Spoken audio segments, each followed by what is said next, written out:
Hello, everybody. How are you feeling today? Everybody, yes. Hopefully, yeah, everybody is energized and willing to start our conference. Still waiting for few key participants, but they are on their way to the room, not to the building. So they are already here in the building. But I will like to take the opportunity to invite you all to take your seat. If you don't find one around the table, there are few chairs sideways and you can use them. And we will just spend 2 more minutes for probably, but till then, hopefully it was an easy path for you to find the Palace of the Parliament. We will provide briefly some, I don't think you need to, no, keep the door open, please. Yeah, well, yeah, maybe, yeah, that's the way it is. But hopefully you managed to have a glimpse of what Bucharest is, of what Romania is, for those of you who are for the first time in Romania, and of course, for the first time in Bucharest. And hopefully you enjoy it. I would say it's a nice time of the year to visit Bucharest, the Romanian capital. We are preparing for Christmas, and you might have seen the Christmas trades all over Bucharest. One of them, I would say, even probably the largest of all, are right here in front of the Palace of Parliament. No, leave the door open, please. Yes, we are still waiting for a few key participants. Until then, I am just trying to make everybody comfortable.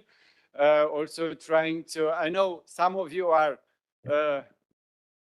probably feeling nervous of being here, either for being here for the first time or maybe to address words to your peers, to your colleagues. That should not be the case. So I'm also trying to accommodate you with the room, with the colleagues, with us. Yeah, we will just wait for 2 more minutes and then I think we can start. Thank you for accepting our invitation.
Ladies and gentlemen, good morning. Thank you very much for coming. It's an honor and it's also my immense pleasure to welcome so many friends here.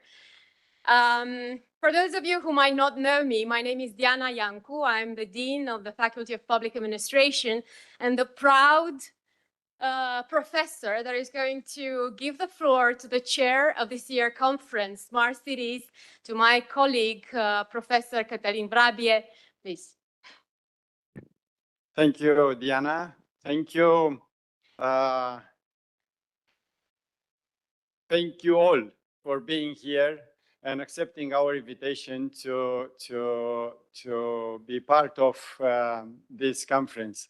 I will start firstly to present my colleagues here on my left, on my right. And of course, I will start with no one else than Mihai Alexandru Ghigiu. He is the head of Education Commission from the Chamber of Deputies in Romania. He is our host as of today, and considering education as the key for advancing society, I would say he's the host of us all. And we are all professors here, or most of us are professors here, so I can emphasize that. Then I will have next to Alexandru Crina, our vice rector for international relations. So if you are willing to come again, she is the right person to address. So thank you very much, Crina, also. I will go to sort of like my peer. Maybe you know, this conference is a joint event. We had it till recently as a unique event, the Smart City International Conference, but we joined forces with another large conference hosted till last year in Budapest. It was the CEE eGov, Central Eastern European e-Government Days. And on my far right is Alexander Prosser, the head of this event. He will have the opportunity, of course, like everybody, to present the conference. And then I have from UNESCO Program Specialist Division for Digital Inclusion Policies and Transformation, Hu Xiang Hong. Sorry probably for my mispronunciation. It's a pleasure for us to have you here with us. Then I will move to Nicholas Valahakis. Yes, was I pronouncing it correctly? No.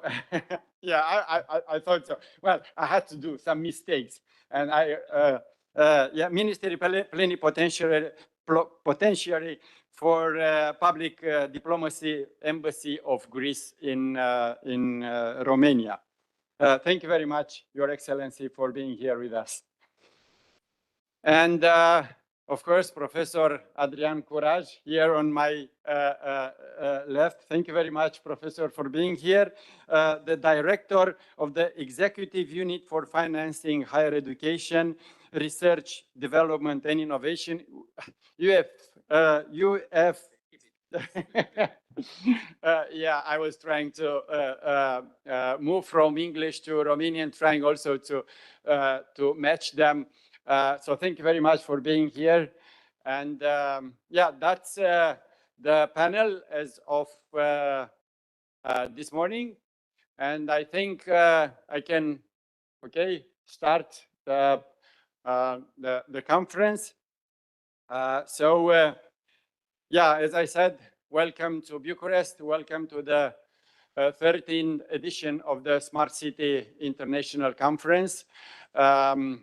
I remember 13 years ago, we started with our first edition. It was a rather modest, I would say, event. We had it in our former main building of the university, National University of Political Studies and Public Administration.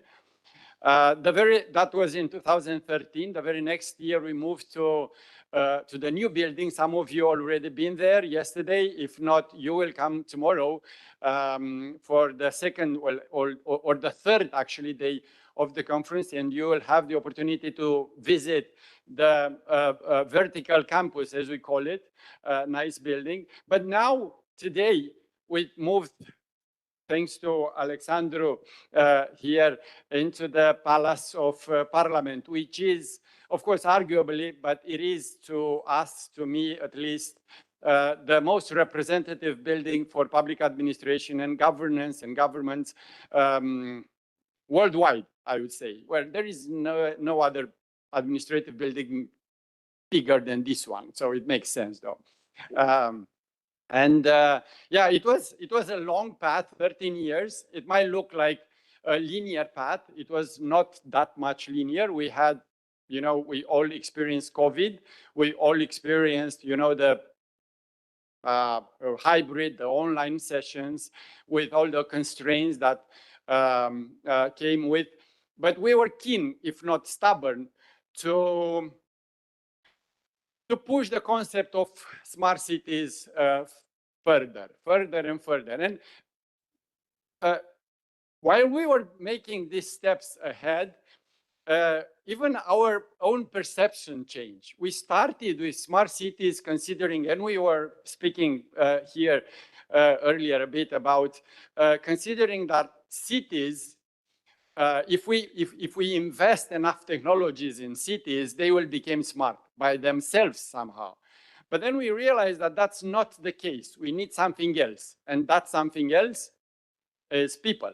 So we shifted from technology alone, we shifted to people, to smart people, smart citizen, smart leadership, smart management. Why not kind of like a smarter state, going through, you know, green cities and other concepts more or less similar with this one. So we shifted from technology alone to people and leadership and management, because we understand that this is actually the right path to follow for success. And this is, and I would like to just say something that I find very interesting. Maybe it's debatable, and I'm eager to find out more about your vision in this. But all this is framed on what starts to be, since recently, an invisible operating system of our society, and that is artificial intelligence. So we need to take that into consideration and to implement that in the future of our cities. And that brings me to sort of a question that I have: what our cities will look like in 10 years, and who will be the ones who are shaping the cities? And starting from this, we came up with the theme of the conference as of this year, and that is leading for the people accelerating with the digital. And in the next couple of days, well, actually today and tomorrow, we will speak about smart governments, smart mobility, smart environment, and of course, smart education. What is again, I might be very subjective here, but it's the key for an advanced technology. In Romania, we had the National Day in Romania a couple of days ago, and the anthem, it's saying something like, I will say it in Romanian: unde-i unu nu-i putere, unde-s doi puterea crește, which is like in English, one alone is powerless, but more than one, like together, we grow stronger. So we gather here, like we are practitioners, we are policymakers, we are professors, educators, we are students, we have students. So none of us alone knows everything about what a smart city is, but together we might have a chance to promote the idea. Yeah, that was the few things regarding the conference and how we got there here. There is something very particular that you might already found in the program. And there is, starting from 1 p.m. today, there is a special sort of panel. Not too many information is regarding that one. I will spoil that. This edition is special because the faculty is celebrating 30 years of existence, 3 decades of preparing people who are designing and running our institutions. And yeah, we are doing that here in the famous palace of the parliament. With that being said, I won't spend too much time because our participants need their own time to deliver their speech. So on behalf of the organizing committee, thank you for being here and for bringing expertise and knowledge to this conversation. And how to put it, with the power invested in me, I will consider this conference open. Thank you, and have fruitful days here in Bucharest and in Romania. Thank you very much.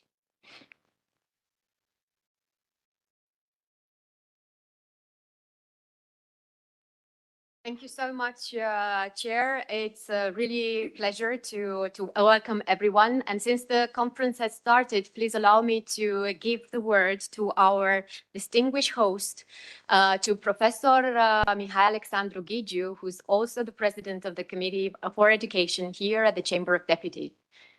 Sir. Good morning, everybody. It's still morning. Welcome to the Parliament and welcome to the Education Committee. I think it's a great opportunity to discuss also about education or the idea of education in the smart city, because usually everybody, when they hear this concept of smart cities, they're thinking about, I don't know, about technology, AI, or other technical stuff. But I think education is an important element when we speak about smart city. And I like the title of the conference, Leading for the People. And I will insist on this idea, leading for the people, because I think the technology is important, the development of AI and other tools are more than relevant, but the people should be the main focus on every decision that we take when we speak about our cities, when we speak about technology, when we speak about improving the life of our citizens. And I think this idea for the people, we should keep in mind in all the discussion that we'll have today. I'm happy to see that we have around the table people from the academic world, practitioners, people that also have practical experience in what smart cities means. And I will try to focus. I will be very brief because I'm eager to hear more your opinion as specialist. But I want to mention 4 pillars that I think are relevant when we speak about smart cities. And the first one is to listen to the people, to listen to the residents when we take decision related to the development of a city, to discuss with the parents about, I don't know, about how the city is safe for their kids, to discuss with the citizens about the public transportation when we when we have decision about this, to discuss with the beneficiary of our decision. I think this should be the main pillar when we discuss about the development of the cities. The second one is to teach everyone how to use these tools, new tools or not so new tools, but I think it's relevant for a smart city to be sure that everybody can have access to these tools. Otherwise, I think we'll create a gap between different citizens, to create second-hand citizens, and to create people that they don't consider that they are part of the community, because the community should be somehow in our mind when we speak about smart cities. The third, and maybe one of the most relevant, is related to privacy, how we protect the privacy of our citizens. We speak about, I don't know, cameras in the traffic. I think are more than relevant, and I think are important for safety, for being sure that we have, let's say, a normal education in traffic and so on and so forth. But what we do about the privacy of our citizens. I think we should not overregulate, because in Romania, and especially in education, we have this idea to overregulate, trying to close all the possible breaches of the legislation. But I think it's important to discuss about protection and how we can do it without without being an obstacle in the idea of the smart cities. And I think it's important to speak about partnership. Transforming a city in a smart city, it's impossible if we don't work together. Universities, public institutions, private companies, NGOs, civil society. We need everybody around the table if we want to have, let's say, useful and working decision. For example, I would be happy, and I'm mentioning in all my public presentation, that I'll be happy to see universities or research centers being more involved in what we say it's the public decision, to have the expertise from different academic actors involved in the process of decision making. Many times in the public administration or here in the parliament, but also I can tell you from my previous experience in the government that many decisions are based on feeling more, not necessarily on research. And I think here in this concept of smart cities, we need to have education and research part of the decision making process. I think that if we keep these 4 or 5, if we keep also the idea of putting the people in the center of the decision, if we keep these 5 ideas in mind, I think we have all the chances to speak about efficient smart cities. I wanted to say something else about education, and I think somehow is related to the topic of the conference, that the main objective of education, or the main objectives, in fact, are 2 of education, is to develop specialists for tomorrow, but in the same time is to be sure that the citizens of tomorrow are ready for the transformation of our society. And I think education, as Cătălin was saying, also should be part of all the process, of all the technological process, if we want to have people that are benefiting from this development. Thank you once again. I hope the discussion will be fruitful. I hope that, or maybe you can have some ideas also for our committee. We'll be more than happy to discuss, even if I'm not a big fan. I know we are in the parliament, but I'm not a big fan of regulating, especially in education. I think we have enough legislation, but if there are good ideas, I will be more than happy to discuss about it. Congratulations to my colleagues, because I'm not just alumni of this faculty, but also I'm teaching currently in the faculty. And if I well remember, Cătălin, I think 3 years ago I was in the Crina's place opening the conference on behalf of the university. Thank you so much. Thank you for being here. I hope you'll enjoy the discussion.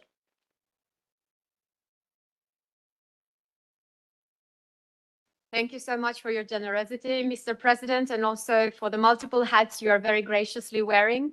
And we're really, really delighted that this year's conference, this double event happens here.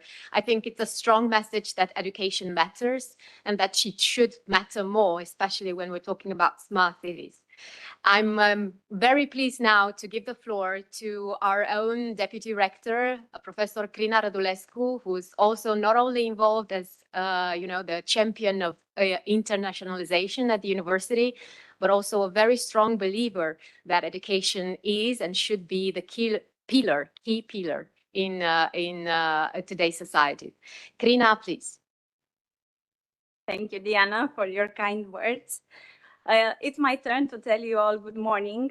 And it is also a great honor for me and the privilege to welcome you all to the 13th edition of the Smart Cities International Conference, hosted here in this impressive room of the Romanian Parliament.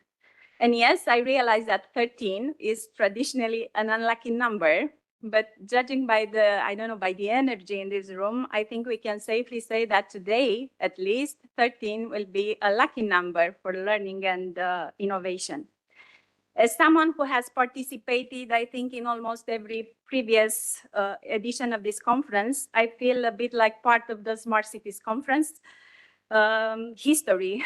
I've watched this event grow from a small initiative to a platform that connects researchers, policymakers, educators, innovators, and why not dreamers from all over Europe and beyond. And trust me, I've seen enough PowerPoint slides on urban mobility to keep me a lifetime, but I keep coming back for more. I'm delighted and deeply grateful to see such an inspiring community gathered today, a smart city community, all united by a common purpose, shaping smarter, more sustainable, and more human-centered urban futures. Today's conference takes place in a very special moment for our university and for our faculty, as Cătălin already said that. This academic year, we are celebrating 30 years of education in public administration. 3 decades of building new generation of public servants, strategic planners, public leaders, 3 decades of forming people who know how cities should function, even if sometimes the cities don't listen.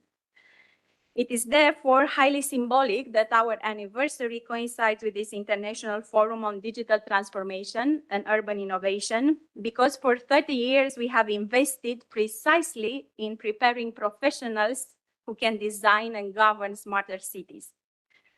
We are also proud to mark our active partnership with the Committee for Education from the Romanian Chamber of Deputies, with whom we work to advance policy dialogue and evidence-based governance approaches. And I am particularly proud to say that this committee is led by one of our former students and graduates, which reflects both the quality of our academic community and the long-term impact of our educational mission. Equally, we are honored to strengthen our ongoing collaboration with CE Gov Days and the Austrian Computer Society. I would like to extend a warm welcome to Professor Alexander Proser, who is with us today representing these 2 respective institutions. Thank you for being here. At the same time, I'm wearing many hats as well. In my capacity as Erasmus Plus institutional coordinator, I'm more than happy to welcome our international colleagues participating in our blended intensive programs organized this year by our faculty from ISCE Lisbon, Portugal, University of National and World Economy, Sofia, Florida International University, and Kaunas University of Technology. I think your presence here is a proof to the importance of cross-border collaboration in research and higher education. And smart city innovation does not happen in isolation. It emerges from this type of networks, dialogue, exchange, and cooperation. I'm equally glad to acknowledge the presence of colleagues from public institutions, local authorities, business representatives, and members of academia and policymakers. Your Excellency, Nikolaos Vlahakis, I pronounced correctly, I hope. You're very welcome. Because this diversity of perspectives is exactly what makes this conference intellectually rich and profoundly relevant. And if we don't solve any smart cities issues today, at least we'll have a very well-structured debate about why we didn't. The concept of the smart city has evolved significantly over the past decades, from infrastructure and connectivity to behavioral insights, participatory governance, data ethics, social inclusion. Today, the smart city, I think, is not only a technological project, it's more a human project. We can say that smart cities are like, I don't know, our students here, full of potential, exciting, unpredictable, and constantly connected to their Wi-Fi. It is not only about innovating systems, it is about improving lives, and this is where our collective expertise becomes really important. whether we are working on mobility, on AI integration, digital public services, urban planning, green infrastructure, or digital citizenship, we all contribute to the same vision, building cities that are not only technically smart, but also socially empathetic, environmentally responsible, and democratically responsive. I'm convinced that today's discussions and presentation will open new directions of collaboration, generate fresh research ideas, and inspire partnerships that will continue long after this conference has ended. So, on behalf of our university, I wish you insightful and productive sessions and a truly meaningful experience throughout the day. I invite you not only to share knowledge, but to challenge assumptions, to explore solutions, and imagine boldly. Thank you for being part of this community of learning and transformation, because the future of a smart city is not predetermined. It is shaped by the people in this room. With this, if Katalin let me, I am very pleased to officially open the 13th edition of the Smart Cities International Conference. Let us use this 13th edition not to fear the number, but to break conventions. Welcome to SNSP and welcome to Bucharest. Thank you.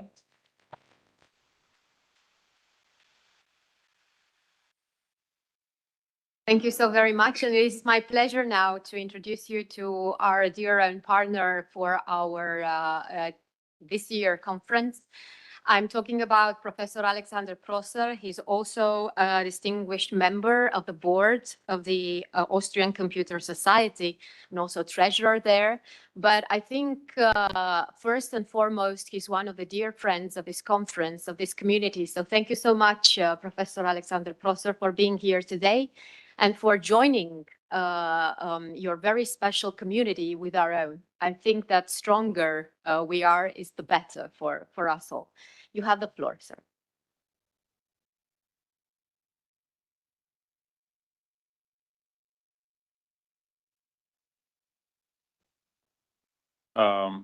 Good morning. I may extend my warm welcome to you on behalf of the Central and Eastern European eGov Days 2025, which for the first time will be held in conjunction with the Smart Cities International Conference. Maybe you do not really know much about this conference series, and maybe you do not know very much about the Austrian Computer Society I represent. So let me drop a few words on these organizations. The Austrian Computer Society is a scientific body, and it is a scientific organization, a computer society that is non-commercial and non-partisan. What are our main activities? Our main activities, first and foremost, we are the national operator for the ICDL. Some of you may know the ICDL. It's the International Computer Certificate of Digital Literacy, which is the successor of the ECDL, the European Computer Driver's License. This is a standardized international certificate for ICT knowledge from the base level to a very advanced level, including robotics and AI. We focus this on school children.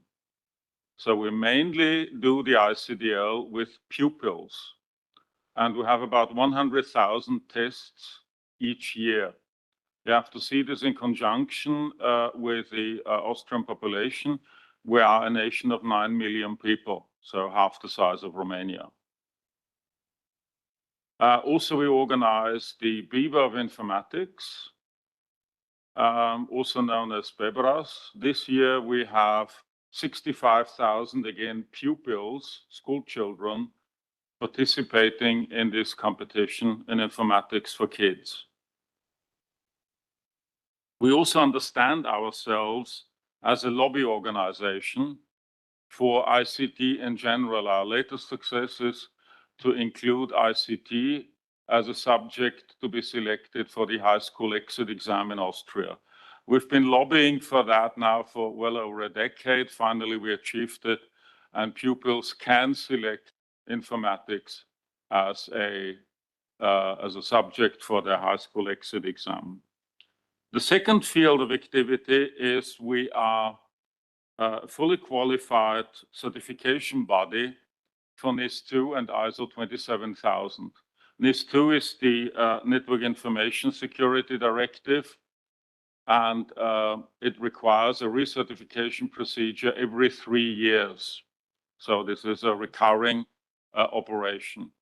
These two fields of activity, plus projects that are conducted within the Austrian Computer Society, give us the revenue to be truly independent. So we're completely independent of commercial interests, and we are a truly non-governmental organization, which means we can also make claims to the government and be a little bit on the uncomfortable side when we feel it is necessary.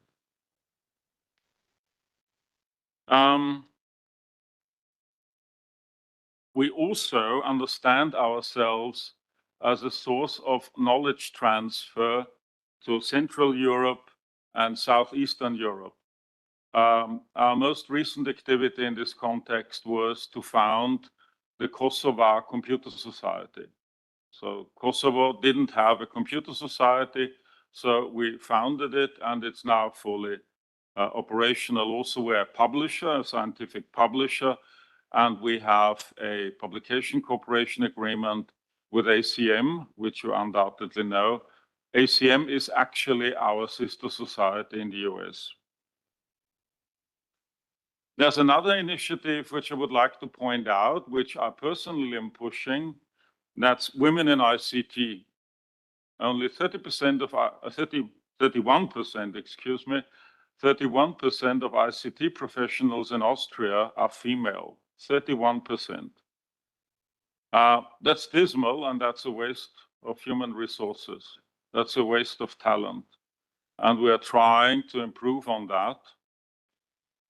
We have initiatives such as a mentoring program we have just launched, mentoring program specifically designed for women. We have girls programming camps only for pupils, for female pupils. So without any boys and their mansplaining being around, which may help. So we try to improve on that, and hopefully we will succeed. What is my role? I'm a member of the board, and I've been treasurer now since 2017 in a purely honorary capacity, so I do not get a cent for that. Who pays my salary? Well, I'm also professor at the Vienna University of Economics and Business, and my main involvement is in an English master program for supply chain management. I would like to use the occasion to thank WU, my home university, for providing the finance for the publication of our proceedings volume in the ACM Digital Library. And I would also like to thank OCG, the Austrian Computer Society staff, for their administrative and organizational support. Now, what about the Central and Eastern European e-government series? That series was actually founded in 2003, not strictly speaking yesterday, by Professor Roland Traunmüller. Over the years, it took place in Vienna, Budapest, Prague, and Ljubljana. Then Professor Traunmüller retired, and I had the honor to take over the responsibility for the conference series. And since 2014, we've been located in Budapest at the Ludovika University of Public Service. It's been a tradition for the Central and Eastern European eGov days to move around, to change locations. And so we moved to Bucharest, to SNSPA, the National University for Public Administration in Bucharest.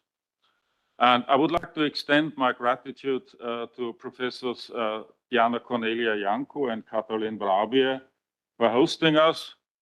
It was a tremendous experience. It was a tremendous support. Thank you. Thanks a lot. We feel at home already. So let me welcome you on behalf of the Austrian Computer Society and the Central and Eastern European eGov Days again. And with that, I may hand the floor back to Professor Janku. Thank you. Thank you so much, Alexander, for this. And I'm honored to give the floor now to our very own Professor Adrian Curaj, who is now representing the Executive Unit for Financing Higher Education Research, Development and Innovation. Sir, you have the floor. Thank you so much. Yeah, it's okay. Good morning, Your Excellencies, dear participants, dear colleagues. I am deeply honored to be here and to address you from this opening panel.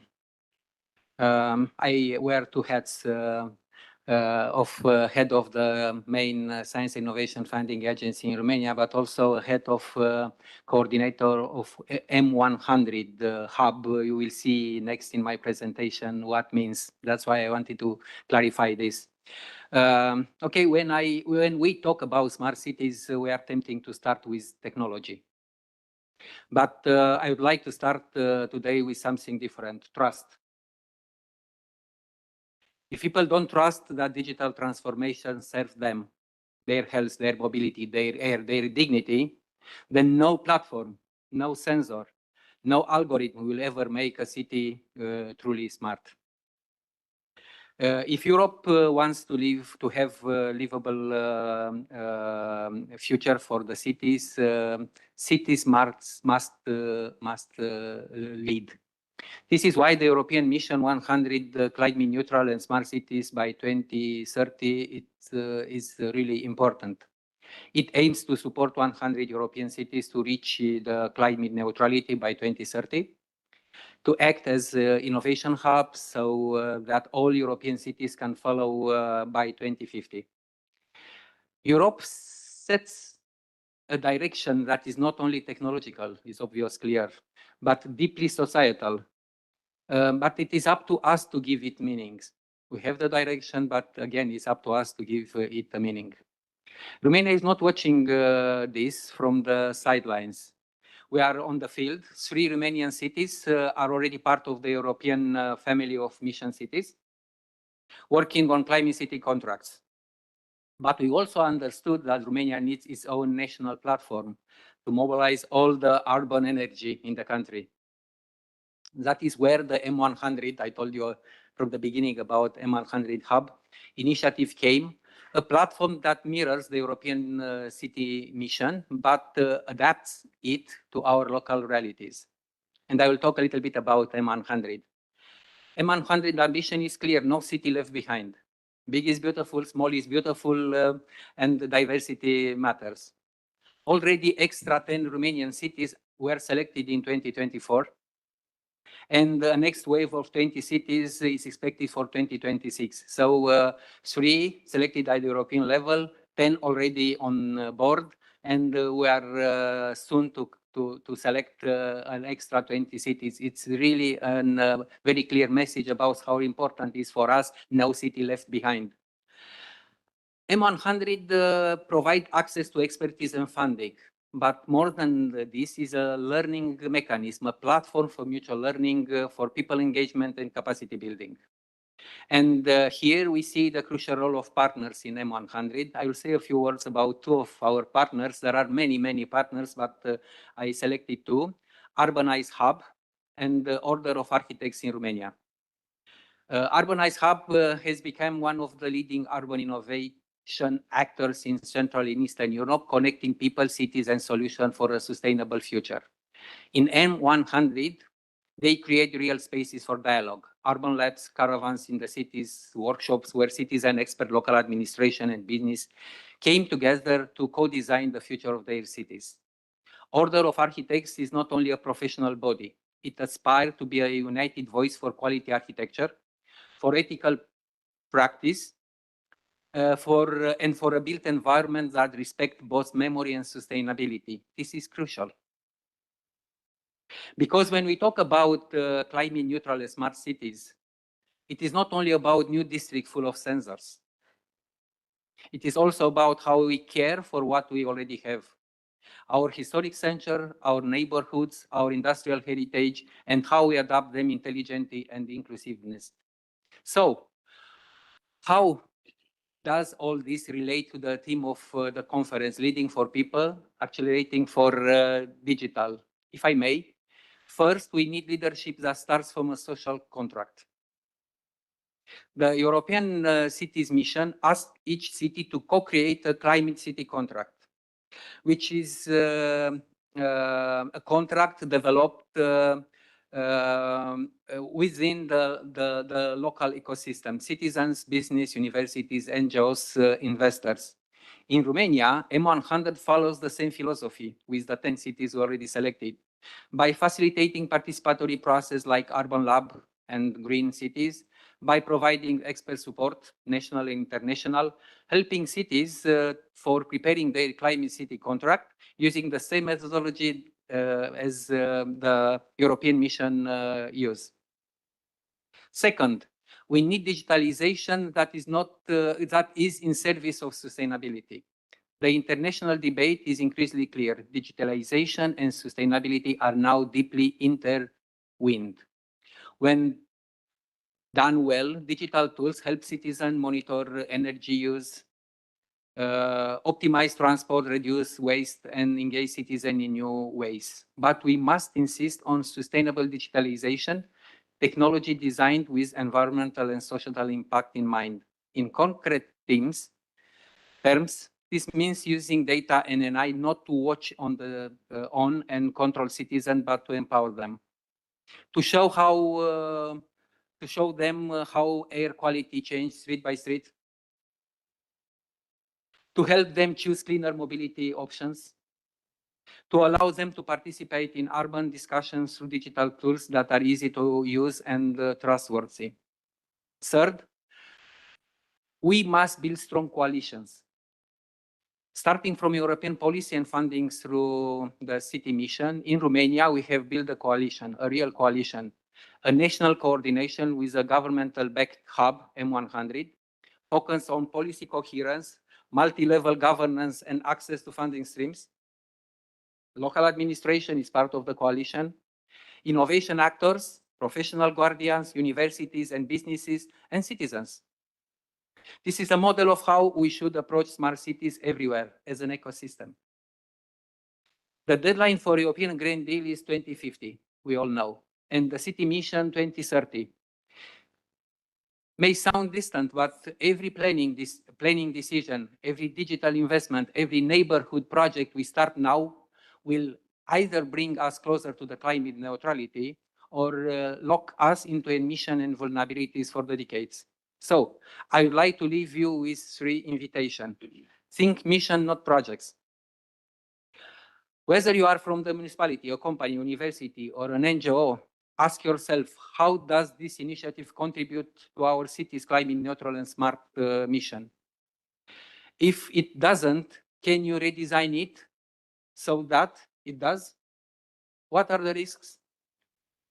Second, put people at center of digital. When you discuss sensors, platform, AI, or data spaces, always add some more questions. What problems of real people does this solve in this specific neighborhood for this specific community? What are the benefits? What are the risks? Third, work with those who are already building bridges with all the actors of the local and national ecosystem. In Romania, actors like Urbanized Hub or Order of Architects are already connecting mayors, experts, architects, students, and citizens around a shared vision of greener, more inclusive cities, and there are many, many others doing this work. M100 role is about connecting expertise to cities' need. I went close to my presentation, but I have some few messages to send. It is important to identify and support similar organizations. Those already acting as connectors is a message for all of you, coming for all the countries. It's so important to see the connectors and to try to have them on board. They are not maybe big. Maybe they don't have such a bigger budget, but they very often have the deepest trust. I start with trust. They work with community. They have a deepest trust, and sometimes a bigger heart. To conclude, a smart city is not defined by how many apps it has, but by how many opportunities it creates for its people to live well and responsible. Let us seize opportunities not only to make our cities smarter, but to make them more just, more beautiful, and truly climate neutral. With people, for people. With communities, for communities. Together. I stop here, wishing you a successful conference. Thank you so much.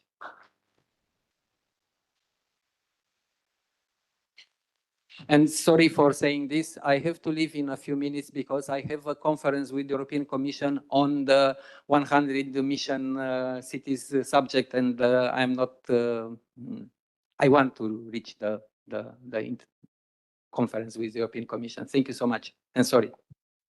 Thank you so much, sir, and you will be missed, but we are waiting for your presence and your attendance to the next panels as soon as you deliver the key messages that Romania has for the European Commission. So thank you so much, and with the grace of our panelists, I would like to invite Ms. Shang Honghu, the Program Specialist, Division for Digital Inclusion, Policies and Transformation, Communications and Information from UNESCO to deliver her keynote speech, while also thanking her very much for making the effort of arriving today. And not only that, but also being so close and sharing the knowledge of UNESCO with us all here in our conference. Thank you so much for your attendance. Thank you, Diana. I may ask Emil to project my PPT. Also, Professor Catalan and Madam Vice Rector Corina, it's my great honor and pleasure to attend this Smart City conferences in this wonderful palace with all colleagues here. Also really a warm congratulations to the faculty on the 30th anniversary. And also the 13th anniversary of our Smart City conferences, because you are really a pioneer in this field. And to my knowledge, it might be the only conference dedicated to the subject of smart cities. To my knowledge, it takes a very bold and smart mind to have initiated that conference 13 years ago. Really, congratulations. Now it's become a global buzzword, and every country is trying to smart their cities and smart everything. Also, it's my first time to be in a lovely city in Bucharest and with warm people. And I'm really grateful for your invitation and the world-class hospitality I have sensed since I came. So I take this opportunity to share some of UNESCO's work, which might be relevant and useful for the discussion on smart city here. Yes, we are meeting at this critical moment of rapid global transformation. Yes, we are deep in the digital age already and living more and more in the smart cities, but we shall not forget the global divide, which still exists, that 2.6 billion people at global level. Please stay in the previous slide. Yeah.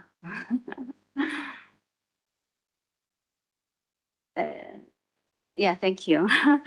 They're still unconnected to the internet. I know that in Romania we have 88% connection, but still we still have some which are already left behind in digital age. We need to figure who are they, how we can help. At the global level, who are those unconnected? Most of them are living in the developing country. Most of them are women and girls, persons with disabilities, or they are indigenous peoples who won't have opportunity to benefit from digital space as we can and do. So, and even for those who are connected, as many already pointed out before me, the lack of skills, digital competences to make sure that they can make meaningful connectivity to the digital services. Also, don't forget the language issue as a critical, important aspect on digital inclusion. I know that Romania is also a multilingual country, and at the global level, we have 7,000 languages, but only maybe less than 1,000 are in the cyberspace. I mean, we should not leave anyone behind, but also we should not leave any language behind. So now the latest global response to bridge those divides is the Global Digital Compact, which has been agreed by world leaders last September at the United Nations General Assembly.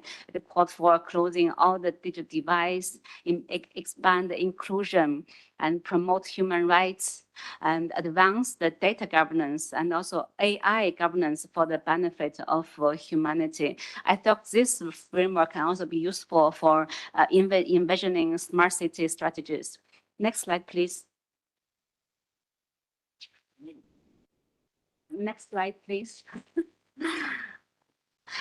So come back to the program I work on at UNESCO. It's called Information for All program. We work on 6 priorities. Information's value for sustainable development goals by 2030. We also have a goals for 17 sustainable development. And then empowering individuals, fostering information literate societies, information literacy, information preservation to digitize, preserve the archives, books, museum, cultural heritages, and to allow for the universal access to them.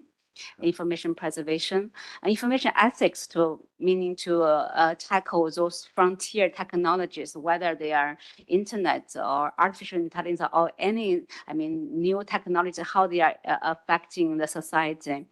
And the information accessibility, talking about how we make sure that everybody is being to access and benefit from technology, and also to promote a multilingual content in the cyberspace and also in the AI development.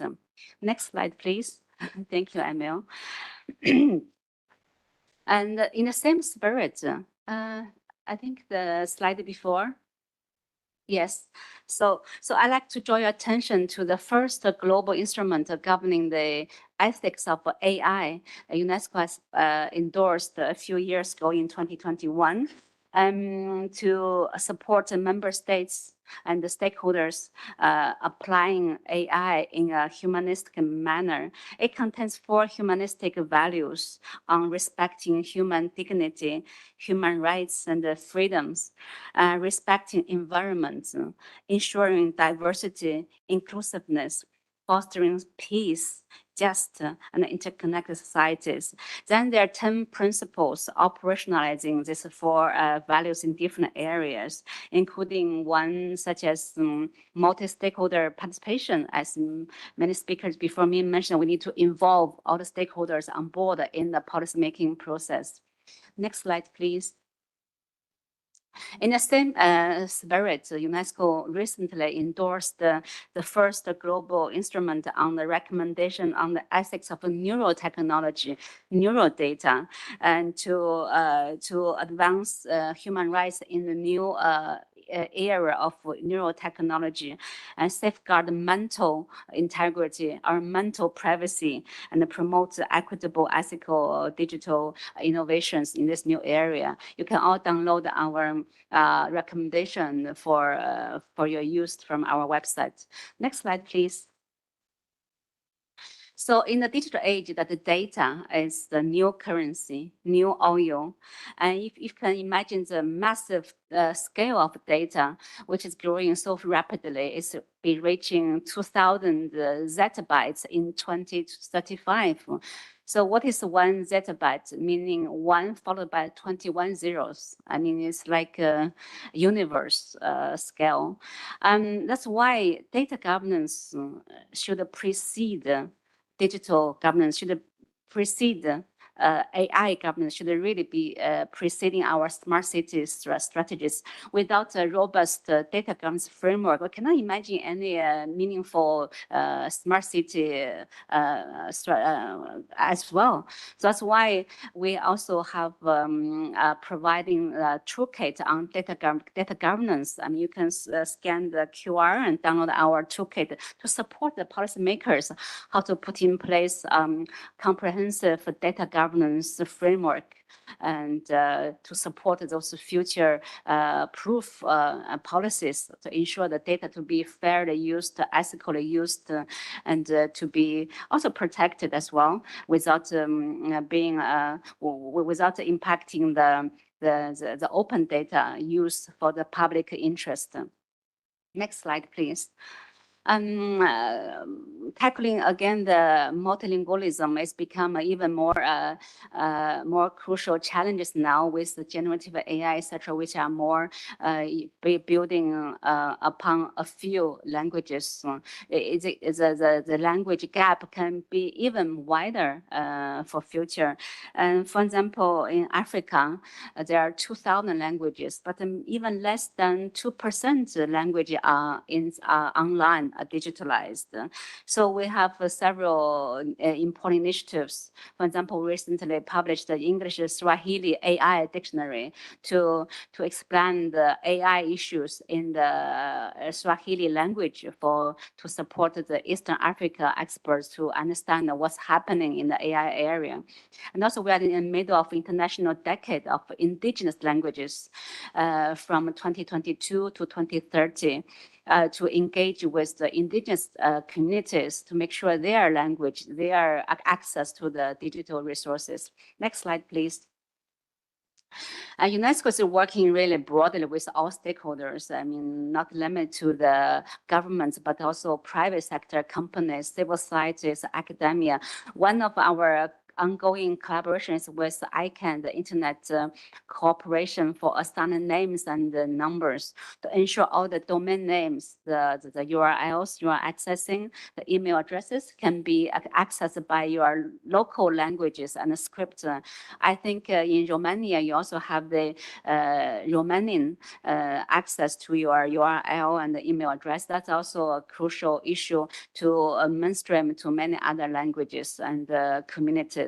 We are working on a policy brief to raise more awareness on that. Hopefully that will be shared with you in the future meetings as well. Next slide, please.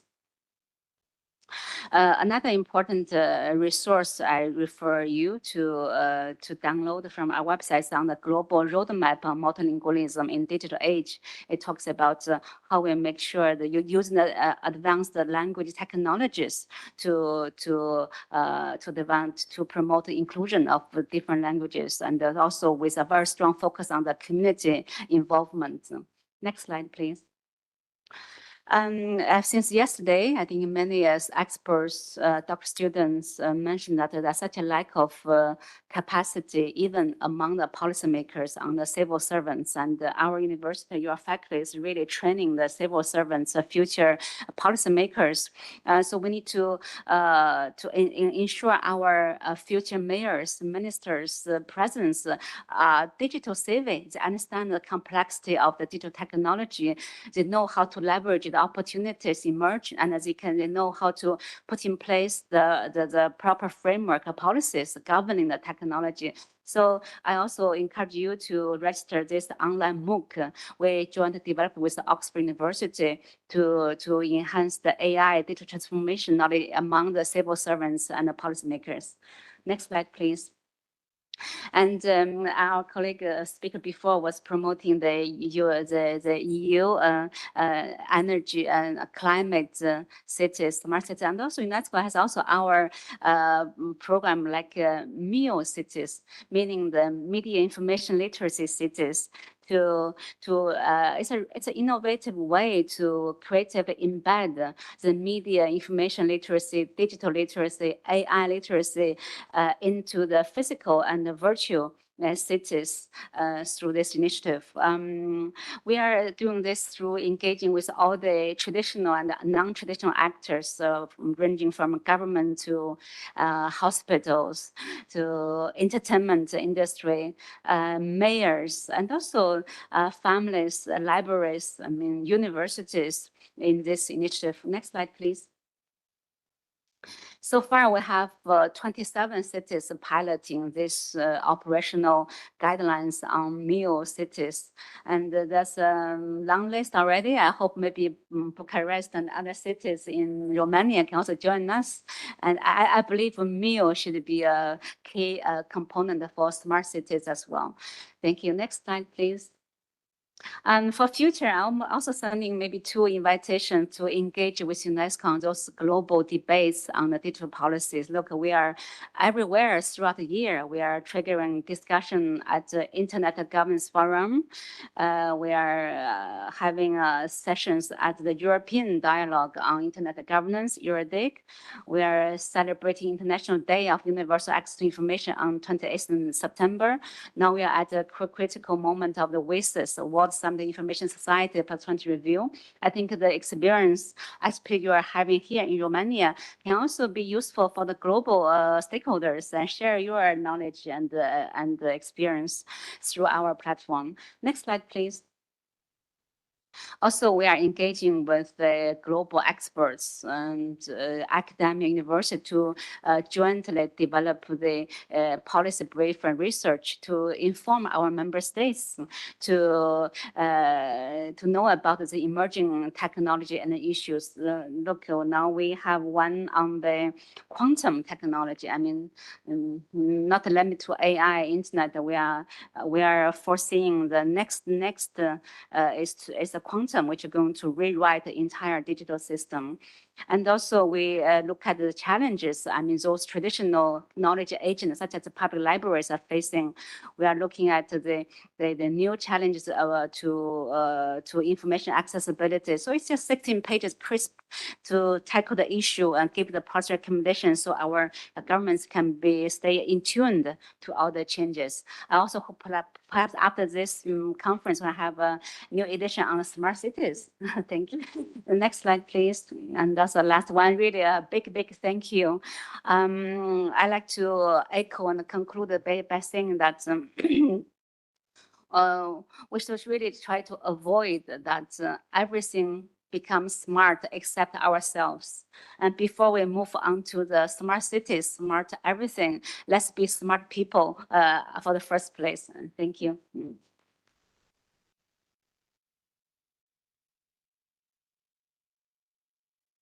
Thank you so much, ma'am. It's an honor to have you here and a really pleasure to discover such a good friend at UNESCO. It would be our distinguished pleasure to actually contribute to spreading the word about smart cities through your organization and with your help as well. Thank you so much. And it is my distinctive pleasure to welcome His Excellency, Mr. Nikolaos Vlachakis, Minister Plenipotentiary for Public Diplomacy from the Embassy of Greece in Romania, who has so graciously accepted our invitation. And the floor is yours, sir. Thank you so much. Dear colleagues, thank you very much. It's my honor and pleasure being here with you today in this international conference. As an ex-alumni of the National School of Public Administration of Greece, it's a real pleasure, and I'm deeply honored to participate to this topic. And it's a very good coincidence that my presentation comes after the UNESCO presentation, because somehow it is complementary to what was said before from the representative of UNESCO. The idea I want to present to you, it's the idea of a smart polis instead of smart city. The idea of smart polis as a symbiotic paradigm and the cosmopolitan morality as an element for a democratic and global governance. Allow me to say that the smart cities become more and more global cities, entailing the new global realities, both virtual and the real world. A new morality arises as a result of an amalgamated culture. Cosmopolitan ethics has been an element of philosophical thought since the school of skeptics, the ancient Greece, in late antiquity, but also from Socrates, who said, "I am neither an Athenian nor a Greek, but a citizen of the world." But in the 21st century, how can this thought be integrated into the context of a morality that will characterize people's behavior and can form the foundation of democratic global governance based on international institutions of mutual understanding and common legislation procedure? Global problems and their treatment require a common view for from individual societies and nations, but in the context of a concept of democracy that will be based on the concept of equality, solidarity, and brotherhood as elements of this new morality, and at the same time will be qualities of a citizen of the world, having as a main criterion the sustainability of our planet. The smart cities is the only space where this cosmopolitan morality can be developed and be an essential element of a democratic society. For the skeptics, the new polis was the cosmos, the planet, a political community of a more universalistic nature than the traditional closed polis, notes Professor Gerard Delanty. The Stoics didn't reject the polis in the sake of research of virtue and truth outside, as was the case before, but they asked the reinvention of the polis state, as you know, with an enlarged understanding of this new cosmopolitan morality and asking for a new kind of civic engagement, as we do today. In this morality, the role of the emotions such as love and sympathy were important for producing new forms of social life and cosmopolitan ethics. In the end of the 19th century and the beginning of the 20th century, the increase of the population as well as the flows of migration and refugees around the globe, and mainly to the big industrial cities of the developed capitalism, led to a shift in the meaning of the cosmopolitanism. The urbanization and the complexities created by the new anthropogenic environment in the big urban centers of the world, which were in fact the old commercial centers of the industrial capitalism, posed new problems in the process of the social identification and the construction of new political orders inside these complex systems of the human life world. The mega systems created by the gigantic scale of the new forms of organization and production created the necessity of new political mechanisms of control and management different from the national state in a more complex technological environment, but in a more limited space. The megapolis, such as New York, London, Singapore, Shanghai, and other cities around the world, incarnated the new cosmopolitan ideal of the 20th century, associated with the postmodern realities of the late technological and financial capitalism, but they still lack the proper political form of their organization and institutionalization. They are cosmopolis existing in the national framework as it was created in the last 2 or 3 centuries before. The demand for a new political order is more than necessary. It is urgent. I don't want to go further to my classification, but I want to refer a little bit to the idea of the cosmopolis. The cosmopolis as this last entity created in the age of globalization, constituting the last expression of the cosmopolitan morality and requiring accordingly the proper institutional, transnational, and supranational political organization.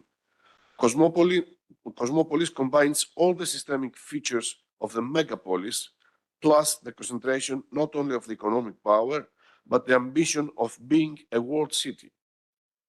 The cultural center able to exercise global ideological influence as the epicenter of the main events in the globalized age. Cosmopolis has the tendency of being an autonomous center able to produce by itself new political order, being a state within the state. Its political importance is advancing as far as the globalization process is extending and deepening in all the spheres of contemporary societal life. Cosmopolis is the absolute fulfillment of the cosmopolitan morality that I mentioned, and as such, it encapsulates all the previous forms of the spirit of cosmopolitanism. In other words, it is a megapolic city-state pretending to be expanded as a metropolitan empire. It is the realization of the imaginary representation of the globalization which transforms itself into a global order as the final ideal teleologically determined. Let me go to some of the issues regarding the smart cities and this new cosmopolitan morality and the idea of the smart polis. Very briefly, the cities of the future, smart cities, are all about harnessing tech to make life better for citizens, from traffic management to energy efficiency. But what's the human side of this? We propose the idea of smart polis as a new combination of the political and technological element. Smart polis is more than a spatial or urban category anymore. It becomes the new forum, the new agora as it was in the Russian democracy, where the new political and democratic society is developing in. Smart polis is the idea of demos in the age of the technocracy and digital transformation. Cosmopolitanism adds a whole new layer, embracing diversity, inclusivity, and global connectivity. Imagine cities where tech enhances cultural exchange and sustainability, making urban living more rad for everyone. Is this the future we are envisioning, or is there more to do it? Associating smart cities and cosmopolitanism with good governance and democracy requires a thoughtful approach leading to the idea. Here are some potential connections: the participatory governance, the transparency and accountability, the inclusive decision-making, the civic engagement, the digital divide, the protection of data privacy, the balancing tech with human touch. But how can we ensure that smart cities and cosmopolitanism align with good governance and democracy? Ensuring citizens' participation in decision-making without tech manipulation is a complex challenge. Here are some ideas. Hybrid participation models we have to invent to combine online and offline engagement using digital tools to supplement, not replace, human interaction. Independent citizen juries. Randomly selected citizens informed by experts can make recommendations on key issues, reducing the influence of tech-driven manipulation. Deliberative democracy, participatory budgeting, media literacy education. The key to all these problems is to prioritize human-centered design, transparency, and accountability. By doing so, we can create a more inclusive, participatory democracy that leverages technology to support rather than manipulate citizen engagement. Cosmopolitanism as a moral behavior could promote this idea of a democratic and transparent government in a smart city environment. Cosmopolitanism as a moral behavior can be a powerful catalyst for promoting democratic and transparent governance in a smart city environment. There are, of course, potential scenarios that can be dystopian. We have three main scenarios: the sustainable megacities, the dystopian megacities, or the network megacities. The network megacities are cities that form alliances and networks with other cities, regions, and countries to share knowledge, resources, and best practices, driving global urban development. The future of the megacities in the 21st century will depend on the ability of cities to adapt, innovate, and address the challenges and opportunities arising from urbanization, climate change, and technological advancements. The dystopian scenario is valid concern, and it is essential to acknowledge the challenges that megacity faces. The consideration of people, resources, and activities in megacities can exacerbate issues like inequality, pollution, and social unrest. However, it's not all doom and gloom, let me say.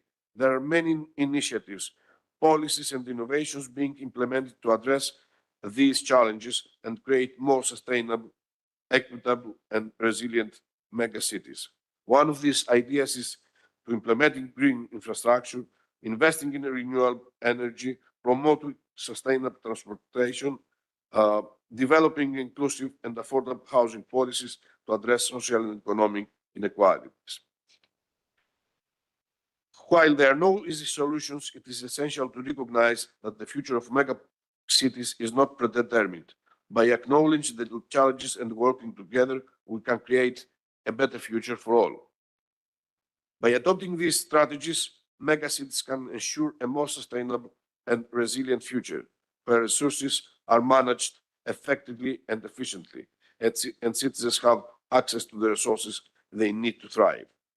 As a conclusion, let me say three main things. The smart cities become more and more global cities, entailing the new global realities, both virtual and in the real world. By cultivating a cosmopolitan morality, smart cities can become hubs for democratic innovation, transparency, and human flourishing.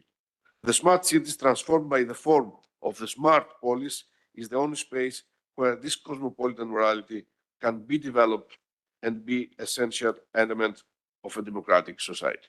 Thank you for your attention.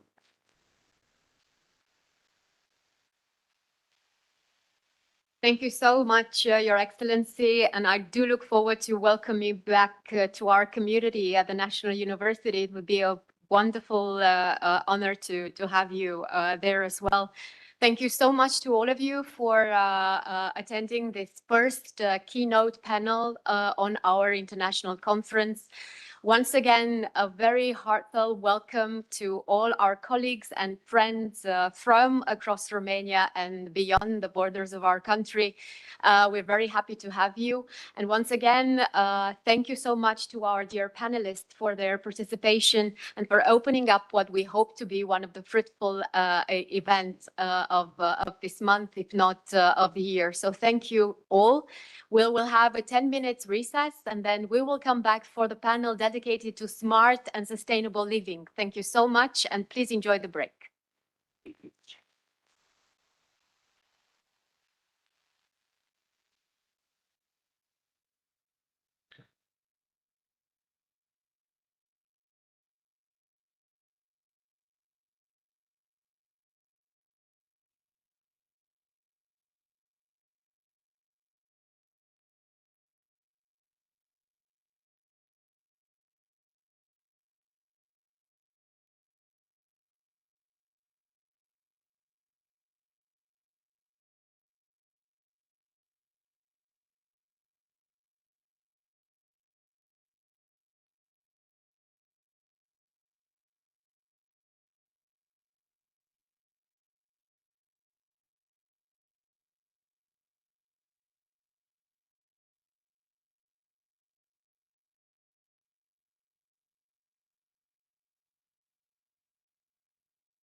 Ladies, gentlemen, if I may have your attention, please, we're ready to begin the first panel, which is dedicated to smart and sustainable living.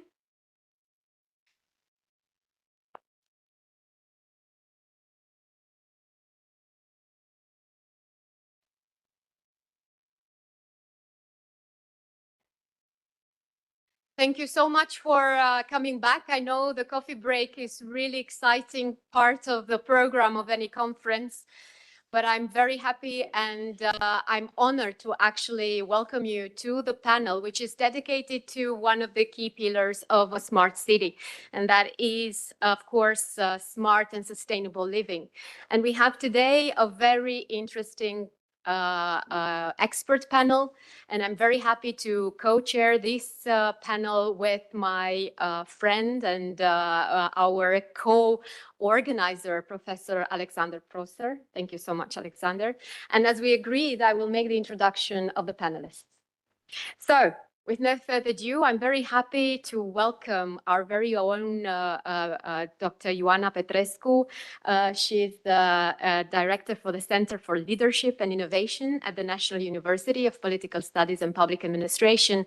And she's also one leading figure when it comes down to sustainable living. So thank you so much, Ioana, for making time for us today. Thank you for inviting me. And then it's a really pleasure, and I couldn't say this without having my big smile on my face. The fact that I've got Lavinia here with us, and I'm actually quite excited because every time I mention civil service and I mention public administration reform, my thoughts goes to you. So thank you so much for this. You're one of the ambassadors and champions of reforms here, at least for the Faculty of Public Administration. You're definitely somewhere there on the top. So thank you very much to Ms. Lavinia Niculescu from the National Agency of Civil Servants, now General Manager for External Funding Programs and Public Policy Directorate. Thank you so much for coming. Good morning. Thank you for these wonderful words. I'm humbled. Good morning, everybody. So happy to be here and to present a little bit the digital competencies for civil service and the way we are going to impact the citizens' lives and hopefully contribute to smart cities. Thank you. Thank you so much, Lavinia. And I have here Professor Lasse Belton. He's, I think, one of the champions of the Smart Cities Conference. I'll dare say that he's the first international participant to register every time. So thank you so much for this, Professor. He's associated to the Department of Business, Marketing and Law, School of Business in University of Southeastern Norway. Thank you so much for being here.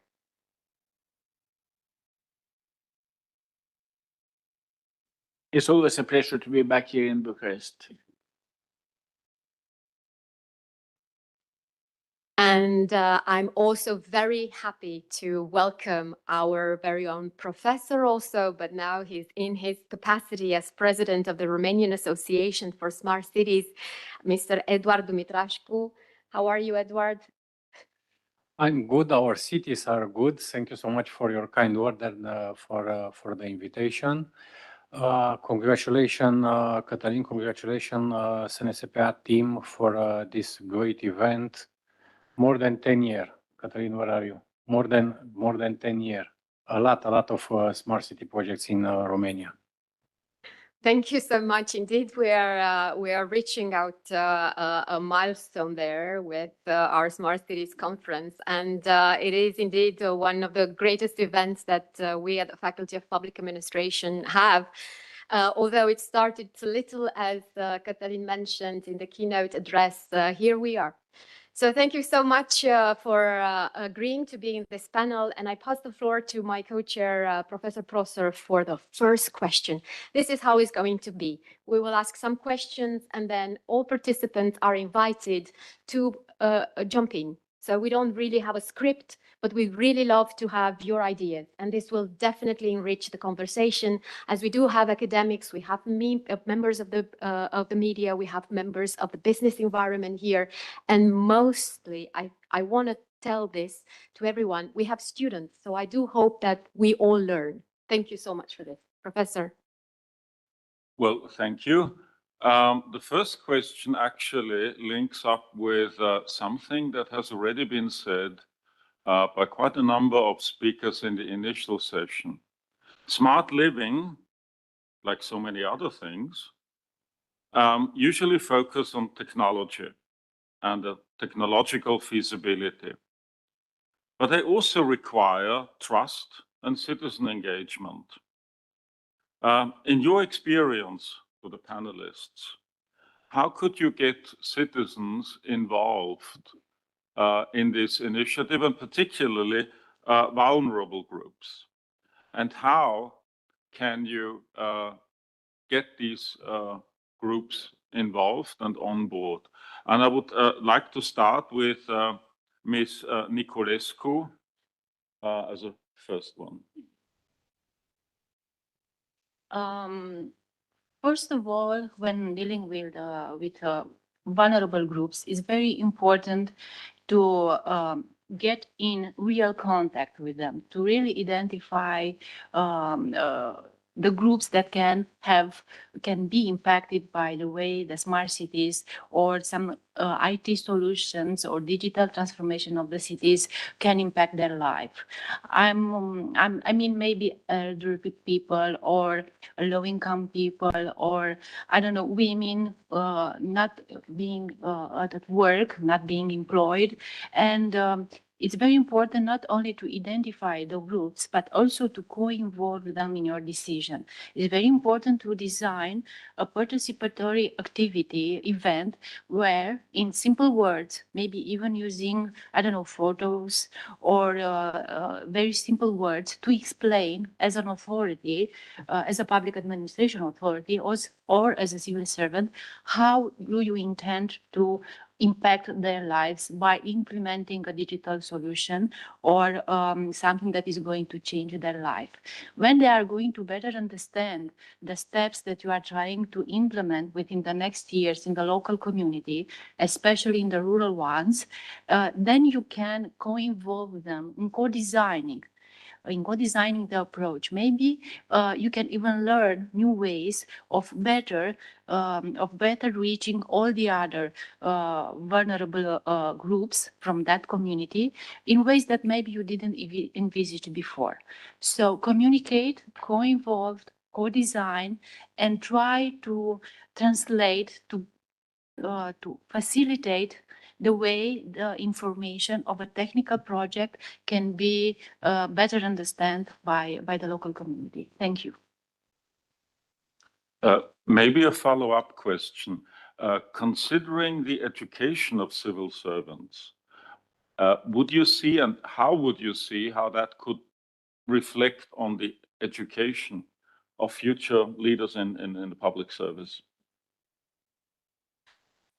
Actually, it comes right on our actual agenda. Right now in Romania, thanks to the NRRP, this is European funding that have hugely impacted our life. We, as a National Agency of Civil Service, identified educational gaps within the digital skills of the civil servants, both at the national and the local or rural level. So we did design an interesting and national program in training them in these digital competencies. The program was aligned with DICOMP 5, with DICOMP 2.2 at level 5 at least, and it was implemented and it's ongoing right now along with the University of La Zaragoza. The number of civil servants that we trained during the last year and a half is 30,000 civil servants from rural communities to the ministries in Bucharest. And they were trained starting with cybersecurity, backup office, statistics, how to develop a platform or an online service. So a lot of training modules that help us capacitate their digital level and to overcome a little bit the gap. Also, we had to develop a special program meant to develop the leaders' capacity to be involved in digital transformation of the public institution. It's a program that has reached 2,500 managers, directors, high civil servants in Romania, and they were trained along with the DICCOMP model in order to facilitate, to understand, and to become ambassadors, but also key persons dealing with the transformation of the digital transformation of the authorities. We are going to be able to deliver some outputs and outcomes and analysis linked to this national program in the next 2 months, when we are going to have the full national evaluation of the program. But we are more than optimistic that the level and the quality of the public services has been enriched and improved thanks to this training program. Also, in the meantime, we are the first national government that we have prepared, and we are going to regulate the national digital competency framework for the civil service, and also a special digital framework for the ICT specialists working within the public institutions. We have developed this competency framework along with the World Bank, and we are going to be the first national government fully aligned with the new version of DICCOMP 3.0. Thank you. Well, thank you for sharing these developments. Moving on to Professor Dumitrașcu. What has been said about smart living actually also applies on a bigger scale to the smart cities concept altogether. How would you see this? First of all, we should understand that smart living, it's not an IT project. Then we have a huge problem in Romania, not only in Romania, but today I will refer only only what is happening in Romania. We have a huge gap between local and central governments and civil society. We love European money, we love European funds. Okay, this is a very good way to promote our projects and to make these projects to happen. But also we should understood that not every time all the projects are good or could be copied in our communities. We should connect more with our communities. We should connect more with our civil society. And we have some gaps from east to west, from north to south. And you already hear the opinion that we have also another huge gap between rural and urban. This is a reality in Romania. We have some very strong regional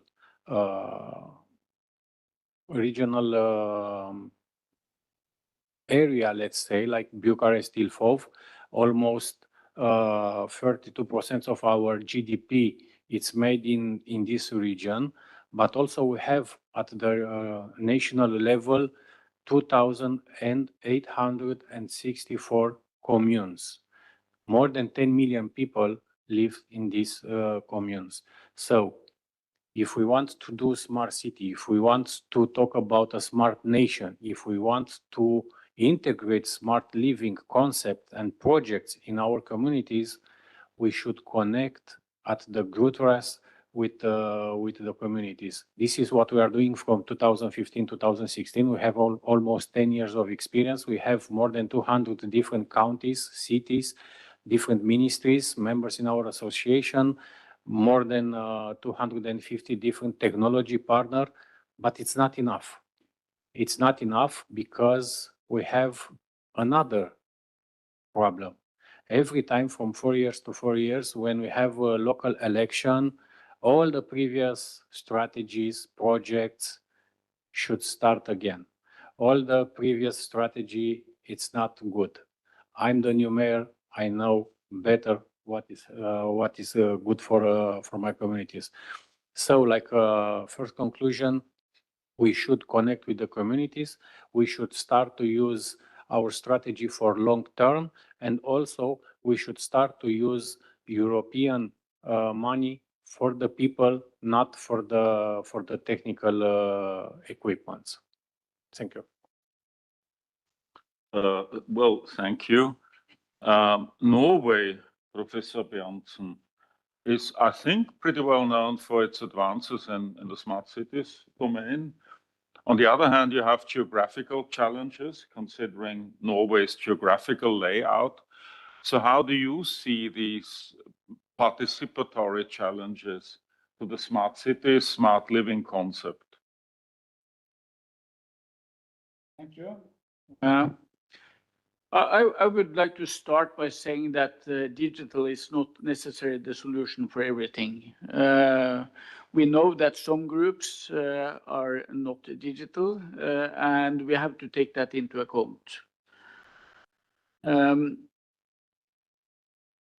I think that if we should succeed, we need also to include the groups that are not online. And some have chosen it because they are not interested. Other people feel that it's too complicated. So I would say that in order to get smart cities, smart living, we need to reach people where they already are. And that can be in schools, it can be in churches, libraries, housing associations, and so on. But those people that are digital, we must also realize that very few people go to the city portal or the city homepage to see what the city is thinking. They are on social media. So it means that in order to reach the citizens, we need to also use the channels that the citizens are using. And it's basically two channels that everyone is using. It's social media, and it's also the news sites. So if you are a city and you want to reach your citizens, you need to collaborate with these platforms or use these platforms in order to succeed. I will stop there, and maybe I will get back later. If I may ask a follow-up question. You advocated for the use of social media for these participatory processes. And it is obvious why one would do that. However, these platforms have restrictions, technical restrictions, for instance, to disseminate plans or anything, but also, of course, legal restrictions, which are outside the control of a European nation state. So how would you see this in this context? Yeah, it's a very good point. And what you can do with social media is to direct the traffic towards the website. So you can get people interested through social media without really putting the real content there. So that's one thing. I also want to differentiate between what I call democratic and non-democratic participation. And I will give you one example. We have an electronic petition solution in Norway where citizens can propose some policy changes. We also have another website. It's actually down for the moment, but it's called Fix My Street. And this is a place where people can report on missing light bulbs in the street lights or potholes in the roads and garbage put in the streets. And I would like to just let you think for a moment. How many do you think use the e-petition platform compared to the Fix My Street platform? I have the answer. It's 10 times more that use Fix My Street. And they participate in getting the society better by fixing things. But they are not really interested in the political processes. But when they can help the community and help themselves about fixing small problems, they participate. That is also something that I think matters. Well, thank you for these insights. Professor Petrescu, as a professor at SNSPA, you have the broad overview of what is going on. In terms of these participatory processes, where are we? Are we at the beginning? Is it developing quite nicely? Have we achieved maturity? So where are we in this development? Thank you very much. I'm actually running a center called the Center for Leadership and Innovation at SCIC. But I like to put two hats on to answer your question. One is the one of an economist, and the other one is the one of an NGO leader, because I also run a green NGO, which is called Purșițin Verde, and we have a lot of projects in cooperation with lots of other countries and NGOs and research institutions in other countries, where we do exactly this sort of stakeholder engagement and co-creation with different categories. And what I learned from our own experience in doing this type of projects is that vulnerable groups would participate, but there are some economic costs to them to participating, and the economic costs to them can be varied depending on the vulnerable group we're talking about. If it's a single mother, she wouldn't have where to leave her child when it comes to this workshop and co-creation and then consultation. If it's an old elderly person, might have difficulties with mobility and actually reaching the place where we're doing the workshop. If it's a person who has, I don't know, like 2 jobs, then, you know, it's an economic cost of losing those hourly pay when it's coming to do consultation with us. And so really understanding the needs of every single vulnerable group that you might want to bring in helps you to really come with micro incentives for them to actually participate into the workshop or consultation. And so that can vary from actually offering daycare for the children, for mothers or women that you want to invite to the workshops. And we have to keep in mind that these workshops, usually they're not half an hour, they're maybe 3 hours. So this is an issue for someone with small children, or small payment for people who might lose like an hour or 2 of work, or transportation for elderly people. So having that in mind when you create your target population that you want to bring into the co-creation workshop goes a long way. And you find out that people might be interested if you really understand their needs. And it is very helpful to really understand their needs when you're creating these systems, because we're not going to co-create with them, you know, the IT solution, but all of these smart living policies are much more than just the IT system, right? It's how you're helping and what they need to be helped with and what needs they have. So I would say that. And then to answer your specific question that you asked, I think we're at the very beginning of understanding of how to bring people in for consultations. And we have in Romania, at least, this idea that consultation would mean we already created this solution, this policy, it's written, right? And we invite a bunch of people and we read them to them, or maybe we send them a day beforehand to read them, and then we take some notes. This is not co-creation. This is sort of editing the lifestyle. So we need to understand that co-creation really needs, it's a lot of work. It's as Alma, the previous speaker, mentioned, understanding the language, the needs of the people you're working with.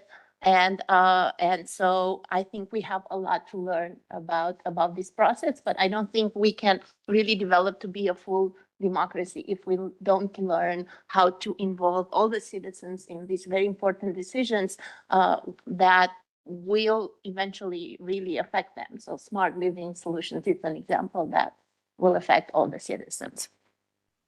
Well, thank you for your insight. My take is the concepts are there, but we still have a lot of things to do and a lot of things to learn.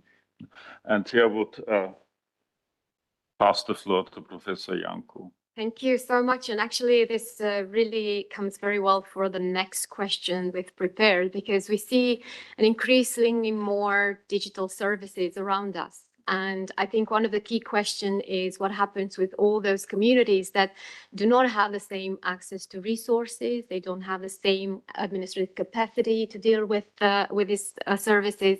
So I would kindly ask the panelists here, what do you think could be changed or strengthened in order to ensure, that when it comes down to digitalization, this becomes, like a real support for citizens, including those that are in rural or in vulnerable areas. And I'm thinking here also that we could talk about ethics, we could talk about transparency, we could talk about, I don't know, administrative capacity or training. So who wants to come first? Lavinia? Yes, I think it's very important for the local public administration that usually is made up of civil servants to have a huge capacity to be aware of the local community needs, to be part of that local community, and of course to cope with all the challenges while working and hopefully living in that community as a civil servant. But not only as a civil servant, as a local politician also, you have to have this capacity of stewardship and leading the transformation of the local community in a smart community. Of course, while implementing digital solutions, you have to be aware that not everybody is going to be on board right away. But implementing a digital solution will help at least a large part of the population to be able to benefit of this improved quality local public services. And then you have the time, or you have more time as a local worker, as a local civil servant, even as a politician, to go there within the community and be the one that explains to the local community, to the elderly people, to, I don't know, the Roma community, to young people and still unemployed, the political policy that you want to put in place in order to develop a part or the whole metrics of smart cities. And going back to my first intervention, then when you go there, you have to be transparent, to be able to have along with you local supporters, somebody from the community that really understands their needs, that's a part of the young people community, or a part of the Roma community, or maybe a part of the elderly community. If you have identified a champion, like my grandmother is, she's using Facebook, she's using Instagram, she's part of the social media, she knows everything from the news, she's watching all the TV, the TV channels, and then being supporting and having along with you somebody from their group, then your intervention will be even more or better understood.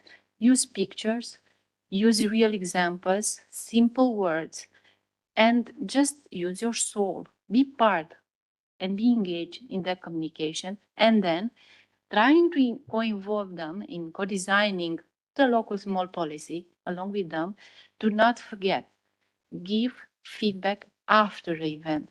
Maybe not a seminar or a working group, just having tea, or having or going along with them and I don't know, picking apples from the tree, and then gathering the important information that can help you as a civil servant or as a local worker to provide the best policy for that community, and then give back feedback, because if you're not going to use their ideas, next time they won't be there for you. Thank you. Lavinia, thank you so much. This is really inspiring, but I must ask you, do we have this kind of civil servant? I mean, where are they trained? Are they trained here? Where is this passion coming from? Because that what you say is so wonderful, but do we have them? You said before that every 4 years we have a change within the local politicians. We change the mayor, we have elections, maybe even the county councils. But usually the civil servants are employed for life. And especially in local municipalities, they have, let's say, 15, 20, 25 years long career.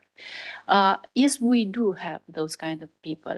Maybe they are not very put into light because usually the politicians are on TV and they are speaking about their local policies and training. There are a lot of training programs. Going back, I was just giving a survey and evaluate our last 14 years of intervention as a national service agency. We have delivered and provided training programs and certification for almost 70,000 different civil servants, not only in digital skills, but also in project management, social care, well-being. We are trying to develop now more and more coaching and mentoring programs along with the National Institute of Administration. But I really think that they need more support to be more and better understood by those who usually take the decisions. Right now, we have different initiatives like a gala where we first have an overview of the best practices within the local communities, and then we have this gala where we put on the front of the government and all the other participants the best practices. Also, Romania has for a number of years won the European Public Sector Award with local communities projects, and we are trying to keep them involved. But more than that, is having the right person in the right place. I'm going to have 25 years next year of career as a civil servant in Romania. And I started in a local municipality in 2001, 2002, right after graduating the university. And nobody helped me in practice how to be better integrated within the local community life, or nobody was there to guide me, do that. No, if you are the right people in the right place, then you choose to be co-involved. You go within the community, you ask and try to listen to their voice. You go in schools, you go in kindergartens, you go. I remember my first year when we had this opportunity to obtain funding in order to improve the quality of a local road by obtaining funding from Bucharest. I was in a local community in Hunedoara, and I went there with boots on because it was impossible to go by car to see the challenges that the local community went through by not having the right appropriate road in order to have access to, I don't know, fire inspection, or if they want their kids to go to school, they were going to school 20 years ago on foot for 15, 20 kilometers. And when the funding supervisor from Bucharest came, I took that delegated person within the community by foot and by using a tractor, a huge tractor, to see how difficult it is to have access from that community to the center of the town and to go to school or to hospital. It was the first project that I won for the local community, just like that, because the community needs and also the person delegated to take the decision to finance or not that road, they met and common demand and was met there. Yes, thank you. Thank you so much, Lavinia, because this also makes me, I very much appreciate, to see how, other panelists would also reflect on this type of education, on empathy, and on actually engaging, real engagement of community, in the policy making. And we will have actually a panel dedicated to education and, connecting education to community. So thank you so much for raising that one. Professor Lasse Benton, you also have a thought. Yes, some years ago, actually, it's a story behind this. I was writing a paper on smart city characteristics, and this was in the summer. And at that time, the Norwegian television were traveling around the country, stopping at the small places and having discussions with people. And in this particular day, my rector was in one of these small places, so I had to listen to it. And then the people started talking about the quality of life by staying in these rural communities. And I was there with my list of characteristics about smart cities. And they said, okay, it's easy to get in touch with the politicians. We have all the things that that you need in order to live a good life. And I was thinking that, okay, I could tick off all the characteristics except for traffic problems. So it ended up with a paper that was titled "Smart Cities, Smart Places, Does Size Matter?" And of course, the situation may be different in Norway from Romania, but if you are in a rural place, then technology is much more important than if you live in the city, because in the city you can go to the next office, it's around the corner. But if you live like 1 hour or 2 hours away from the city, then technology has a much larger role in the daily life, because you use all the digital services because you don't want to travel 1 hour or 2 hours to get some service. This, in order to achieve this, we need something. We need some infrastructure. It means that in Norway, the government put a lot of efforts into establishing broadband services across the country. That's important. And you also need access to technology. It's most people, they have access to technology today, either as mobile or a laptop or a computer. So, but then we also need accessibility. So we also need to take care of those groups that have some kind of impairments, and we need education and training. And we need also some regulatory things like freedom of speech, right to privacy, that kind of things, the regulatory things. And we need some technology to handle this identity, anonymity, privacy things. And all these things are important in order to get trust in the digital services. So that was my take on this. I think that this rural versus the city, I think it's much easier to be in the city in many ways. When you are in the rural areas, I think digital is very good. But as I said, there may be demographic differences between Romania and Norway, and we have quite high, also in the rural areas, quite high education level. So that's one thing. Thank you. And let me remind you that in the room here now with us, and I'm sure that online there are even more diverse, audience, but we have people coming from Portugal, from Bulgaria, from Lithuania, from Austria, from Germany. So I'm guessing that, at some point we do have a lot of things that represent challenges, be it between rural and urban.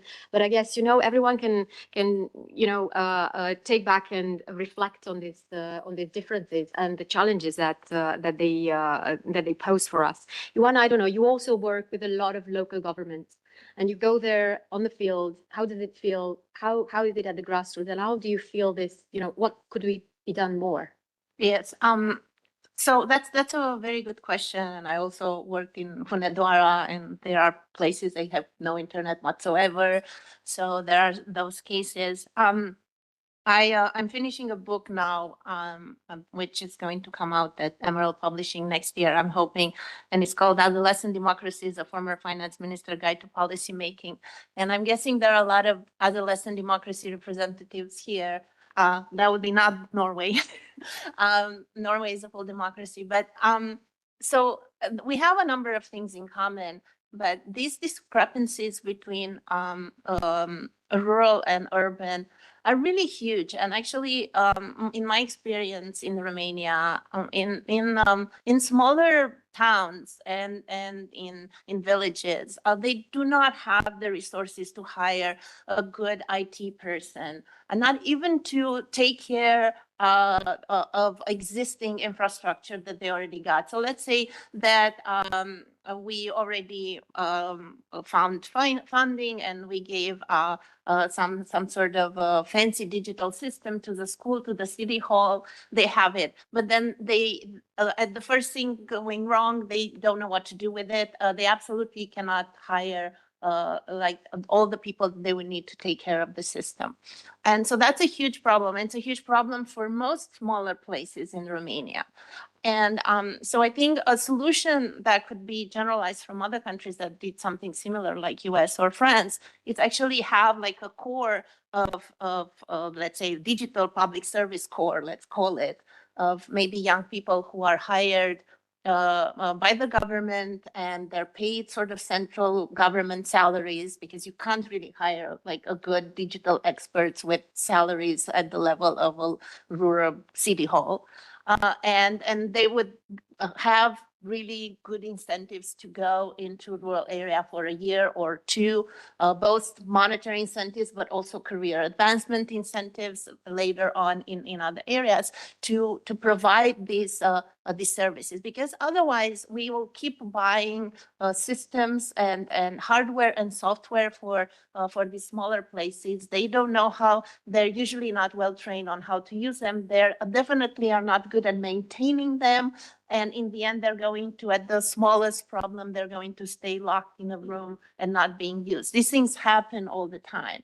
So if we can manage to find some sort of a centralized system where young people are being deployed to do this service for a year or two before they move up into better and even higher paid positions in the government, then I think that could be a solution. Because without that, it's completely useless. It's people at city halls that deal also with the whatever e-government site and systems that they have. They also deal with 7 other things at the city hall, and certainly they wouldn't be trained as well, not even as a recent graduate from computer science with no experience whatsoever. And so a solution needs to be found, because these two are complementary. It's not enough to have the hardware and the software there and not have at least one person in the county or in the area to deal with this. We had this discussion actually in Hunedoara a few years back, because we were thinking on how to create a system within every single local library that they have in Hunedoara to provide it with computers and different types of facilities for people to access different type of digital goods and services. And all nice and well, and that could have been done. There are actually funds for that. It's possible. But then they realized that they can't maintain it. They can't operate it. They wouldn't have not even one person in all Hunedoara to take care of all of those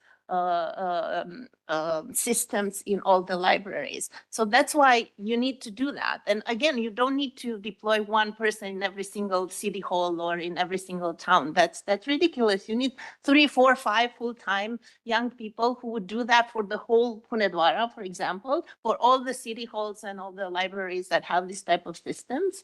And they would do that for a year or two, and then they're moved to better things, because obviously this is a field where people have great opportunities, and they wouldn't go to work to take care of an IT system in a small rural place in Hunedoara if they can be hired in a much better paid position in Bucharest or even in the Romanian government, but in higher paid positions. So for this type of situations, we need to find smart solutions because this is, and again, I'm putting my economist hat, this is a structural labor market failure.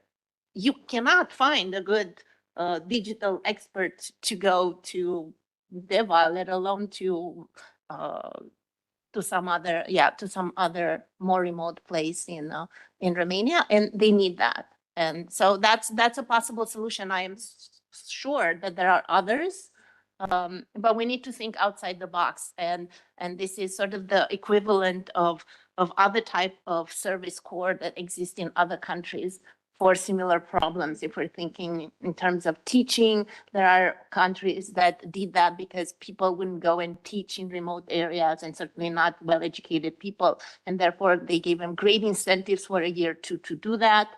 And the same can be done for IT. Thank you so much for raising this local government capacity, actually, and the fact that there could be solutions for mobile or remote kind of assistance coming from the center. We also know that there is a lot of examples of associations, voluntary associations between different local governments, just to make it possible to cope with the technology and the digital divide, actually, in that sense. So thank you so much for bringing this. And I'm turning, if it's okay with Edward, because I know you're working with local government. You award local governments for their, developments in terms of technology, but not only that. So how does it feel? We work with local governments, also with central governments, but now let's refer to the local one. We invest in Romania only from PNRR in the last 2 or 3 years, more than 7 billion, not million, billion euros in digitalization, from the biggest to the smallest projects. We have hundreds of different Romanian communities already digitalized. But I think digitalization in Romania, no matter it's rural or urban, we have somehow different approach. We don't want to understand, we don't want to create national standard. We signed a partnership with ASRO in 2016, and we start to create the technical working group in order to implement the international ISO for smart cities.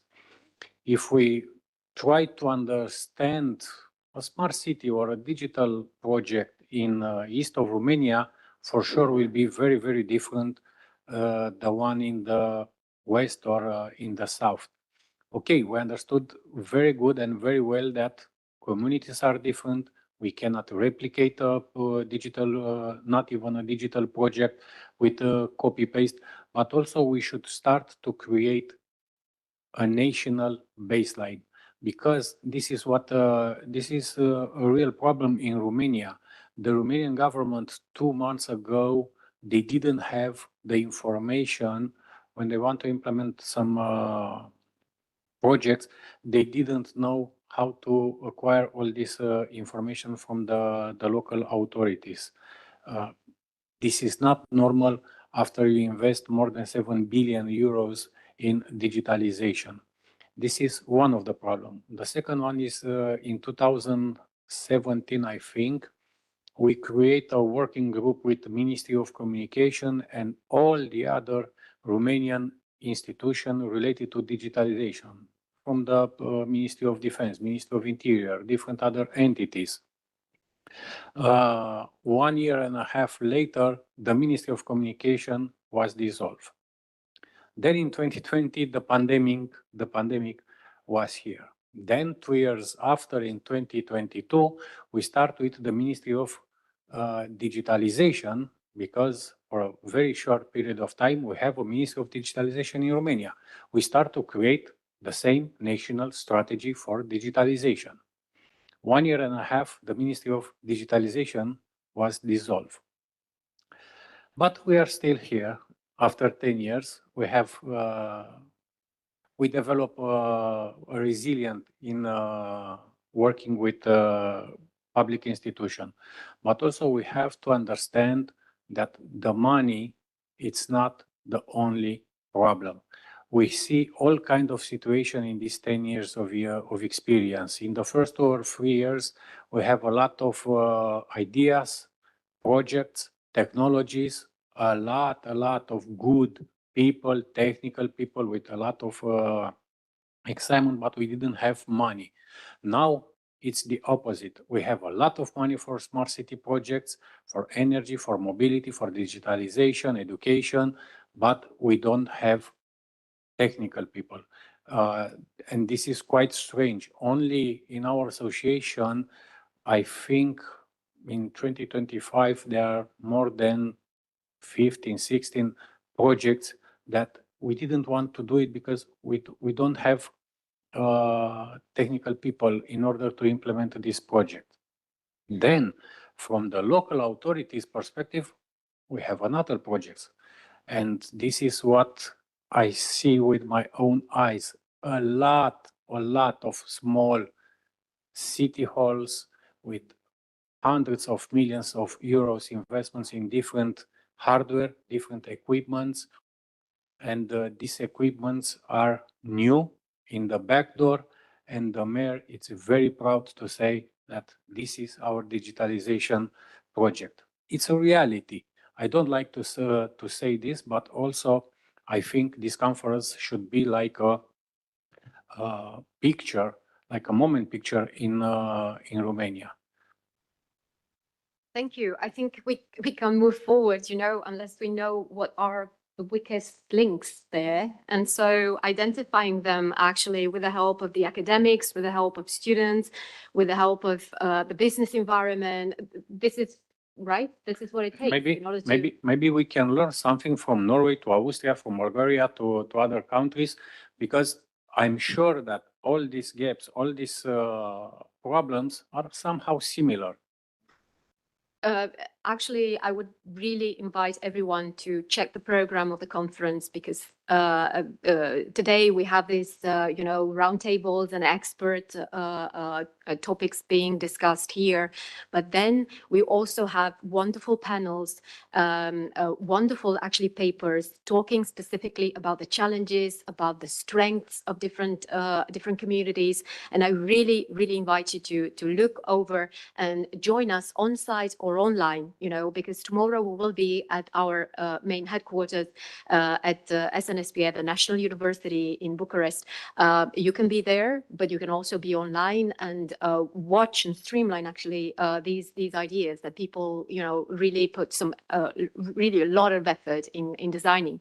So thank you so much for bringing this. And I think we're ready for, I think it will be the last question. So, Alexander. Thank you. Project results have to be sustainable. Smart living, smart cities projects are no exception. The problem is only too often they are not. I mean, let's face it, we all know these projects. They're introduced with big fanfare and conundrum. Politicians show up metaphorically cutting the red ribbon. And then a year after, nobody talks about it anymore. Nobody uses it anymore. It's a trace in the sand of time. How do we make smart cities and smart living projects sustainable? Me, as a free market liberal, I would say we have to follow demand. Because if there is demand, using a market mechanism, then at least we have a better chance of creating something sustainable than otherwise. Somebody who is not so much given to free market liberalism may say, no, we need a strong government. We need strong governance and control. So which way to go? That would be my question here.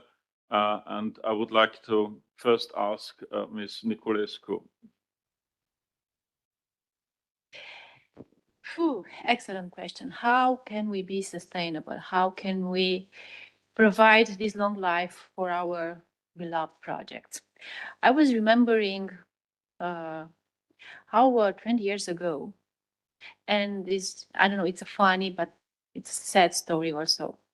They developed within our local community in Hunedoara a special tailored project, EU funded, in order to train miners, 45, 50 years old, while the mines were closed, to be competitive on the work area, and they trained them in order to work with computers. Imagine my father, after 25 or 30 years working in the mine, he was trained in order to find a new job 20 years ago in, I don't know, typing something on the computer or trying to develop, I don't know what kind of idea, maybe artificial intelligence back then.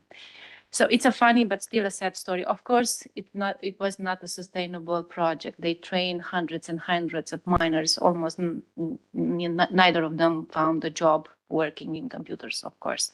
So that's why we have to start with the root, with the problem. And the root problem is when deciding to finance a project. You have to be aware if that project is tailor-made and is really, really reaching the community's needs. Do not invest in something, even in people and in training, if it's not going to benefit them. It's only using a poor usage of money, public money, and it's a very important topic even today, because in this scarcity, you see, we have a lot of budgetary problems. Every country has to cope with the economic crisis, with the war being here so near to us, with everything starting from energy and to environment being, as I can see even on TV, a challenge for the local and for the central institutions. So you have to be very wise in before approving and financing a project. You have to see if it's going to be tailor-made or really, really good and is going to provide benefits for the community. Then, because we were talking about digital divide, let me say that we have another interesting story here in Romania. We can talk about digital divide between different institutions. Everybody has developed IT solutions, but as a silo, they are not interconnected. A lot of EU money from those 7 billions invested within the Ministry of Finance or the Ministry of Interior or the Ministry of Digitalization. I was not for until a month ago, a month and a half, I was General Secretary of the Ministry of Digitalization, Economy, Tourism, and I was shocked when I went there to see that the Ministry of Digitalization in Romania is still working with paper. Everything on paper. So how can you be efficient? How can you be a role model for the local community, you as a ministry, if you're working everything on paper? How can you be smart? How can you smartly develop a society if you just give money away, but you do not have a strategy from the beginning? We in Romania, in a working group, and it was led by the government, we have developed the National Strategy of Innovation. It's still not approved. It's still not approved. And it could be a very solid baseline for the next financing period, but it's still not approved by the Romanian government. So poor investment is if I was the Prime Minister and I was thinking, or the Minister of Finance, as a businessman, I would never finance projects that are not interlinked, that are not convergent with a strategy, and that are only I don't know, pipelines for using the money, but not in the right way. Thank you. Professor Dumitrașcu, you are president of the Romanian Association for Smart Cities. In your experience, what distinguishes a successful and therefore sustainable smart cities project from an unsustainable smart cities project? Is there a in statistics, you would say, a discriminant criteria? I think we should start to make more pilot projects.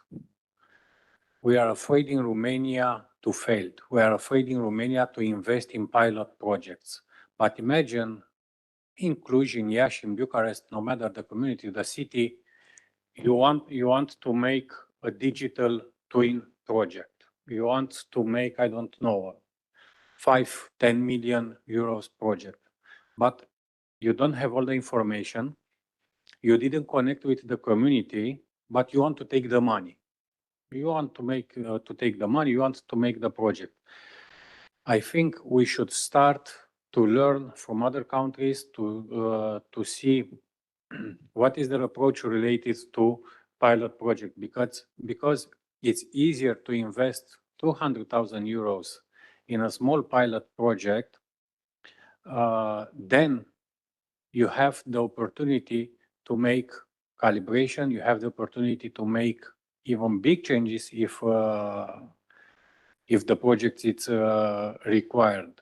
So the first thing, if we want to have a strong strategy in our communities, is to invest more in pilot project. I see this wrong strategy, in my opinion, and look what is happening with the metro project in Cluj. In the last 1 year and a half, they only make 2% of the project or something like that. They lose the 2 billion European European money funding for this project. I don't see for the moment any solution for this project. So we should start to invest in energy pilot projects, in education. I mentioned earlier that we invest in digitalization. We have in Romania around 7,000 schools, from kindergarten to universities. I think it's around 7,000. Only in the last 2 years, we invest in almost 3,000 public schools, billions of euros in technologies. We didn't invest in the curricula.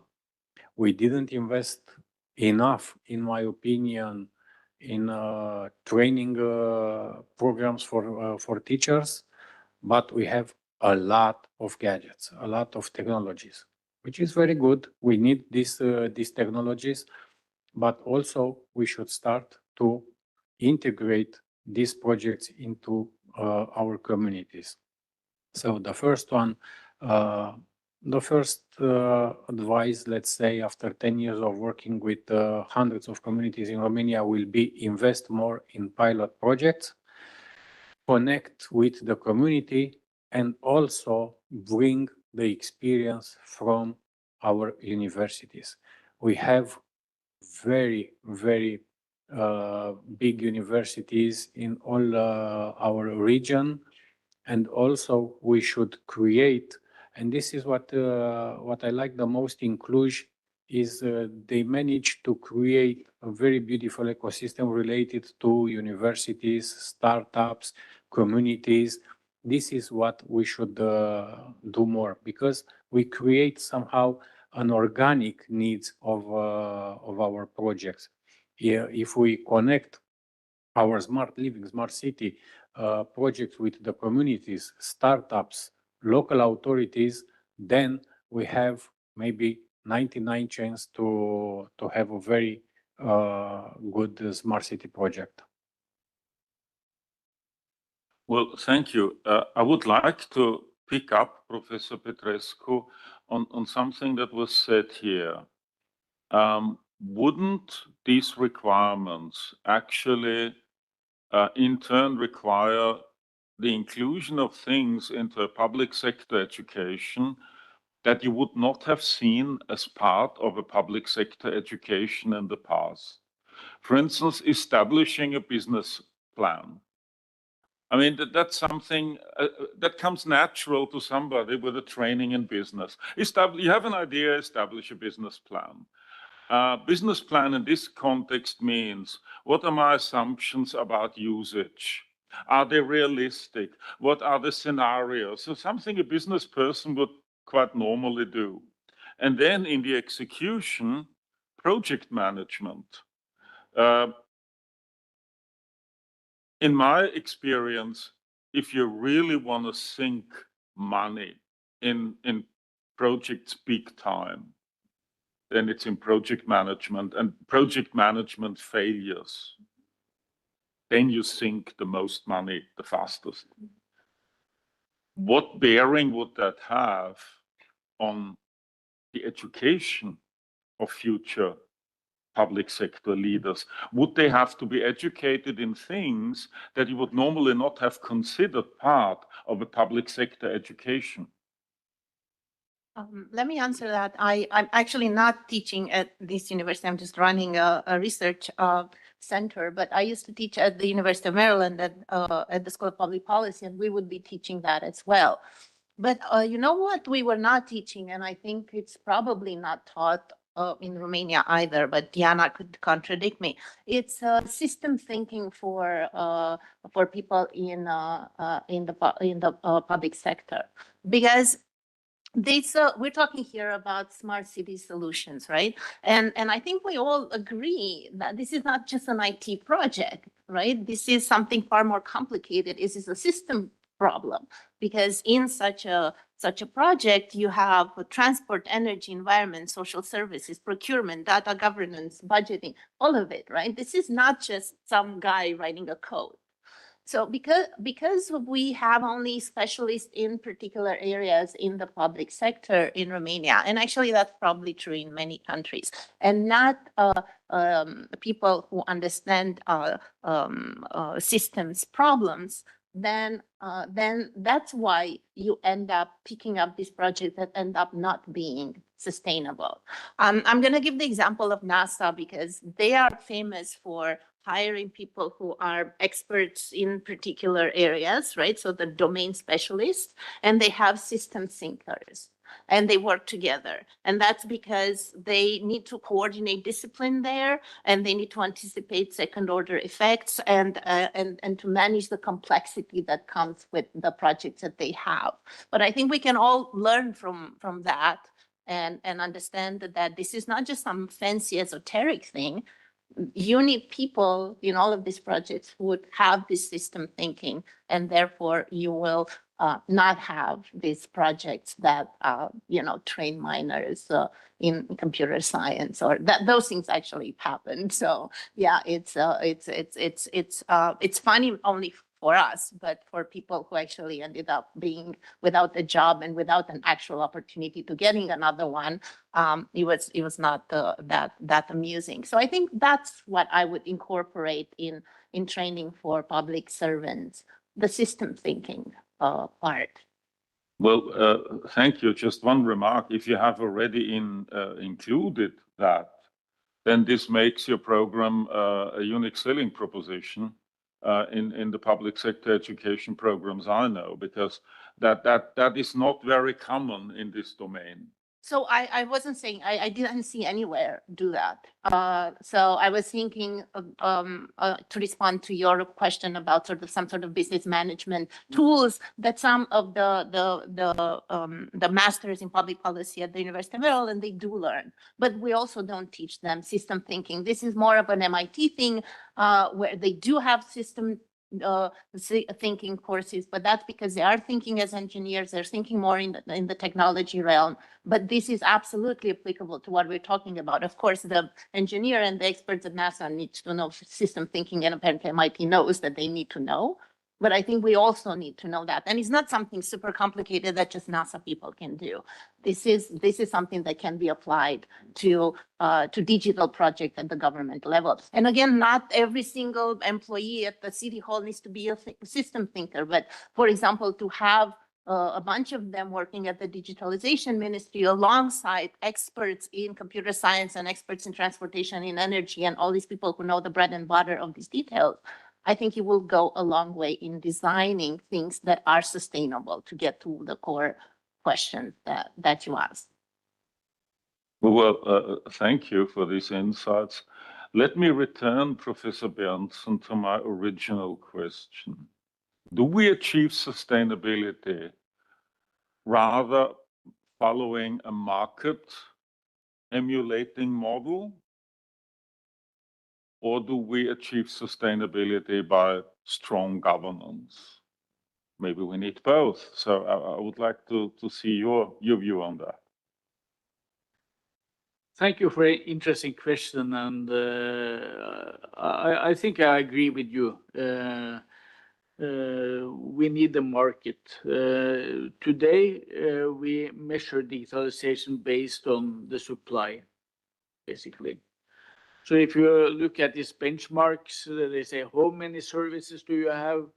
And not how many users of the service. It's more about the number of services. We need to focus on the demand. That's a good point. But I also think that it needs to have some governance. Like all projects should be evaluated based on a sustainability plan. Who will take care of the project after the project ends? Either we need some long-term financing or someone saying that they will take responsibility. We had some problems in Norway, and I'm kind of our municipalities are quite autonomous. It means that they can buy whatever they want, and that's a problem because we have solutions that are like 250 municipalities have different solutions for things. Something happened a few years ago because then the Confederation of Norwegian Municipalities, they decided to get together and work together on developing systems. And now it's much better because we now have interoperability between the different systems in a much larger degree than before. I made like 15 years ago, I made a report about the portals used by the municipalities, and it was basically 15 different vendors supplying these kind of things. It's not a good way of being effective. Today, it's a couple of different vendors that dominate the market, and that's much better because it's you can concentrate efforts.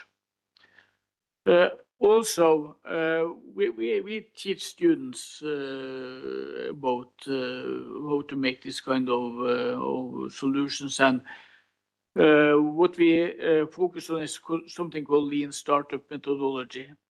And it means that we start with a simple product that solves the basic problem. And then we expand based on user demand. The opposite is that you put some programmers and they put in all the functionality that can be found. And in the end, you end up with a very complex system that is not really useful. I have a smartphone. I use maybe 10% of the functionality on the smartphone when you think about it. So making simple solutions is a very good strategy.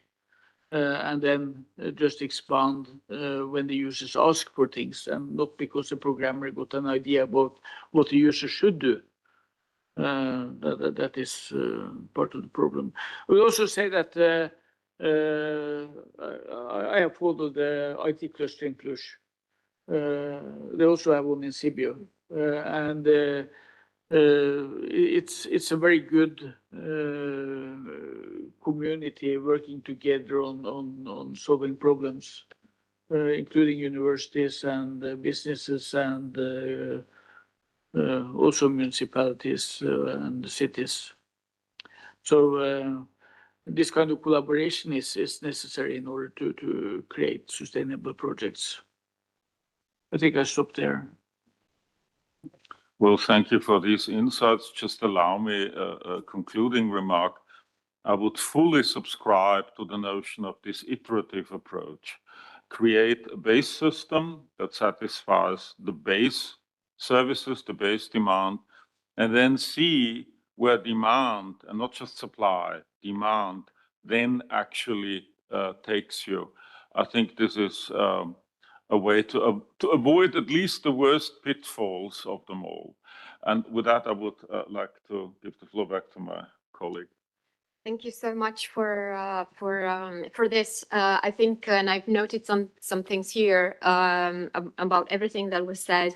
And I think one of the key lessons from this panel is that digital services actually succeed only when actually people remain at the center of the process. Market solution can accelerate innovation, that's for sure. Yet we need coordination among different initiatives, whether technological or not. Otherwise, we risk actually deepening inequality. And I think, again, every speaker here reminded us that inclusion must be there. We must be guided by this valuable principle, and that empathy-based policymaking is essential if we really want our reforms to actually reflect the real needs. And by approaching this human centric or combine, with systems thinking, institutions can actually correctly address problems and hopefully, actually strengthen the sustainability of this project. So in short, I think one of the key conclusions today, but I'm sure you have your own, digital transformation works best when it connects solutions and empowers communities and keeps humanity at the heart of innovation. And I think these are not big words. You will see them researched. And I strongly encourage you to look again over the program of our conferences, see the panels online and on site, and connect these ideas with the ones that are being researched by our colleagues in different or multiple research centers in different universities and for different communities. Maybe we will reach the same conclusion at the end of this conference, and maybe with this, moving forward, we'll feel more eager to engage in conversations with the policymakers that we know. Thank you so much to all panelists, and thank you very much to the audience for your participation. I really hope this was an entertaining, panel, and also, a fruitful one for your own ideas. And I'm looking here to students. Maybe you have some ideas, for your final projects already underlined there. And I very strongly invite you to remain seated because we have a couple of minutes still in order to get to our very special anniversary panel. We have like 4 minutes, 5 minutes recess, and then we will come back because I would like you to travel back in time to the moment when the Faculty of Public Administration was merely an idea to today, when we celebrate 30 years. I hope you can still be with us while we're doing this. So thank you so much and congratulations to all the panelists. Thank you.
Test.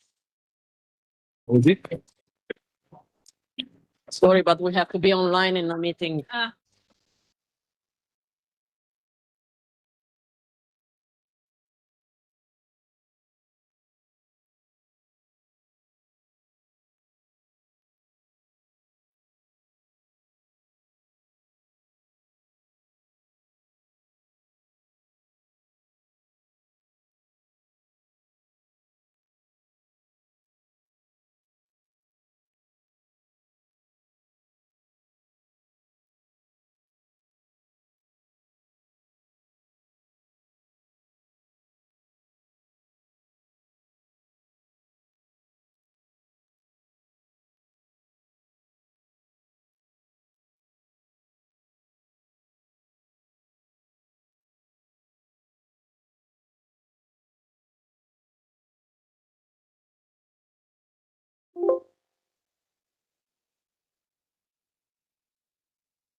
Ladies, gentlemen, if you allow me, I would kindly invite you to be seated.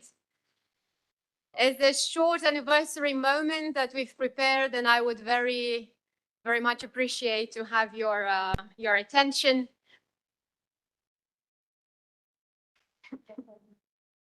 Thank you so very much. So thank you very much for staying. This is actually a very special moment for us at the Faculty of Public Administration. For many of you, this journey has begun several years ago, maybe if you are one of our students, and I very much would like to acknowledge the presence here in the room of so many students of the faculty. Without you, this conference would not have been the same, so thank you very much for all your support. So for our students, their journey inside this university and the Faculty of Public Administration has just begun in a way. But for others, this journey has started 30 years ago because we celebrate now 30 years of our bachelor program in public administration. However, this university is older than 30 years, and we do have a lot to actually be grateful for. Our existence is actually, in a way, very much linked with the democratic process of Romania. We're very, very proud to be one of those schools who have helped in this process in transition to democracy. And our Faculty of Public Administration, actually, with the programs, initially programs for graduate studies, programs meant to help those who were already employed in the public sector gain a new ground, understand the new principles of democracy building, became soon a place where the new leaders for our democratic societies would be born.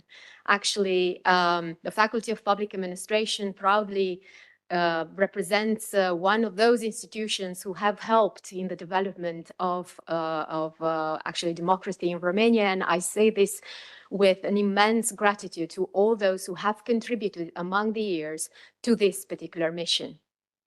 I now have the position as Dean of Public Administration, but before me there were two others who have served, and unfortunately their memory is still here, but unfortunately they're not with us anymore. There are two past deans of the Faculty of Public Administration that saw the vision of the university, integrated it in the programs of our university, and made it happen.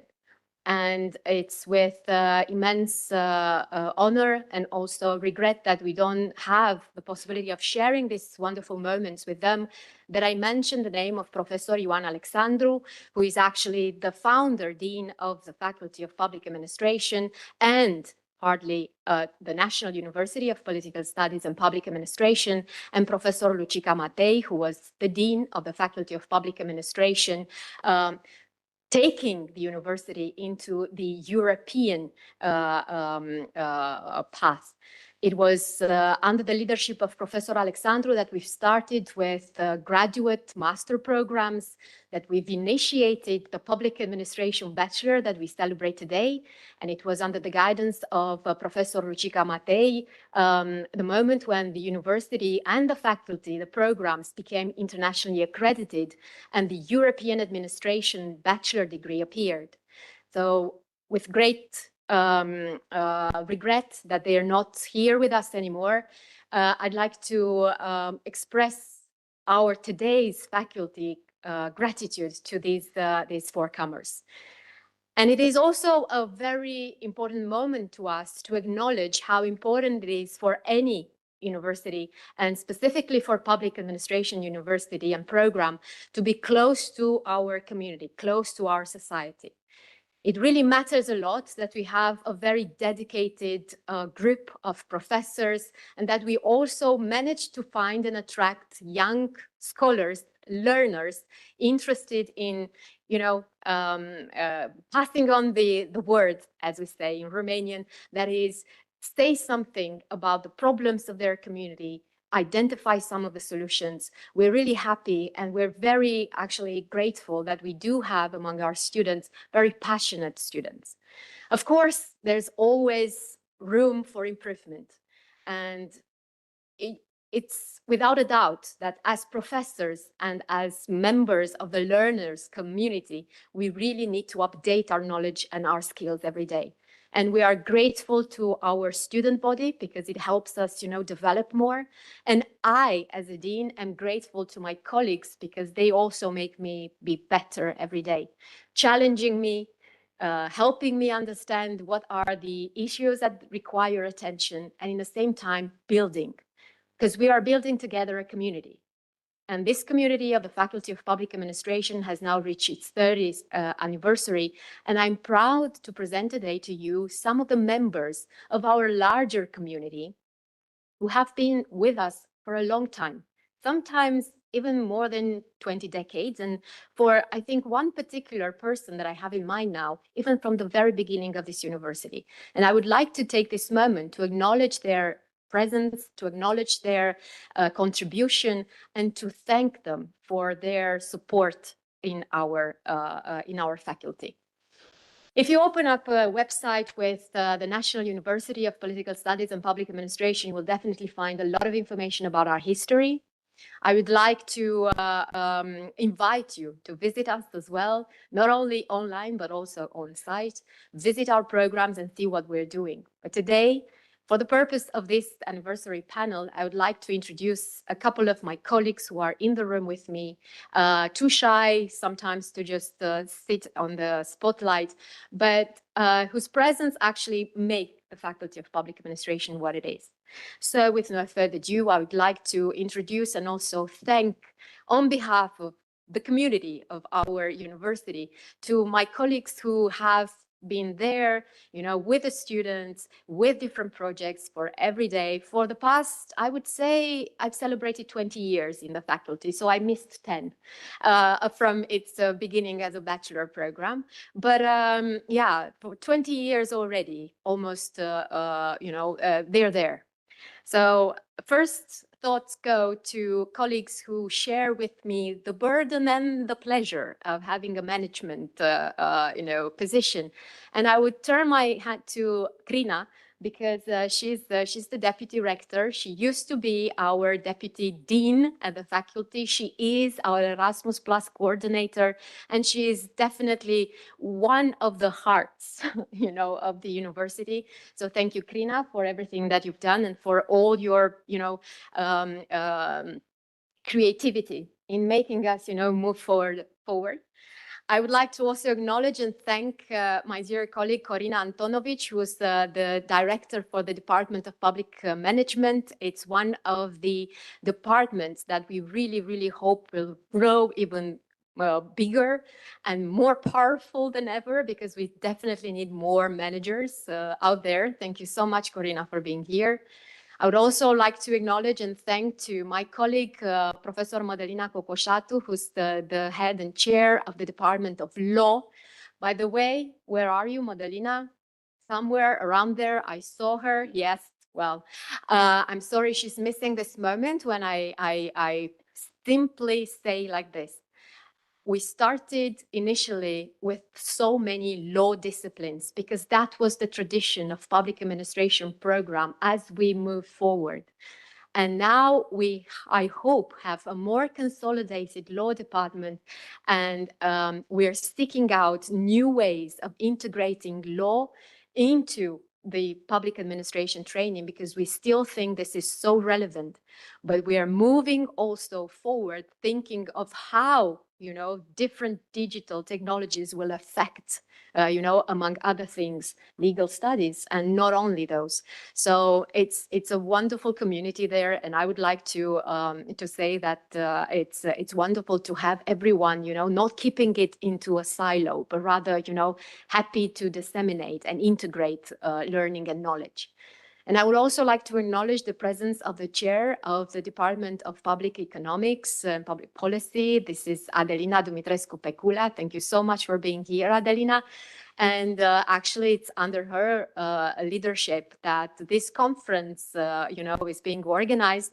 There were a couple of other people, actually, who were a part of the leadership of the department when this conference started. And I will mention one particular person who's standing in the room and has had multiple hats around the time, and that is currently the Deputy Dean, Teodora Bitsoiu, who's here, and she's also one of those hearts of the public administration community. And I would also like to mention, my colleagues who, again, very shy, they sit there, hoping I will not, say their names, just like, students sometimes do. I'm sure they don't hope that, but anyway. And it's Professor David Diaconu who's there, and thank you so much for making it happen. He's one of those champions. He does a lot of things. Administrative work is one of them, but mainly he's our gate towards admission processes most of the time. So for us, this really matters. Although what it really counts and really matters is the fact that you've managed to consolidate our relationship with a lot of transatlantic partners. So thank you for your work there. And I would also like to thank my colleague who I've just seen coming inside the room, is Professor Cezar Manda. A very big welcome and thank you so much for joining us, Professor. I am proud to say that local government does have a face, and that face is you. So, in our community, it's really, really relevant. Local autonomy and local self-government is something that we really treasure, and we think that starting from the grassroots is where we should. So, thank you so much for everything that you've done along the years in our community. And I see here next to us, Professor Gabriela Varia. Thank you so much, Gabriela. She's one of the professors who's actually, from the very, I think it's each Monday that you start your classes with our first year students. So if there is a face for university for our first year students, that face is of Gabriela Varias, because she is the one who opens up for us to all our bachelors in public administration and European administration. Thank you so much for that. It really matters who people see first. So thank you for having this burden alongside with the pleasure of identifying the new leaders, maybe emerging ones. I would also like to thank for their presence and thank for their dedication to our colleagues. And I think there's also Marius Văcărelu here. Thank you so much, Marius. You are less visible with the bachelor, but more visible with the master programs. Thank you so much for your dedication and your work. I would also like a special thanks to my colleague Iulian Matache, who's actually having the difficult task of following me around with the seminars. Actually, he's a grown man and quite capable of a lot of things, but I keep him having, a lot of, seminars on decision making and such, although he's a political scientist PhD. I do hope, you will take my place. So with that being said, you know that you have a lot to to do, not really that much, just push me away from the mic.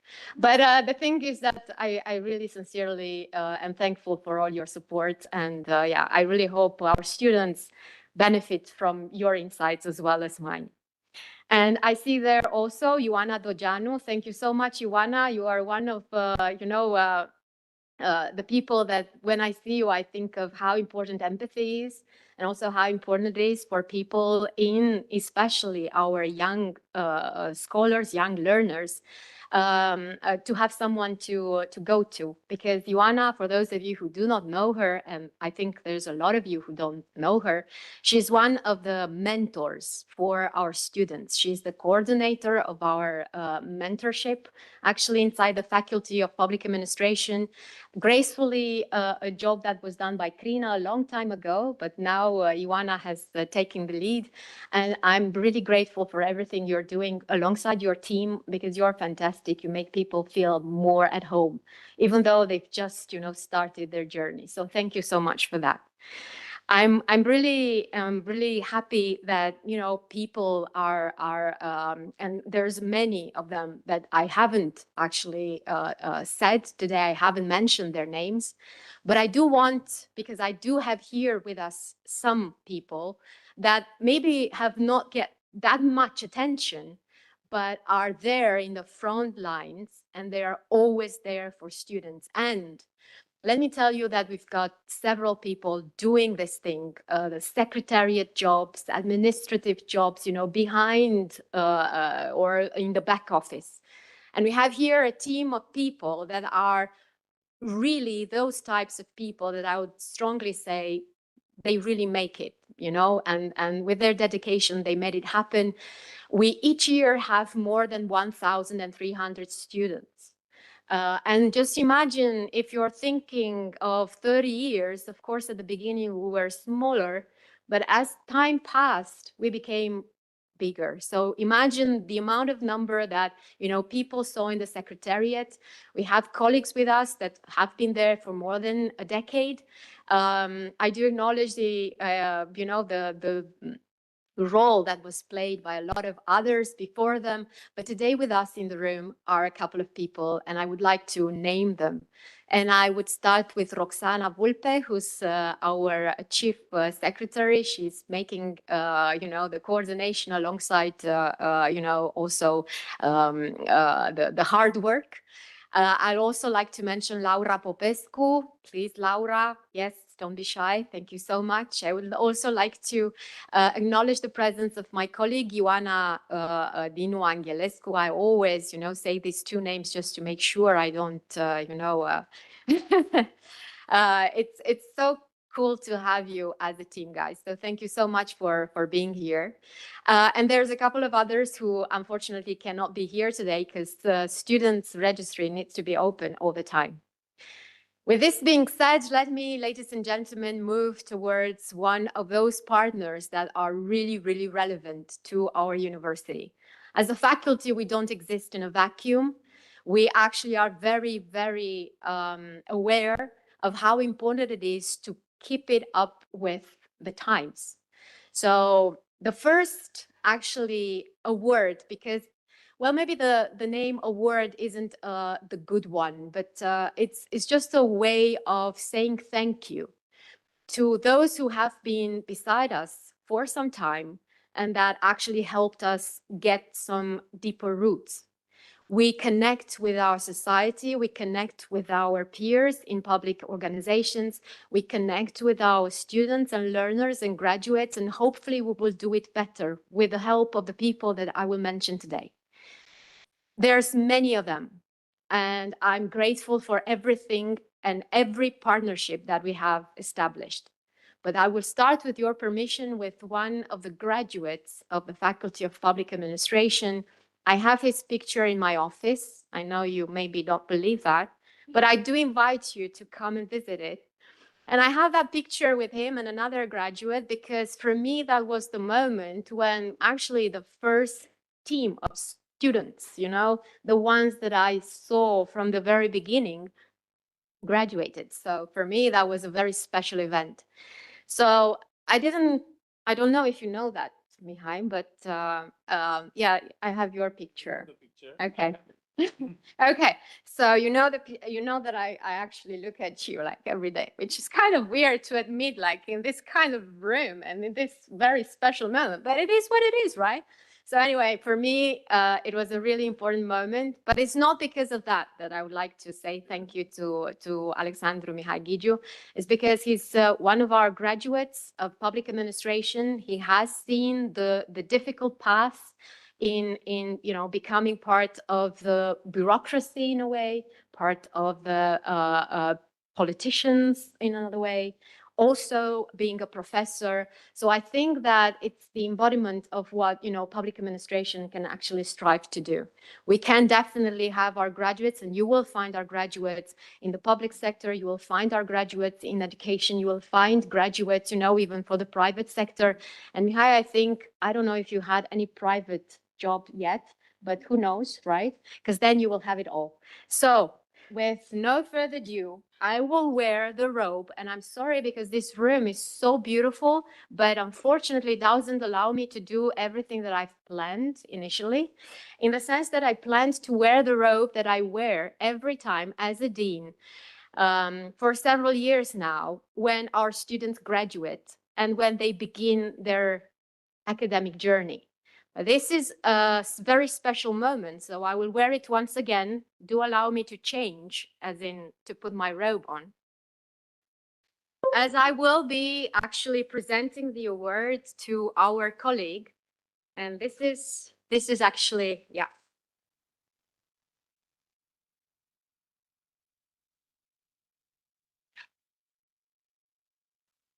So I managed, see? Okay, so it's with great pleasure that I would like to thank Professor Alexandru Mihai Ghigiu now, yesterday the graduate of the Public Administration faculty, for his devotion and his passion into moving public administration forward. Thank you so much.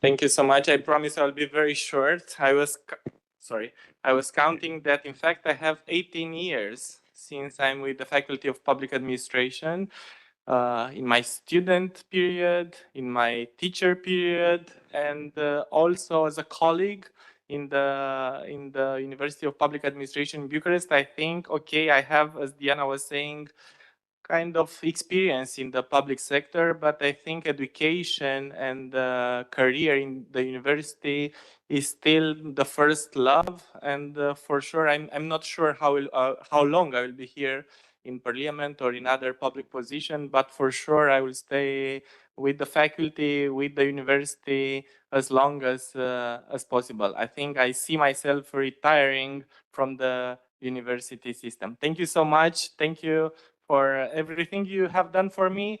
I wouldn't be here without the wonderful professor that I had. I think some of them are here, others no, but I remember the picture that Diana was saying, and I think that with the Faculty of Public Administration and with the university, I remember what the secretary of my year, Doamna Jeta, was saying, that I'm the kiddo of this university, and I think she was right. Thank you so much.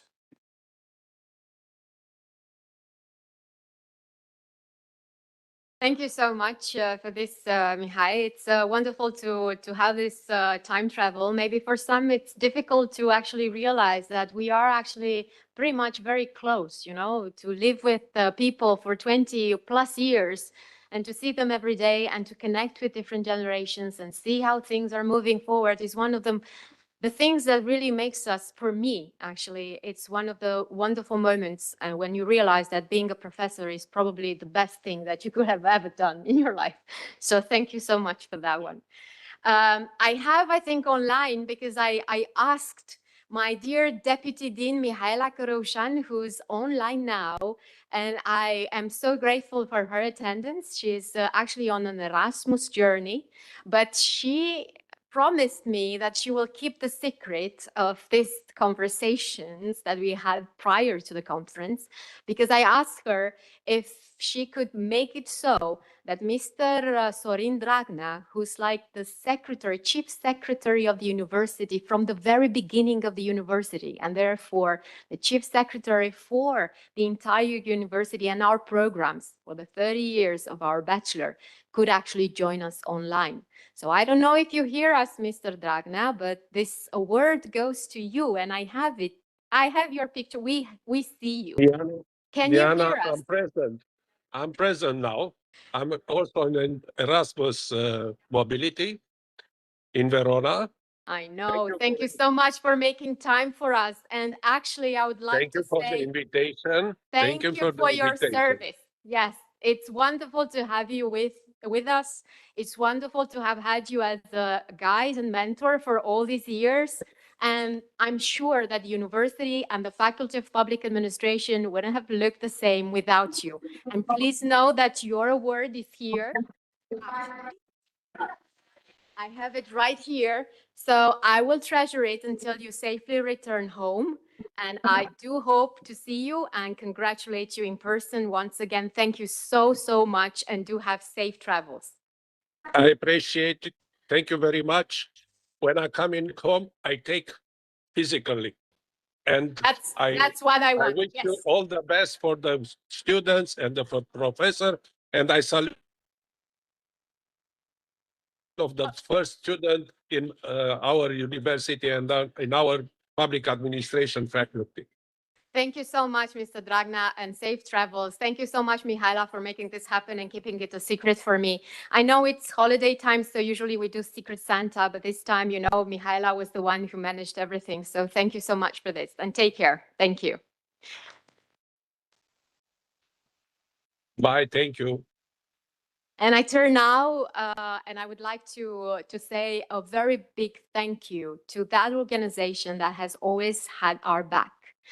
And it might be a surprise to you, but for me, when starting, not only as a learner in public administration, but also as dean, I found it how important it is for a faculty to have very strong network, a strong network with the public organizations, strong network with actually members of a local government and central government, a very important network with civil society. And one of these partners along the years was the National Agency for Civil Service. We did have a lot of partners, and I would like to acknowledge their contribution, Association of Municipalities in Romania, different institutions from central and local level all across Romania and in Bucharest.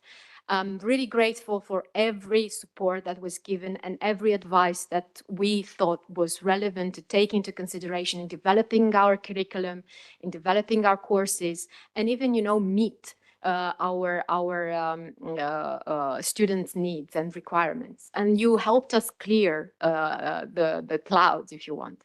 But the National Agency of Civil Servants is that organization where we hope many of our graduates try to go to. And eventually that they will become members of the civil service, creating and generating, you know, better communities, because they're there and they are the pillars of our society as we see it designed in the Faculty of Public Administration. And it was one person in particular who, for me, actually served as a role model in the sense of being so passionate, determined to move and push forward reforms. And that person sits here with us. Her name is Lavinia Niculescu, and thank you so much for all your service to me, to us, to everyone who has known you so far and will know you from your capacity here now in the National Agency and who knows where in the future. So thank you so much, Lavinia.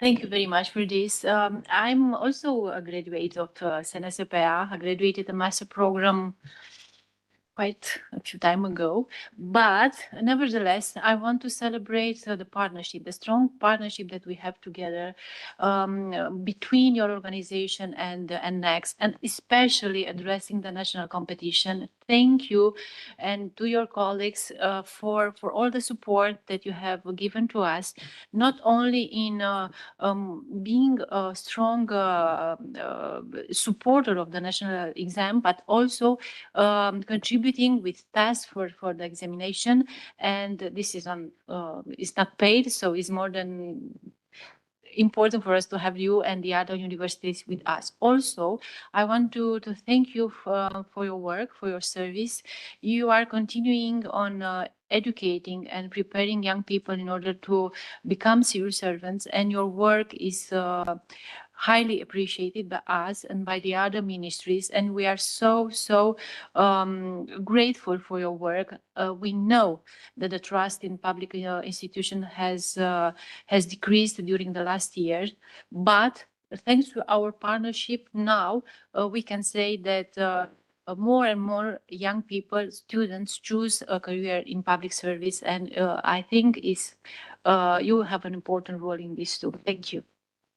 Thank you so much, Lavinia, for all your work and for all the work your team and your colleagues elsewhere inside the system, because for us, it's really, really important to stay close to what's going on there and contribute. And yes, there's a lot of colleagues who have done voluntary work, and we're really, really thankful for that.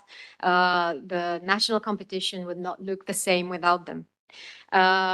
I would like now to switch our attention to my left, because I have here a colleague who has become part of our community after the COVID, when we realized that online education is really important. And he has played a very important role throughout the years that came after the COVID by showing us how technology can be embedded in online courses and how we can make our already known digital platforms more available, more user-friendly for our students. And with the hope that this partnership will continue and that, our contribution and work will continue to benefit communities and benefit our students and different learners, actually, different categories, not only bachelor, not only master, but also executive program learners.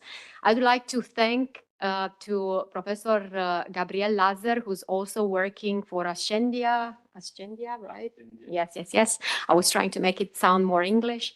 But Ascendia is another very important and trustworthy partner. And thank you so much for basically being with us in a time when I think partnership was the cornerstone, and it continues to be so.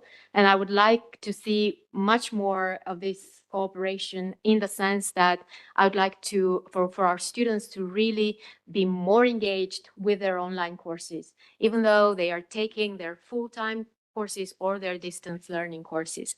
So Professor Gabriel Lazar, thank you so much. And yes, I do hope we will have the possibility of continuing our cooperation. Thank you. Thank you very much. Thank you.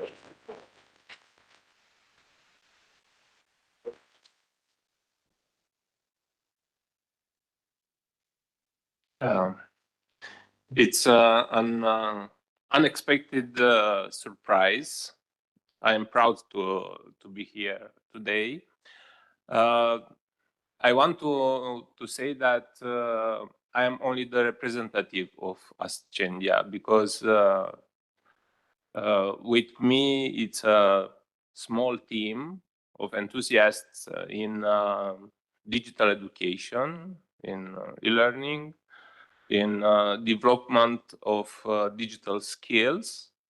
And I am very happy to see that an university like this, as SNSPA, it's oriented not only in a period of necessity, but also remains oriented in this direction.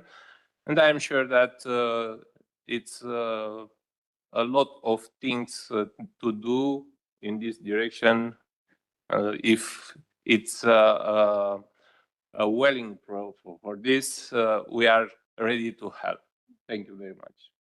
Thank you so much, Professor. I really count on the dialogue, because this is the most important thing, in my view. I think dialogue between us will really make us, better, and maybe more aware of what are the needs of our learners. So this is very crucial for us. Thank you so much. And with talking about learners, our faculty does not have now only bachelor programs like it used to 30 years ago. We moved past that. We have multiple partnership, we've extended, we have doctoral school now, but we also have executive programs, postgraduate courses. And one of those contributors to these postgraduate courses is sitting on my right, is actually the president of the Association of Smart Cities, is Mr. Eduard Dumitrașcu. He has been there for us at the very beginning when we're trying and striving to, have innovation in smart cities as a graduate program, then an executive training program. And well, your experience, Eduard, is really relevant to us, because I think that actually it really matters to know how others think, because most of the time in academia, people see us in ivory towers, in our silos, but actually that's not the case here. So Edward, thank you so much for everything you've done, and you will continue to do, of course, I'm sure, for the local communities and therefore for us. So thank you so much.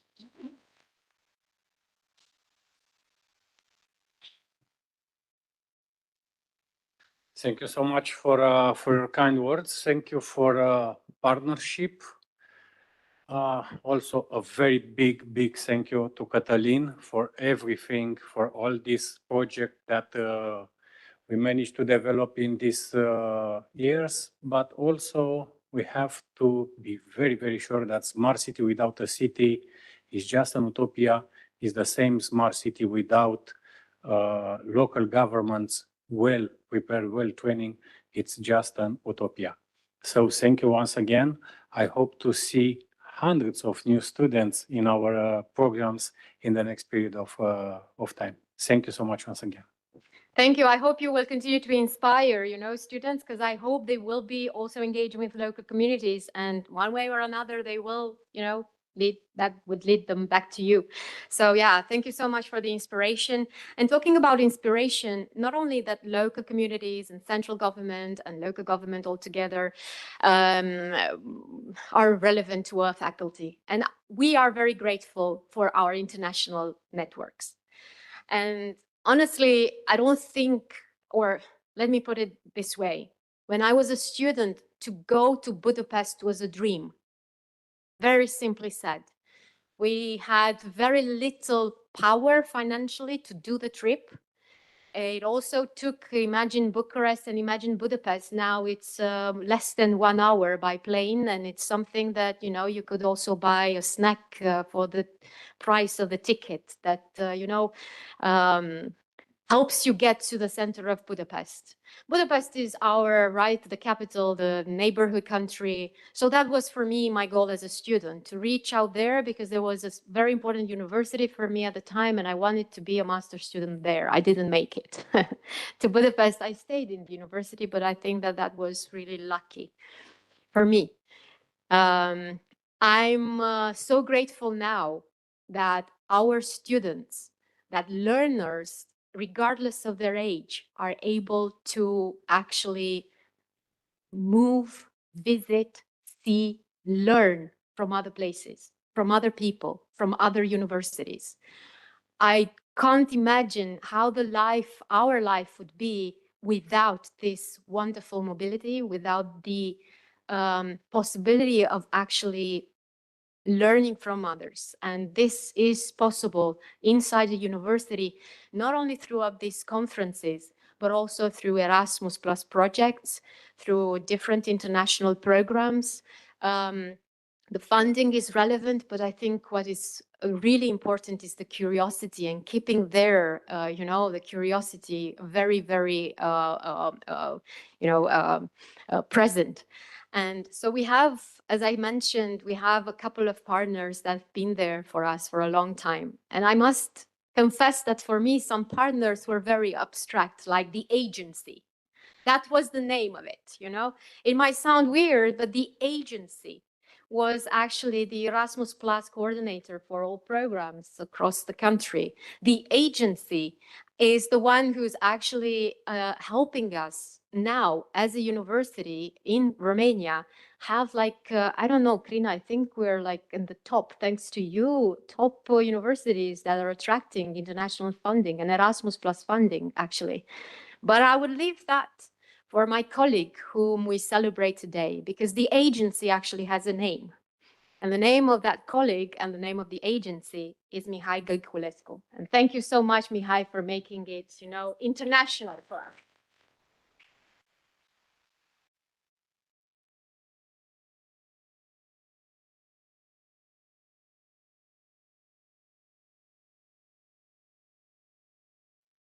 I now feel the need of actually preparing a little speech, but I actually didn't. So the last decade actually flew by in a blink of an eye, and working with all of you fine people, and actually building for the future, for students, for academic staff, for adult education, for youth, is actually a true calling. People are important. We all work with people, so it gives me a great privilege and a great honor of receiving this award today on behalf of the agency, Erasmus Plus National Agency. And as far as for myself, I thank you all for being here and putting together a better future for all of us through education. Thank you so much. And I know I had a very special moment thinking of how important it is to bridge all this. And now I'm coming to the close of the circle in a way, because I'm coming back 20 years ago, not by saying thank you to one of the graduates, but by saying thank you to one of my colleagues. And he's sitting on my right, and he's the chair of the conference. And let me say something. We all have duties as professors.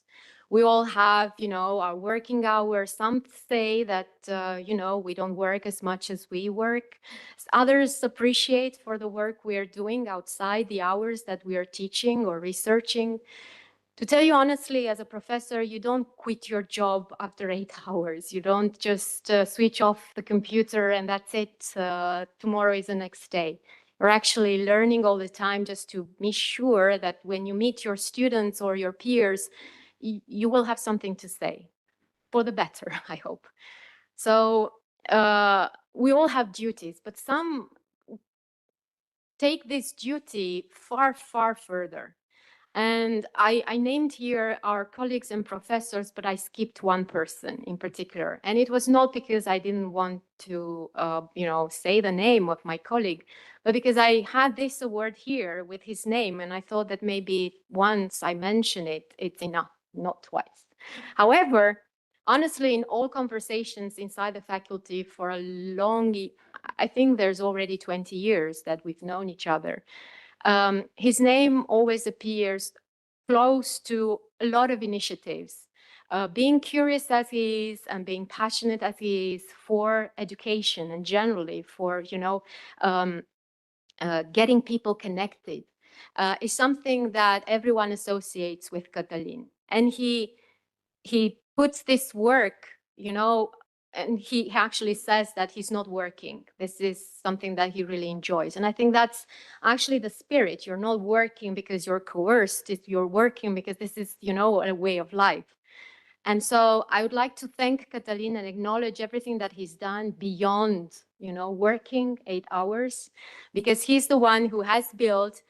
Of course, there were teams all together. Every time there's a lot of people, but some teams have a face, and that face in that case is Cătălin's, because he's the one who, not only that he started this conference, but if you can imagine, the first websites that we had as a faculty of public administration was designed by him, not a team, but by him.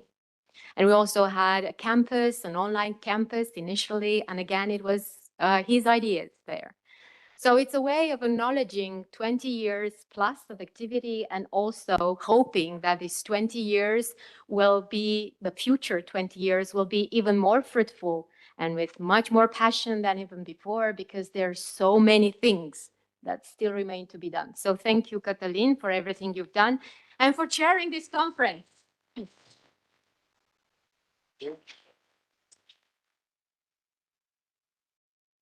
Like picture makes like 1,000 words. I have here something to show. Really? And to just enlarge it, make it full screen, please. And That was like a European administration. yes, I think that's 20 years ago. Something like that. We were in the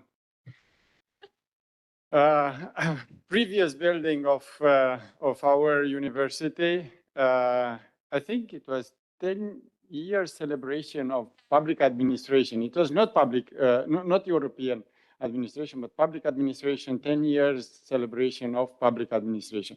So 20 years ago, exactly Yes, and yeah, let's have one now. We don't have it. Well, I can use my phone. Is that the first selfie that were ever made or something? I don't know. I mean, I don't even dare to think of these kind of things anymore because I'm kind of like ashamed. Yeah, please. Wait, Take that and, one. yeah. And with this. Oh yeah, yeah. with Sorry. this. Yeah. Not necessarily mine. You should have. Okay. Cool. Thank you. So we invite you in 20 years from now to see the differences. I was trying not to say so, but there were some differences, though, at least in my case.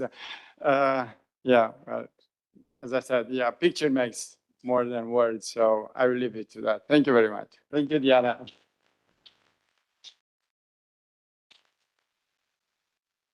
I know there's a lot of people to whom I should have addressed thanks, but those people know me and they know that I'm actually grateful every day for everything that they're doing. I hope you can appreciate that. We hope this panel will actually celebrate public administration generally. You know, it's really something else than rather just a place where we go to work.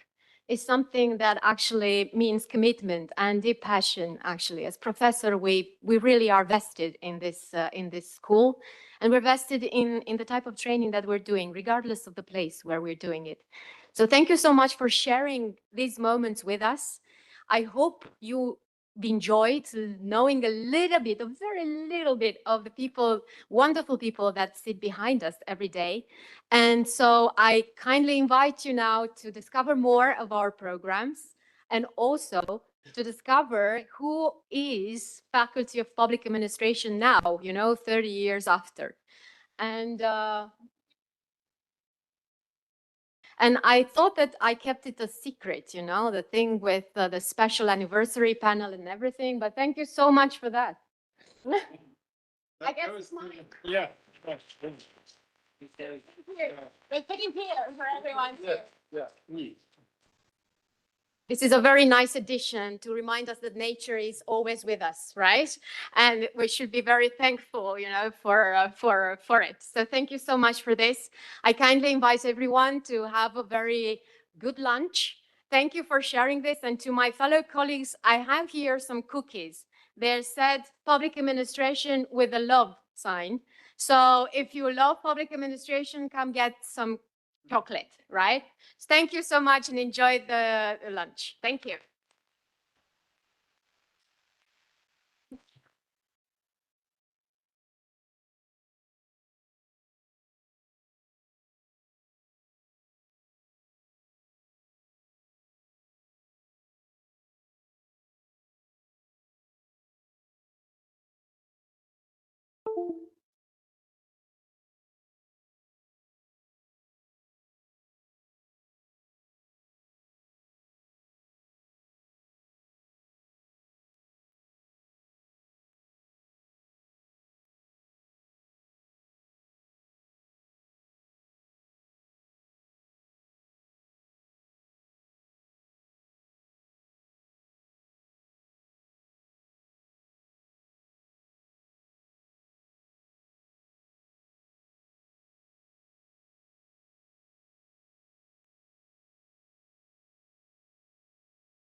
Hello, back. How is everybody? How is the lunch? People are still, kind of like enlarging the break or using the post-lunch time to now they have the opportunity to speak. Till now, they were just eating. And as I can see, some of our participants left for the tour, which is, I mean, I would have done the same if I wouldn't have been here with important task to fulfill in the name of the organizers and the organizing committee and the faculty, maybe, why not, speaking on its behalf as well. But put this aside, we are on the panel of smart education, which it is, as I was saying on my opening speech, to me at least, but I hope for each and every one of us, the most important aspect in a societal development. Education is the key, and I remember I was stating that since more than 20 years, as Diana was just saying before lunch. So education is the key, and we are here to discuss now about smart education and not education alone, at least not as it was seen till maybe, I would say, recently. Even though, technology is advancing so fast that when you say recently, you need to be very, you need to come with some sort of time interval. Otherwise, recently it's not enough. So, kind of like have a clue at what and how technology is developing in different areas. And of course, education is one of these areas. I will start by presenting my panelists. A very, I would say, interesting and, highly, with high expertise in the field of education. Interesting people, beautiful people, and with high expertise, as I said, professionals in education. And I will start with my colleague here, Ana Maria Bercu from the University Alexandru Ioan Cuza in Iași, the oldest university in Romania, right? So you're representative from that university, from the oldest. She's a professor. Of course, it's more or less same field as us, like public administration and governance. So expert in this field. And then I'll go to Alexander. Oh, please, Anna. Thank you so much, Cătălin. Please allow me to say that I am more than grateful for being here today with you. Thank you for inviting me here, and happy anniversary for 30 years of public administration specialization. And we also in Iași celebrate 30 years. So we are at the same age. Thank you again, and I really hope that we will have a fruitful discussion about what means smart education, the reason that we are here now. Thank you. Technology. Thank you very much, Ana Maria, for your words. And yes, we discovered during the break that both our faculties are, the same age, 30 years. So we planned and we invite you, we take the opportunity, we invite you next year for probably a joint venture for the 31 anniversary. I mean, why do we need to wait for, zeros and fives to celebrate something when ones are also good, nines are also good. I mean, we do have the opportunity. We should just use it. Again, Professor, Vienna University, Professor Alexander Prosser. We know each other from CEGov conference for a decade already, I think, something like that. A pleasure working with him all along. And from last year, we decided a year ago, we decided to have this joint event, which is, it started very, I would say, beautiful, and I hope you have the same feeling. Professor Alexander, if you want to just say a few words. Yeah, Alexander Prosser, University of Economics, Vienna. It's an honor and a pleasure to be here. Thank you very much. Irinuca Văduva, the president of, or managing director, right, or for ICDL, former known as ECDL, European Computer Driving License, a body that was active. It's active since more than 2 decades, right? And with its scope and objective to digitally educate, I would say, based on the governance from what was the name in English? Governance ordinance, something like that, right? In 2001 for public administration. So ECDL. 2002, okay. It was designed for public administration mostly, for public servants. And so she is also in the field of education and, of course, very much related to public administration for obvious reason. Thank you for being here. Please, if you... Thank you so much, Catalin, and thank you so much for the invitation in celebrating 30 years. I will have a task now. I will invite you to the 30 years of ICDL in Romania soon. We are not there yet, but we are pretty close. I'm very happy to be here and to share the panel with at least from organizational point of view partners, because on my right, the University Alexandru Ioan Cuza in Iași has an ICDL license.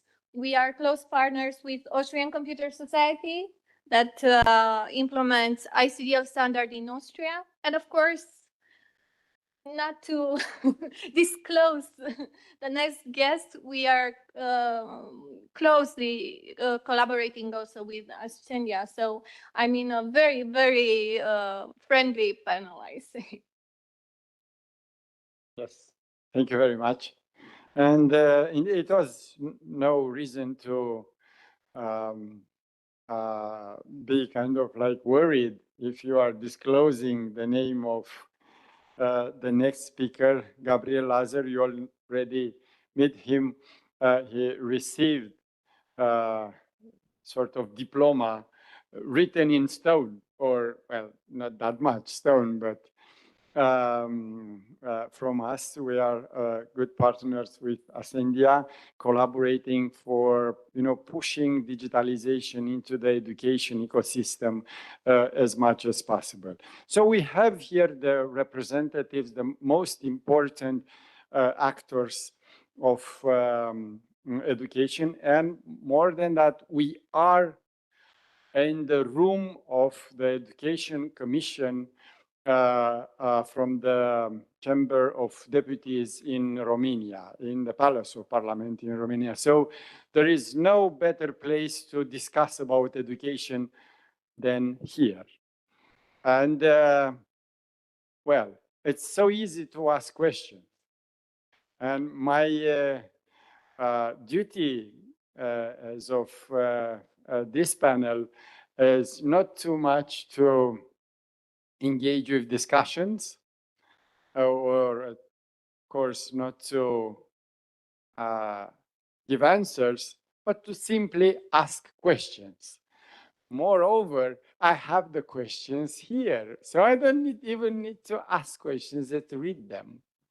And let's see how can we put our guests here into, I would say uncomfortable positions to ask questions. Of course, the floor is open, so if you feel like asking a question, feel free to. I will moderate that too, of course. I mean, it's open, it's free, but it's moderated. So take that into account when you are expressing the will to ask a question. And with no further ado, I will start with my very first question. Okay, everybody is ready? Okay, thank you very much. So I have here, the first one is, how can universities, employers, and local communities collaborate more effectively to ensure the that educational programs reflect real society needs, especially in the region facing demographic decline, which most of them are facing that. Skill shortages or economic restructuring. As I said, the floor is open, so it's any one of you who is willing to, jump first into answering this. Ana Maria, please. Professor Bercu, or yes, I would be Maria less is better because formal. I think that here should be more a dialogue and not just to question us. Yeah, I've just think a little bit about the discussion that have had in the previous panels, and I think that I heard that the discussion is related to smart. Is related to smart cities, smart communities, smart skills. So everything should be smart, which allow me to define the idea that us, the university, remains in order to define the smart people. And for this, I think that it's very, very interesting to see how we could link university with local communities, with businesses, with public authorities in order to respond to the challenges that you just mentioned. So we have probably the decrease in terms of employment. We have new technologies that emerge and put us into the situation to learn more. So probably, from the part of the university, we should change something. And this something is related to, firstly, I think, how we teach the people, the students, how we have the opportunity to make our classes more effective in terms of teaching new skills, the digital skills or the hybrid skills, being the way that we could find it in new documents that arise.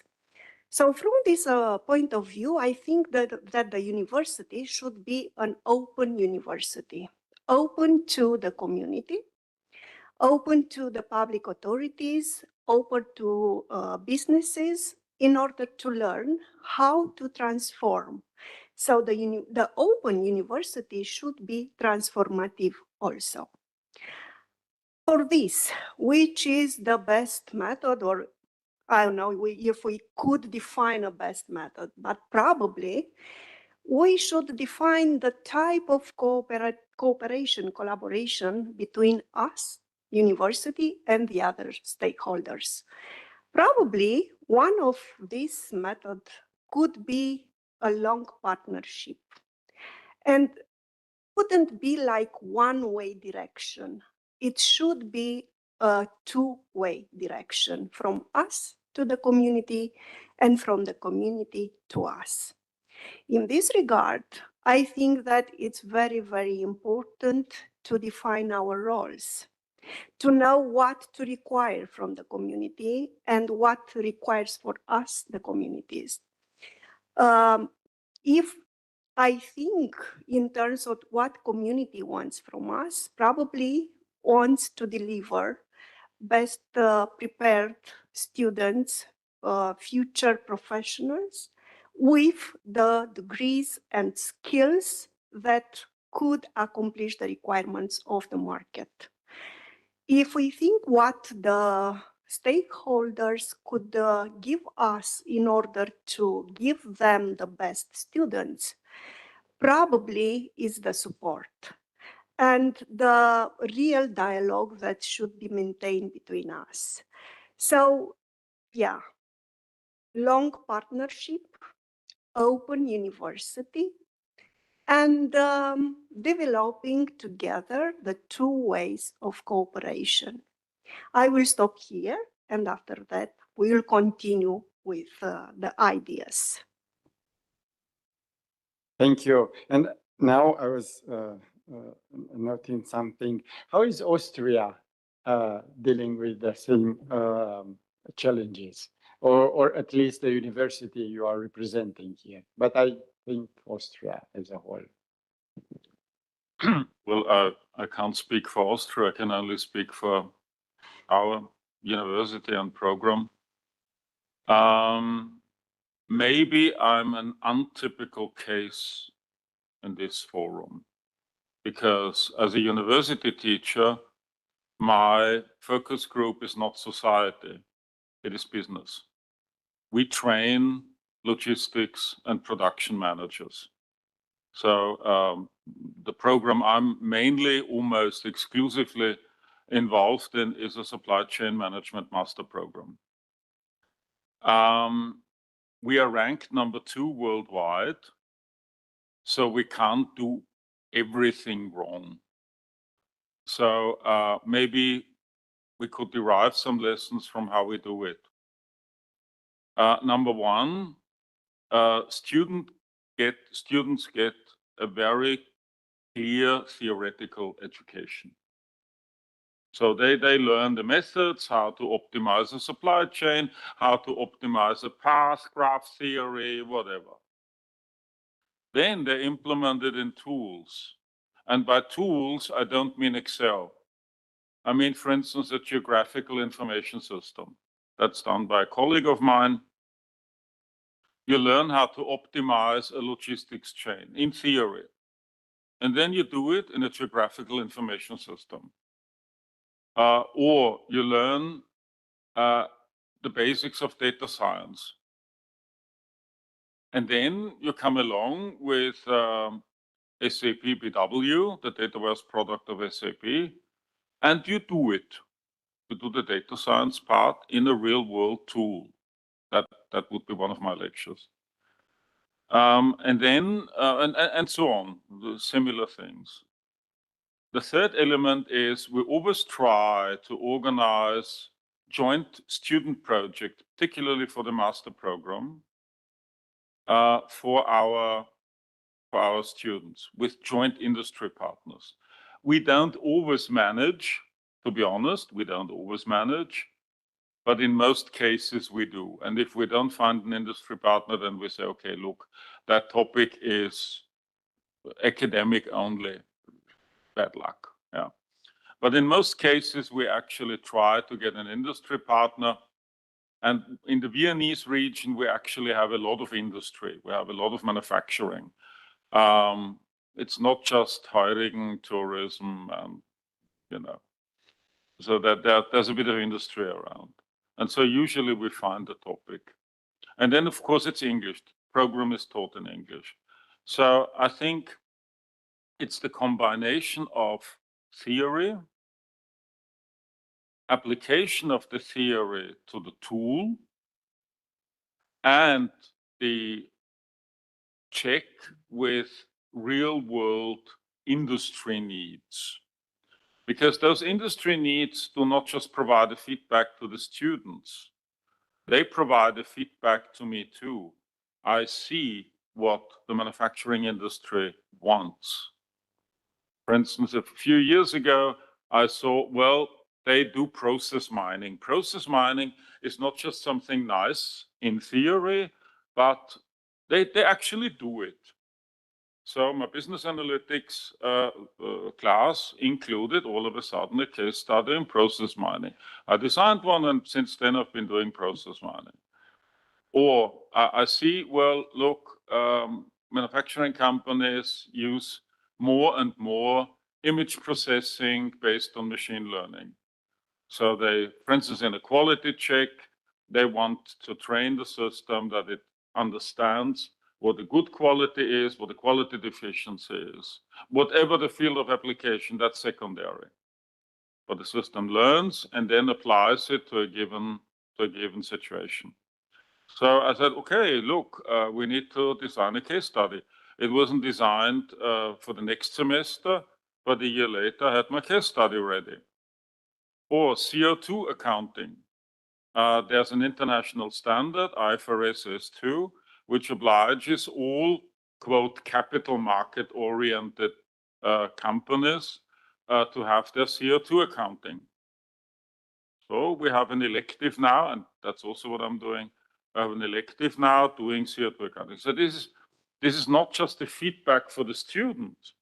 And we should not only discuss feedback for the students, we should also discuss feedback for the lecturers, because ultimately it's the lecturer who provides the menu, who goes to the students and says, look, that's what I have for you. And then if that lecturer teaches something that was super nice 20 years ago, acceptable 10 years ago, and maybe not so super nice now, will put students on a completely wrong track, and they will hit the labor market, they will hit reality and realize, oops, part of my knowledge, actually a large part of my knowledge, is not applicable anymore. So this is not just the loop back to the student, it's also the loop back to the lecturer. That's what I would recommend not to forget. Yes, thank you very much. And I was wondering, because here in Romania, plenty of students are getting a job while they are still students. Is it the case of Austria? Because, I mean, the model you are proposing looks like going to this direction. Is it the case in Austria? Or Actually, we do this on a master level. And on a master level, they already have the bachelor, of course. I mean, and then they would already have some kind of part-time employment. I would say I don't do a systematic opinion poll, but I would say 2/3, 3/4 of my students have a job, at least a part-time job. And after they finish the master's degree, usually if they do it in conjunction with a company, they go to the company. Sometimes they don't. Most of the students, our alumni, actually go into consulting, at least immediately after they finish. What they do after 5 years is something else, but they usually go to consulting first and earn a little bit of money. yes, and also they have access to real world situations, because, you know, as an employer, you will, you know, put him to work. I mean, for real. Okay, thank you very much. And now going to Irinuca. Yeah, where I don't know if struggling is a good word. Sometimes when we face public administration, we might consider it relevant and actual, but I think you're struggling to digitalize, at least to change the perspective of public administration to be more digital for quite a while. If you will be to measure not the, you know, actual or whatever, do you think that public administration is digital enough? What should they, something is missing somewhere. You're asking about the public system in The Romania, public right? servant. Yeah, In in Romania. Yes, in Romania. Okay, so we all feel a need for a public administration that is more into the digital world. um, uh, I mean, it's obvious. We all are working with the public services, and we always wish for better things to happen. So at least from our perspective, there are many things to be done in with regard with digitization in public services. Of course, ICDL is an organization that is doing digital education, so we are dealing with digital skills, and our focus was mainly on the digital skills of public servants in Romania. We have worked very closely with public authorities, even since the beginning, as you mentioned. And for those who don't know, sorry, for SNSPA holds the ECDL Center #1. Yes. So we were, yes. And thank you for that, actually. Thank you for your collaboration for such a long time, and for being the first organization believing in ICDL. But coming back to public administration, we are, I think we are moving much slower than we wish to, but certain steps were made. And the fact that now we are considering the digital skills as key competencies for public servants in Romania, it's a big deal, because acknowledging that we are facing a real process of digitalization in general, and acknowledging and saying that we need digital skills for real for any employee in Romania. So even for public servants, I believe is of main importance.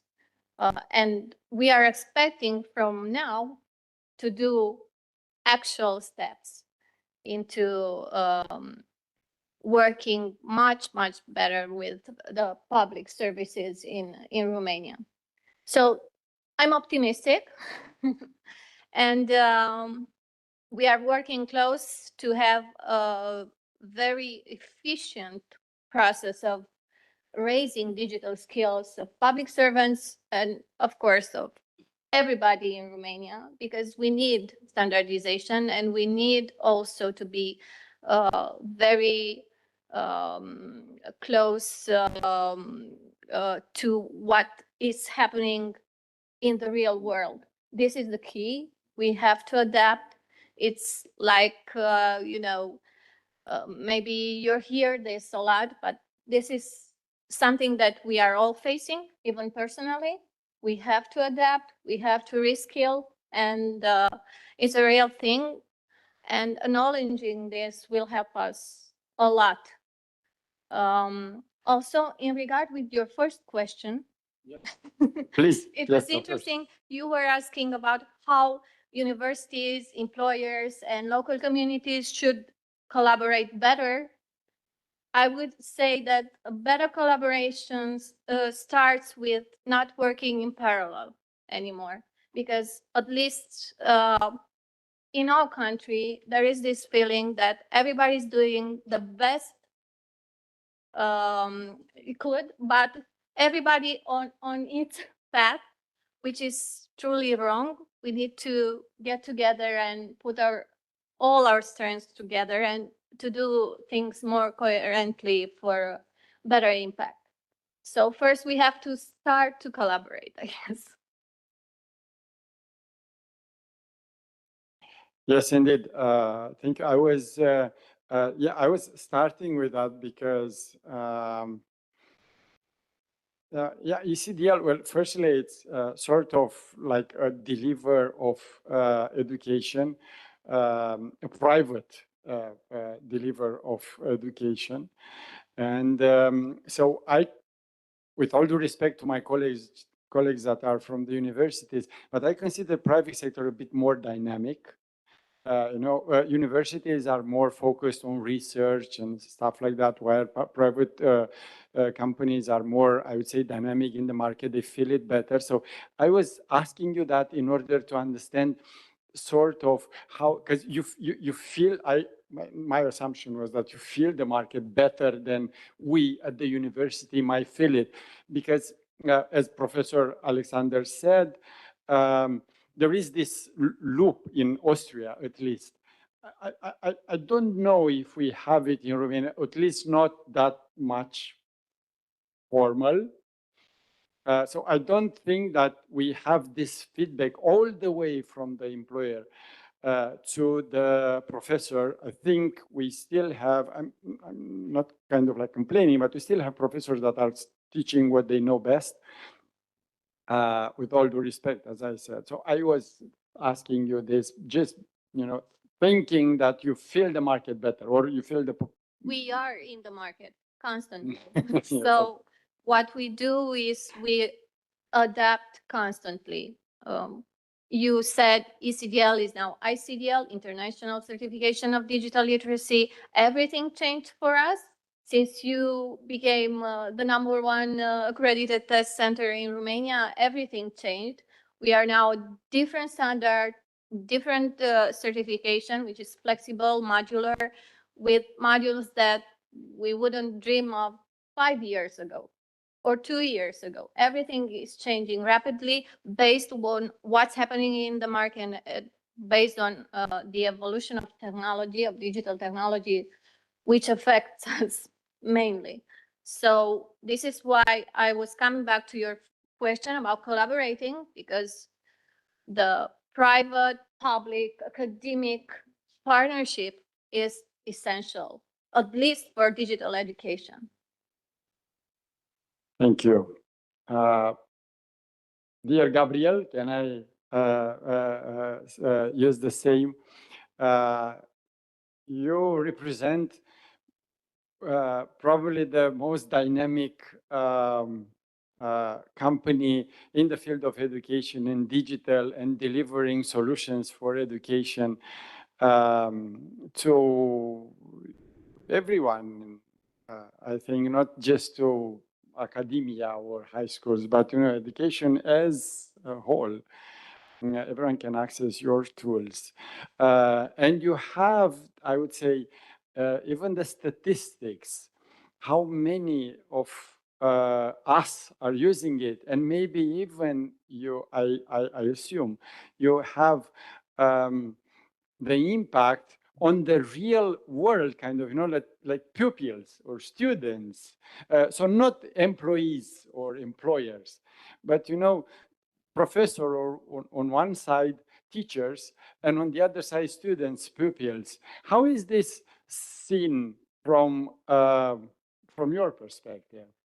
Are they using it? Is it enough? Should we do more? Who should? Okay, first of all, I must say that I have 27 years experience as a teacher and 8 years in the private sector. I had the possibility to see this problem from both points of view.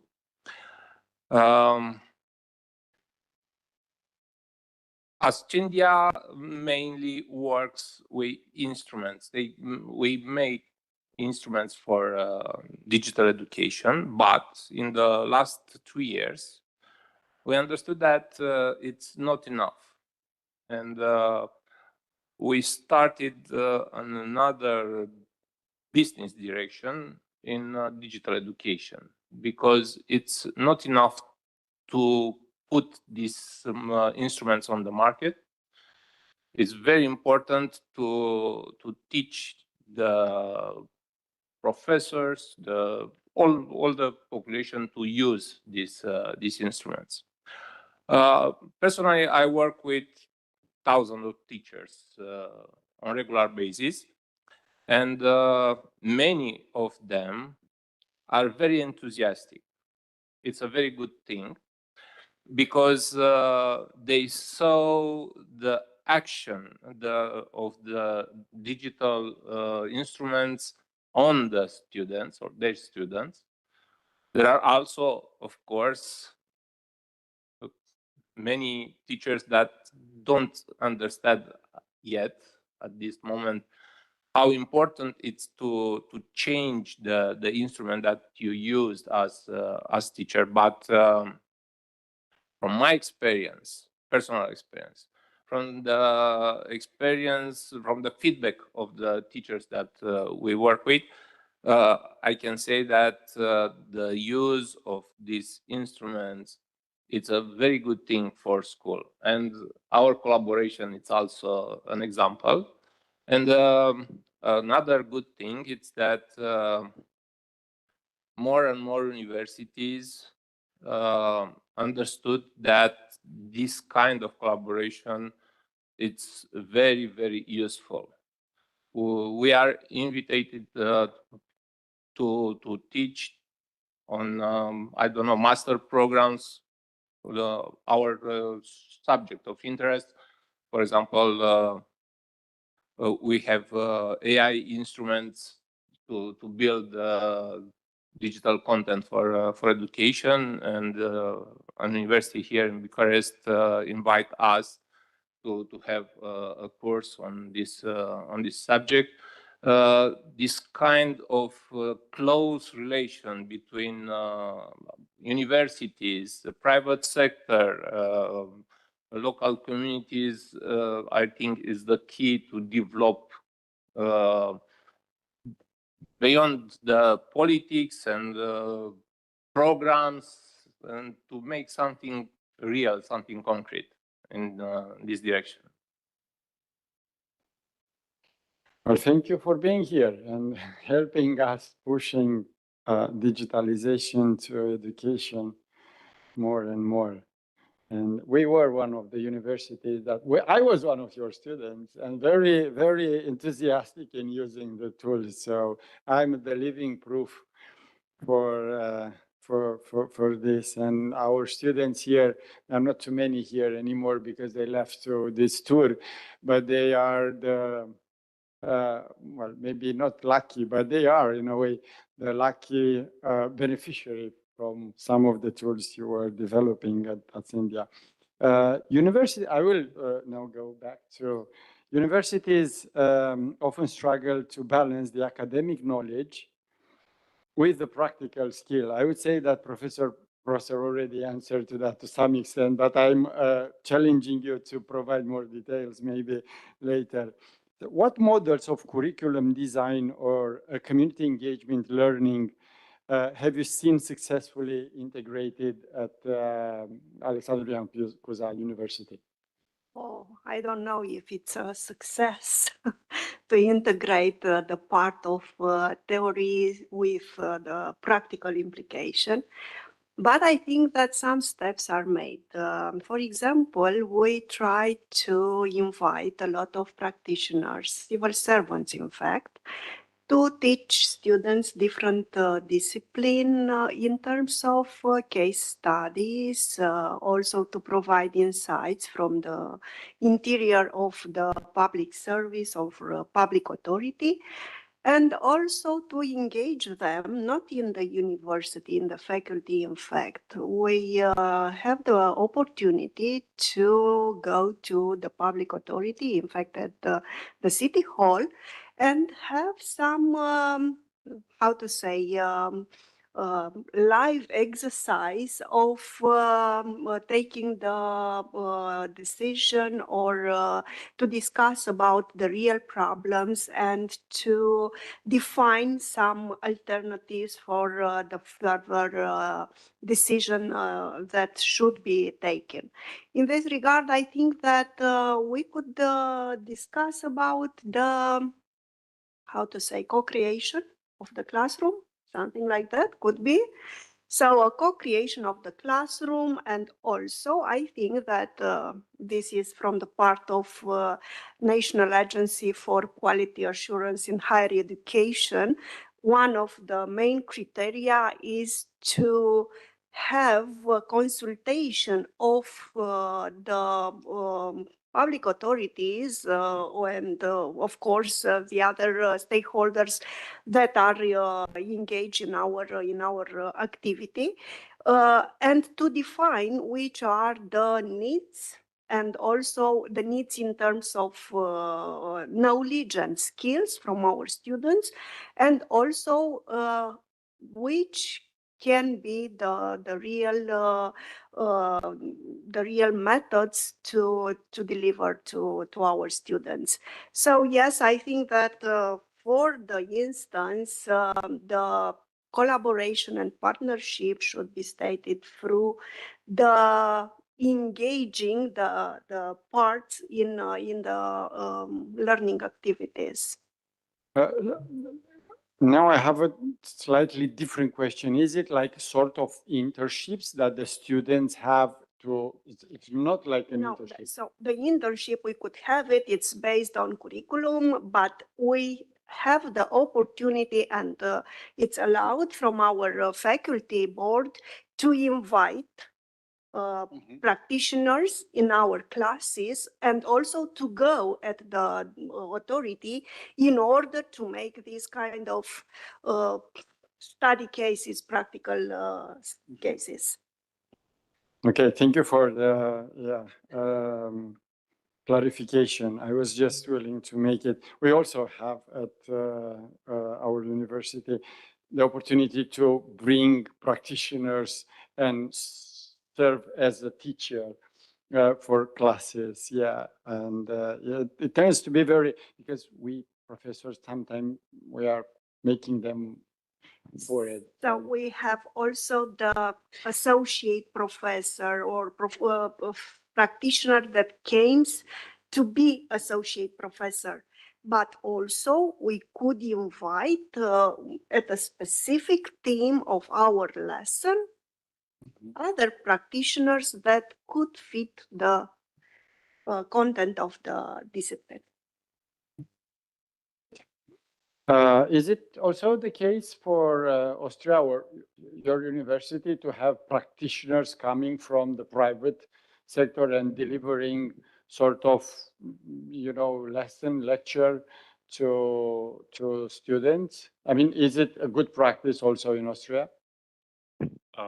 I think generally speaking, it is a good practice. We do it. It's welcome. We shouldn't overdo it. So we have certain limits also in the accreditation process of a master program. There is usually a maximum number or a maximum share of lectures held by practitioners. That's part of the accreditation, so you shouldn't go beyond that. But of course, yes, we do. For instance, in the specialization that I organize, we have an alumni from our program, and she now works at one of the big four, and she has a lecture doing social media analytics. Real world Twitter data downloaded 100,000 records, and students do a semantic text analysis and do it for real. Yeah. But if I focus more on, because we are so untypical, we are not public sector.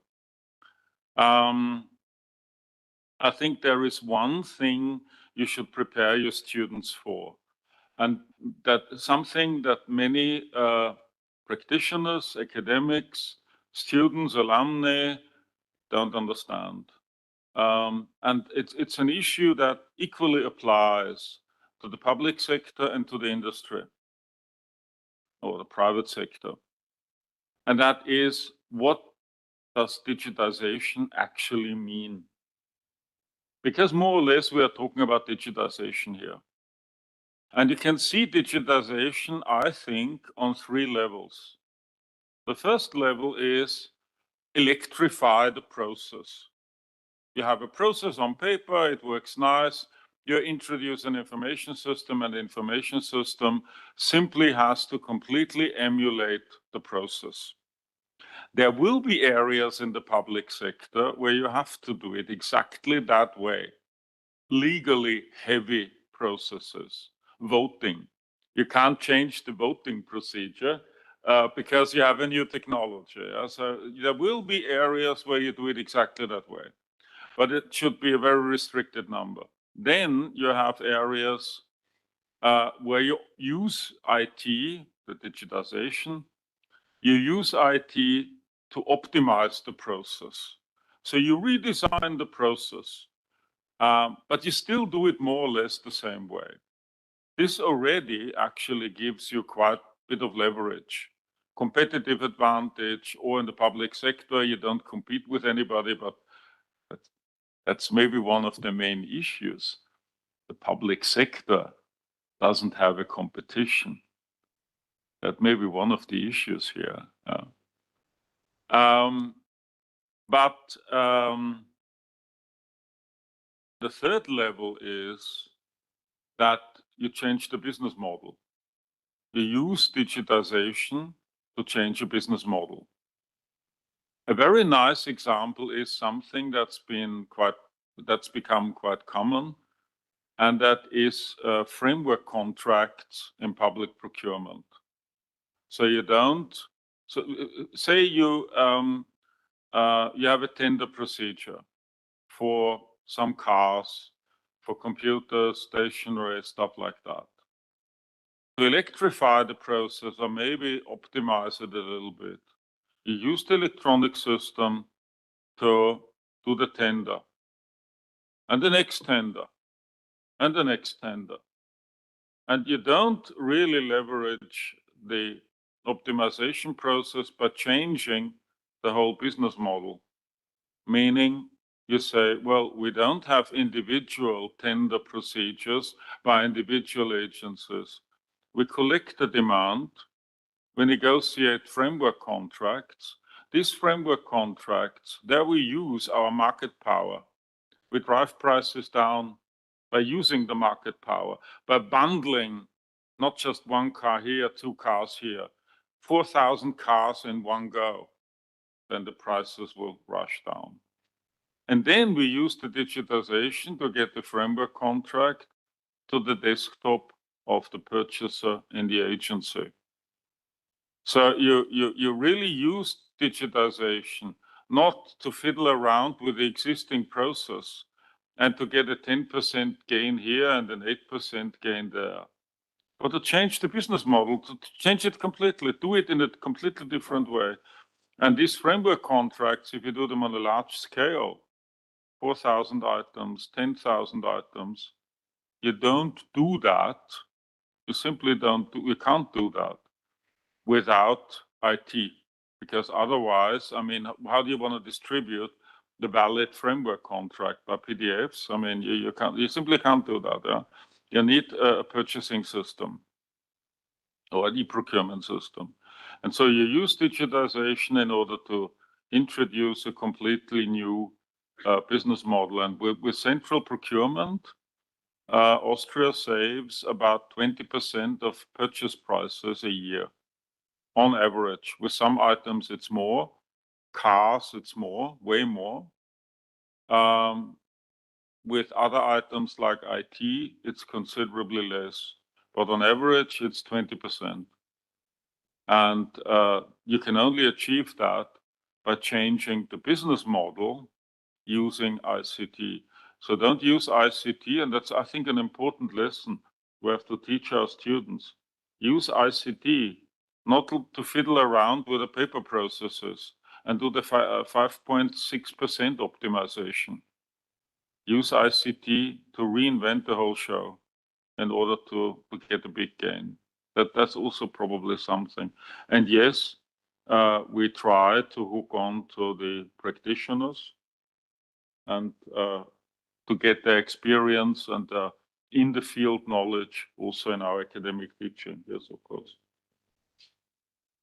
Yes, thank you. Good to put this down, and maybe to take some of your notes as to promote it here as well. I will share small parts of a discussion I had with Irinuca before when I invited her here, and she was asking me something like that, and it follows this, sort of practitioners coming to universities and taking the role of a teacher or of a professor. And she said, are you willing to have a, sort of like a common program with Smart-EDU hub and ICDL in order to give your students some AI classes and stuff like that. And of course, I was immediately saying, I mean, it was not even 1 second of debate in my head. I said, yes, of course. And we already discussed it about when it should that happen or begin. And it will be starting with the new semester. So probably will be in March or something like that. So we are already into this path. I will into this path. So is it your common approach to approach universities or high schools or schools in order to do that? Yes, this is what we are doing. We are working closely with schools, universities, companies, public authorities, and so on. So it's a practice for us.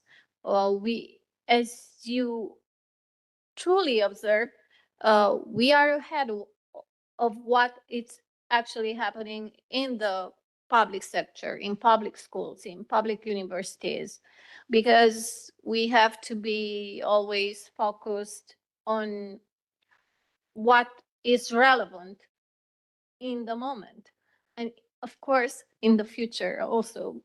So ahead of bringing effective curriculum in schools starting early years, which we are advocating for since forever and working closely with the Ministry of Education, for instance. We are working closely on us, and then we are coming back to our partners and deploying what we ahead are developing. So we started doing AI in high schools, I don't know, 4 years ago.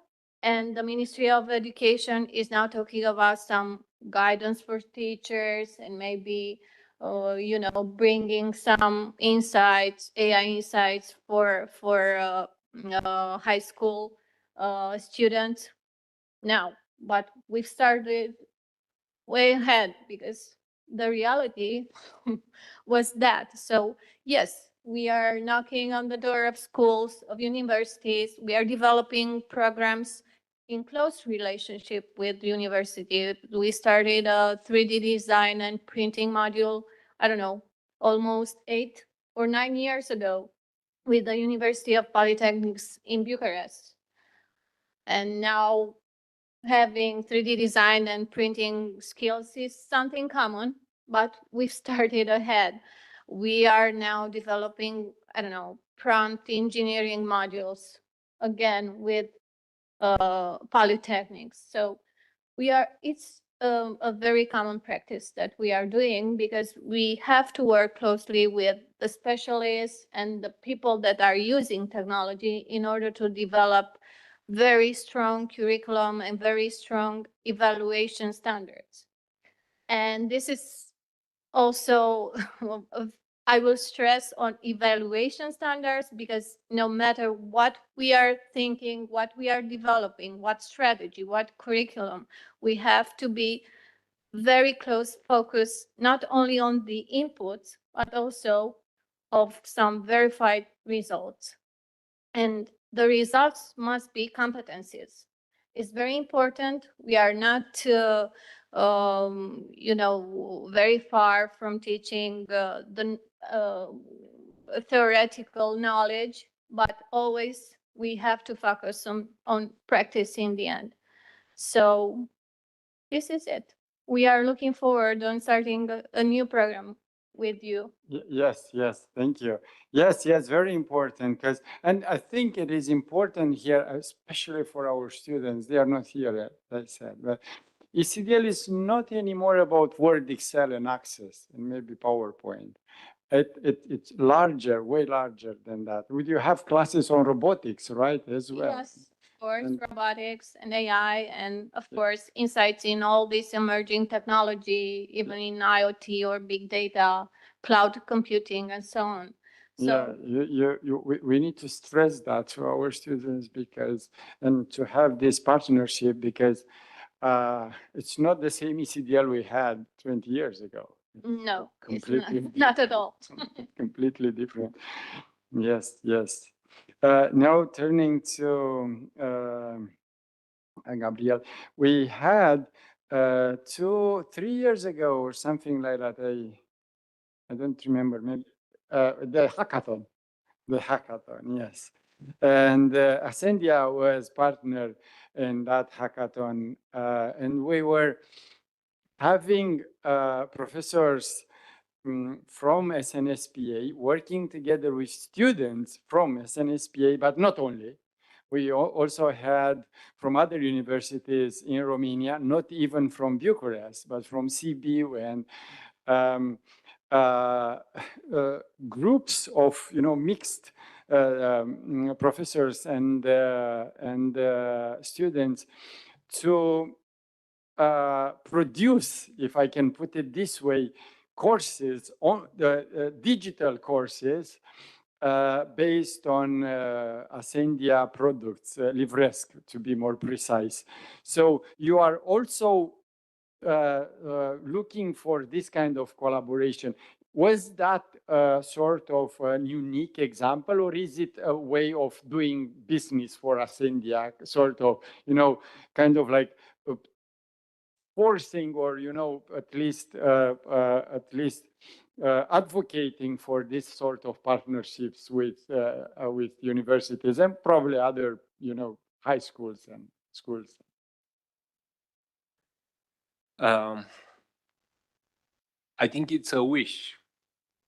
It's a wish because unfortunately it was a unique experience. It was amazing to see students at their first contact with our instruments trying to insert even AI part in this activity. The creativity of the students was exceptional. And I think that many universities can take this model. I promoted this model to other universities, but until now it was not something positive in this direction, because it's a fact. Teachers don't have enough time to develop a lot of new instruments using AI or content creators and so on. But the students can help them to build such instruments with two wins. The students learn to use the instrument. The teacher, after that, have the material, the digital material, to be used with other students. I think that it's a very good idea, and if we can promote this, will be a very good thing. Maybe we need to have, I'm looking at Diana, maybe we need to have another hackathon and to use it as a new exam to refresh the memory of our colleagues in order to have a new experience and to show how these things work. Please. Yeah, so turn off. And we had exercises about that, Katalin, because like this room needs to be, like in sync. Yeah, no, I'm kidding. So it's a wonderful idea, actually. And this is an open invitation to our colleagues from Iași, colleagues from Cluj, for colleagues that, share the same interest and think that they could bring their students to Bucharest, because I think that would be a wonderful opportunity to point towards what's needed in education nowadays. And maybe you can design the call and share it with you, and maybe you can share it with others as well. So hopefully we could organize something, dealing with the digital and education in the same time, and hoping for the best pitches ever. So yeah, let's circle. Yeah. Thank you. Yes, thank you. Okay, well, as I said, this panel is open. So if there is anyone who would like to, comment or add any suggestion, or, simply ask a question, Oliana, please. Works? Okay. Very interesting discussion. Our university, I'm Oliana Sule, I come from University Alexandru Mesiu Durrës in Albania. So we are part of this very nice region, which are the Western Balkans. And actually, it is very interesting because also the paper that I will present during the conference, but also the project that I'm working on now, it is founded by the National Agency of Research and Innovation of Albania. We have one part of research focused in the famous third mission of universities. Also, we celebrated we are celebrating currently 20 years of existence of our university. We are like the youngest university in Albania. Durrës is the second main city and the main port. And we had an interesting forum focused on the discussion that you are having here in this third mission of university, in how to engage different stakeholders, like to build the famous quadruple helix model or the multiple helix that exists.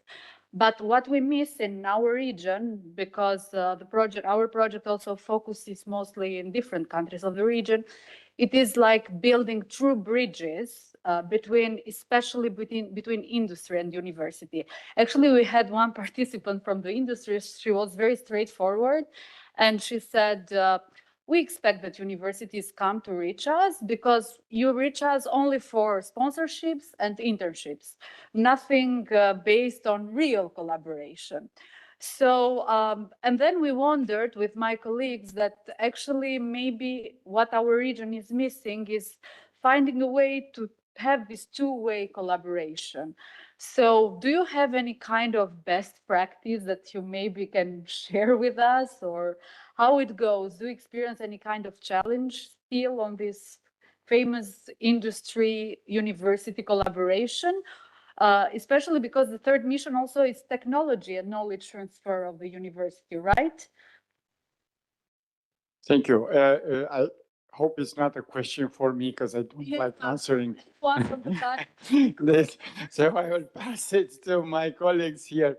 Any reaction on Oliana's question? So yes, indeed, the question is if we have a bridge between university and business sector, or we just require them to give us, I don't know, some support during our activities. This year at my faculty, we have the first dual educational program. So we engage the university, the faculty, and the programs that we have it within our faculty with the business sector. So in fact, we have the teaching activities taken by professors and also by the business partners. It's the first year. I don't know which are the results or how will be in the future, but I think that could be a first step for the next kind of partnerships. Okay, we have partnerships within the European projects. We develop a lot of activities, scientific events, presenting different, I don't know, let's say good practices in different fields. But indeed, it's not quite a real cooperation that could build bridge between us and the business sector. Thank you. Any other reaction on that? No, then any other question? No, oh, Diana. Okay, thank you. Thank you so much. Just a quick reflection and then maybe just asking for your opinion on something. The first thing I wanted to say is that we are actually now in, to my knowledge, the only room in this Chamber of Deputies and the Romanian Parliament that bears the name of a woman. She is a writer. She used to be a writer. Actually, she passed away a long time ago. Hortensia Papadat-Bengescu is the name of this whole room, and it's actually a writer who initially, as far as I remember, wrote under a false name, right? Just because most likely at the time the idea of a woman writing novels wouldn't, fit the market very well. So, with this being said, and bearing this in a way into consideration, I was thinking about education sometime, how it seems unfit for the market sometimes. Of course, we need to teach things that maybe the labor market doesn't really see as relevant, like being empathetic or building sort of like critical thinking, but going beyond, And I was wondering how you reflect this in your curriculum, especially considering now the digital age, and how do you see, if you see any conflict there, I don't know, maybe moving more towards human-centric kind of approaches in teaching, while also balancing with, what happens in the digital. I don't know how you feel about that one. I don't know if it's an issue of any kind in your universities or your experiences, but I thought that maybe this might be an interesting comment to add to the discussion. Thank you. Please, Professor. As I see it, there were two questions. The first one was the gender topic. Well, in our master program, which is very technically oriented, we have 50-50 females. I don't know whether that also applies, I have to admit. I don't know whether that also applies to the applicants, because we have a rejection rate of more than 90%. So among the students, we have a balance. Among the applicants, I can't say. I simply don't know. This makes us a very untypical technical program. Normally, at least in Austria, Germany, very similar. Actually, most Western European countries, it's actually a very tilted towards men. That is different, or at least I made the observation, it's different in former Eastern European countries. If I go to Moldova, for instance, and I have a faculty meeting with an IT faculty, I have a majority of female professors. You wouldn't have that in Austria, yeah. So maybe that's a cultural thing. Maybe there are other factors I can't gauge. But that's why we have, as an Austrian Computer Society, an initiative called Women in IT. That's exactly why. If we had a 50-50 relation, we wouldn't have that initiative. The fact that we see it necessary to have such an initiative, it speaks volumes. And the second question was, I think, about the if I understood that correctly, the practicality or the practice content of course programs, I think that also differs. I don't want to paint the ideal world. You still have programs that are very theoretical, textbook oriented. They just do it that way. They've been doing it a long time. We are not that way. So I think it always depends on who runs a program, who designs it. It very much depends, I think, on the people involved, what kind of vision they have and how they see the role of academic teaching. If they see it in regurgitating textbooks, they will regurgitate textbooks. If they see it more practical oriented manner, they will do it that way.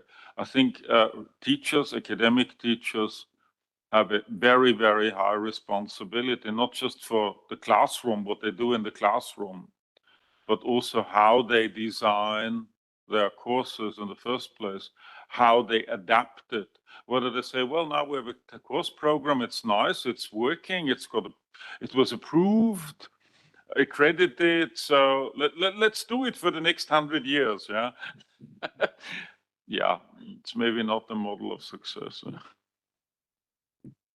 I would just add, with regard of the gender issue, the fact that Romania is also, at least in the domain of IT&C, is very well covered in terms of genders. We are in top with regard of IT students and graduates that are female. So we are a champion in this topic.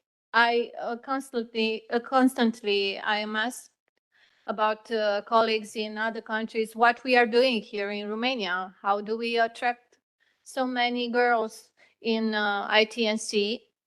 Well, I don't have a certain answer, but I believe also the income counts a lot for them. So, but it's very, very good for all the women in Romania that this is happening. A second, with regard of critical thinking and other soft competencies, we all are facing the fact that are becoming more and more important in this AI era that we are facing. And of course, in digital education, at least we at ICDL are not addressing IT specialists, we are addressing the users. So these kind of competencies are strongly important as the technical ones for us. And of course, we develop relevant modules such as information literacy, for instance, that is addressing critical thinking directly in relation with the information we are all having on internet, and we have to select properly. So it's a very active thing happening.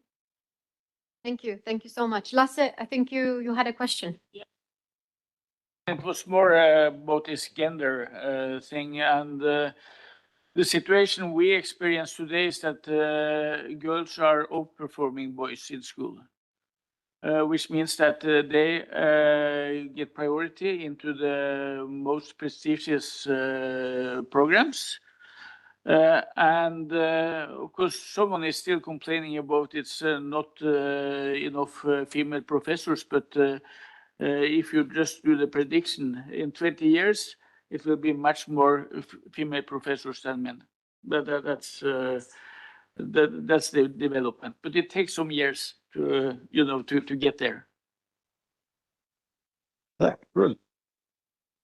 Well, I'm certainly the last one to comment on that. You know, in my university, at the first female professor at some stage in the 1990s, the first female professor in the 1990s. So we've come a long way. Yes, thank you. I think I see that our participants are returning, so we can start the session. Okay. So if you agree, we can start the session. Actually, we are almost running out of time, so I will go to my last session question, and I will start from my far left, from my colleague from India, and you will understand pretty soon why. As communities are facing technological and social change, what is one structural reform that you believe will significantly contribute to a better connection between education, development, community, and so on? And I started with that because I want to, of course, the floor is open to everybody, you know, but from my perspective, I would like to, I'm member of a university, I'm an academic. Now, I would like to end this with a perception from the academia. So that's why I will start with sort of private sector that is deeply involved in education. Okay. It's not an easy answer here, of course.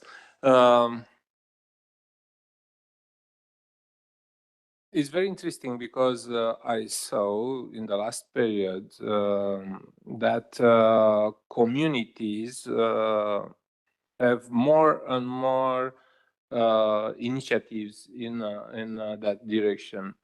For example, it was last year was for the first time when a municipality have brought from us materials, software for all the schools from a city. It was the first time that I saw that, because when the municipality try to develop a direction for all schools in a city or in a county, I don't know. It's something that can be reflected in the activity of the school. The municipality must understand that their main duty, it's not only to finance the schools, but must be implied also in politics, in development of the directions of teaching to serve the community. And this is, I think, a good example of the activity, of a good activity of local community, starting with the basics, with the schools. Also, there are, I saw, not so recently, but in past activity, I saw very important, very large enterprises that tried to develop in collaboration with educational institution programs to help the community to understand better what is necessary for these large companies and to direct the education in providing people with good skills for their needs. I think this is all for my part. Yes, of course. Now I'm turning to ECDL. Is there any? Okay, so you're asking about a reform. Yes. Nowadays in Romania, reforms are about cuts, about cutting. Well, I don't see in these terms your question, and the reform I'm thinking of, I'm seeing as a developing and adding thing. First of all, I think in Romania, talking about digital education, digital skills gap, and all these digital struggles that we will be facing socially and economically in the next period, I believe we need a very strong strategy on digitalization, a strategy that can unify everything that is happening in academia, in schools and universities, what is happening with our teachers, what is happening in public administration, and what is happening in the private market, what is happening with our graduates and our employees. We need, actually, it's a kind of a round answer from where we started. We need to collaborate and to have a very solid strategy on digitalization. And one point that I see with regard of digital skills is something that I saw in other countries, maybe a retraining fund for every employee that is facing economical transition due to digital technology impact and evolution should be very useful, because we have to support ourselves in all this process. So we are doing our best in provoking this very complex process to happen with real impact for everybody. Thank you. Thank you. Now let's go to Vienna, to Vienna University. I mean, you do, maybe you don't have the Romanian experience, but what advice you would give us to become like you? I know it's let's dream on. No advice. No advice, because I'm simply not aware of the situation. So I wouldn't dare to give advice on a situation I cannot gauge. Yeah. Plus, I'm unqualified for yet another reason, because we don't do teaching with communities as a target group. Our target group is businesses. So I'm the wrong person for two reasons. For this question. So for this question only. Yes, yes. Ana Maria, well, you are on the different, so please. I'm not in a different, Catalina, I'm in the same place. Professor Prosher, I just remember that we have at the university and the faculty a common master program on strategic human resource management. So, Catalin, we share probably the experience. We could, of course, learn a lot from Vienna, but also we have our part of gold. Concerning your last questions regarding the reform, I know that Romania is in the process of reform since early beginnings, yes. And I think that us, like university, we are transformative. And we should reflect on what we could do in order to accomplish the requirements of new technologies, new era of technologies, and how our students could be equipped with best knowledge and digital skills, hybrid skills. In this regard, I just want to summarize what I just said, and probably partnership with the other stakeholders, even if we discuss about public authorities or businesses or communities entirely, should be based on real partnership. Also, we should create the learning processes through creative labs, for example, or innovative labs where to share together the experience, the learning experience. Another important way is related to sharing also the responsibility of what we do in the learning process. Also, if we have the possibility to define which kind of digital skills do we need or hybrid skills, and to standardize them, because we need a framework, a clear framework for doing this. So we are a resilient university, transformative one, with clear goals. And I really believe that the future is with us, and together we could define our common goal. Thank you. And I will use the power I'm invested with to answer my own question. Of course, not necessarily giving sort of, what I was asking here for, like structural reform or whatever. No, not that big.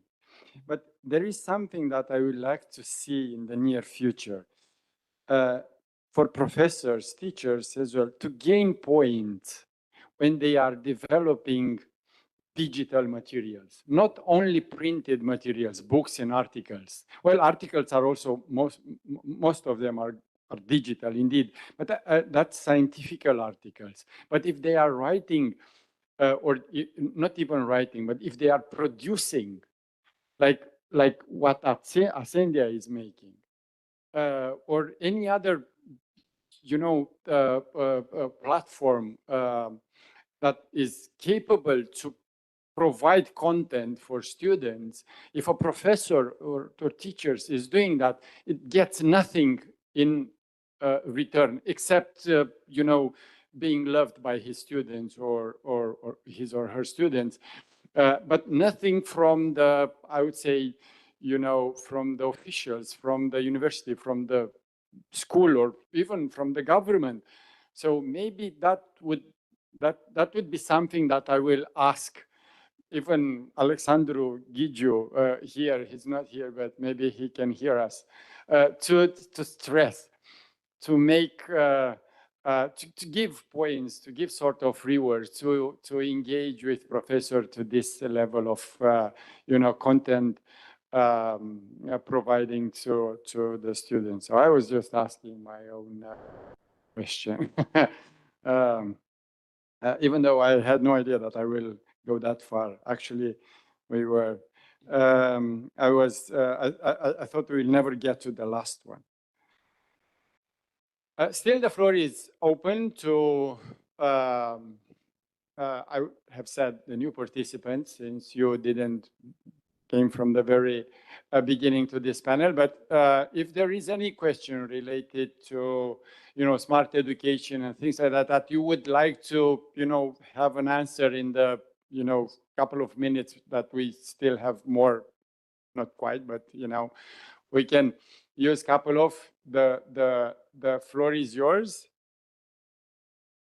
No, please, if will be interesting to have some inputs from the audience. Please, yeah. Thank you, Professor. Hello, everyone. My name is Julian Matake, and I'm teaching. I'm assistant professor at the SNSPA at the Faculty of Public Administration, and I have roughly a comment, most likely not a question, regarding what Professor Ana Maria Bercu said earlier about inviting practitioners to complete the theoretical part of the students' education. I think that is very important. In my roughly 5 years of teaching, I found out that students are very, very interested in the practical part, and they get bored very quickly. So this changed over the past 5 years. While 5 years ago, I could watch, let's say, a long video or a movie with my students and then comment upon it. Today, I think it's impossible, because nowadays youngsters have this attention span very, very low. They get bored really, really quickly.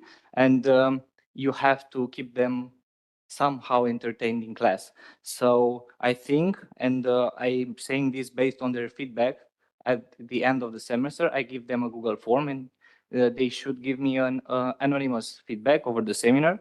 And the most answers are regarding to games, applications, fieldwork, debates, and case studies. These are the most interesting things for them. And this is what I think we should look more upon, and the practical side of our teaching, because okay, yes, theoretical part is important, but you could teach them the theory of rockets or something. They will get bored in 2 minutes and just, they won't listen to it afterwards. Thank you so much. Yes, indeed, the practitioners are part of our lessons when it recalls this kind of discussion. And recently, I think that now the young people couldn't stay attentive more than 8 seconds if you present something without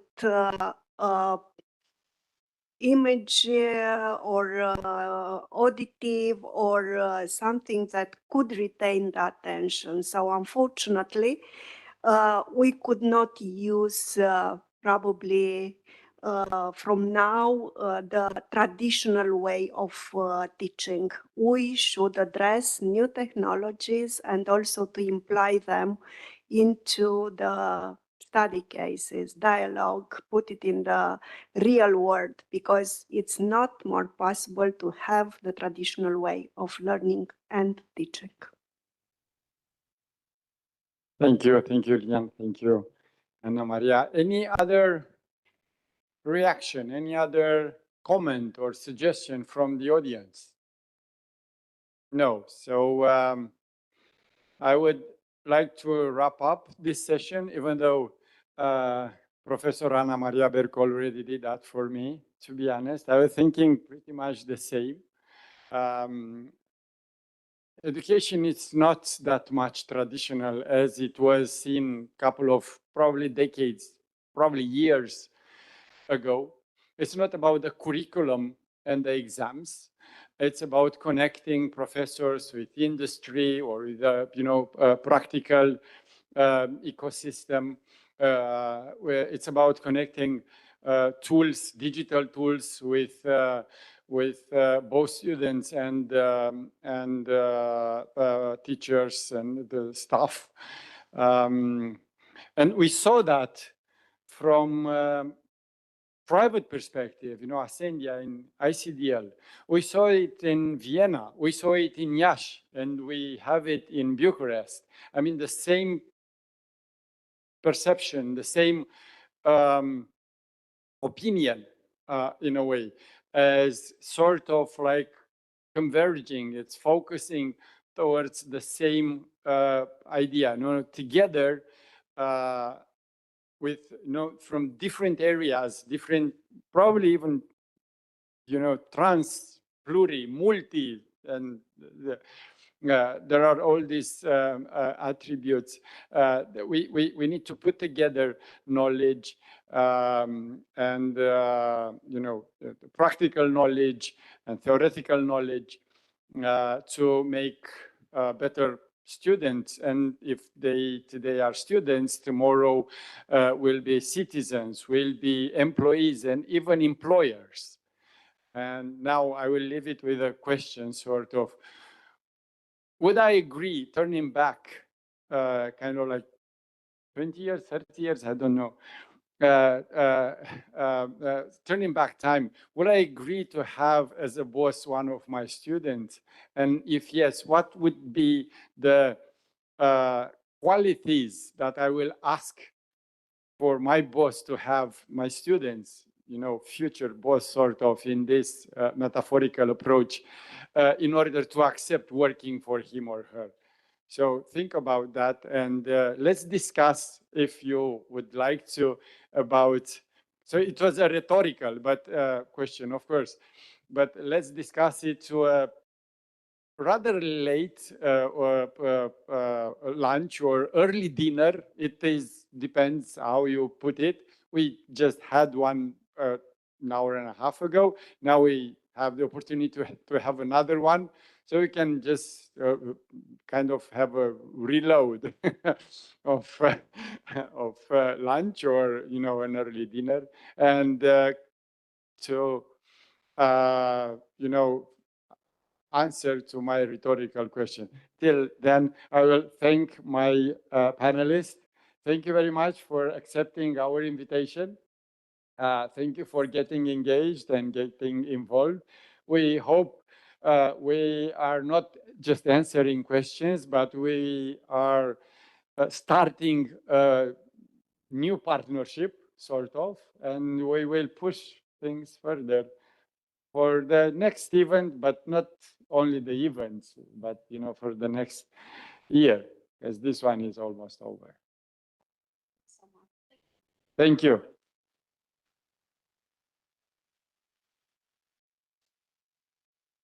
So please, the dinner, lunch, and it's not what was left.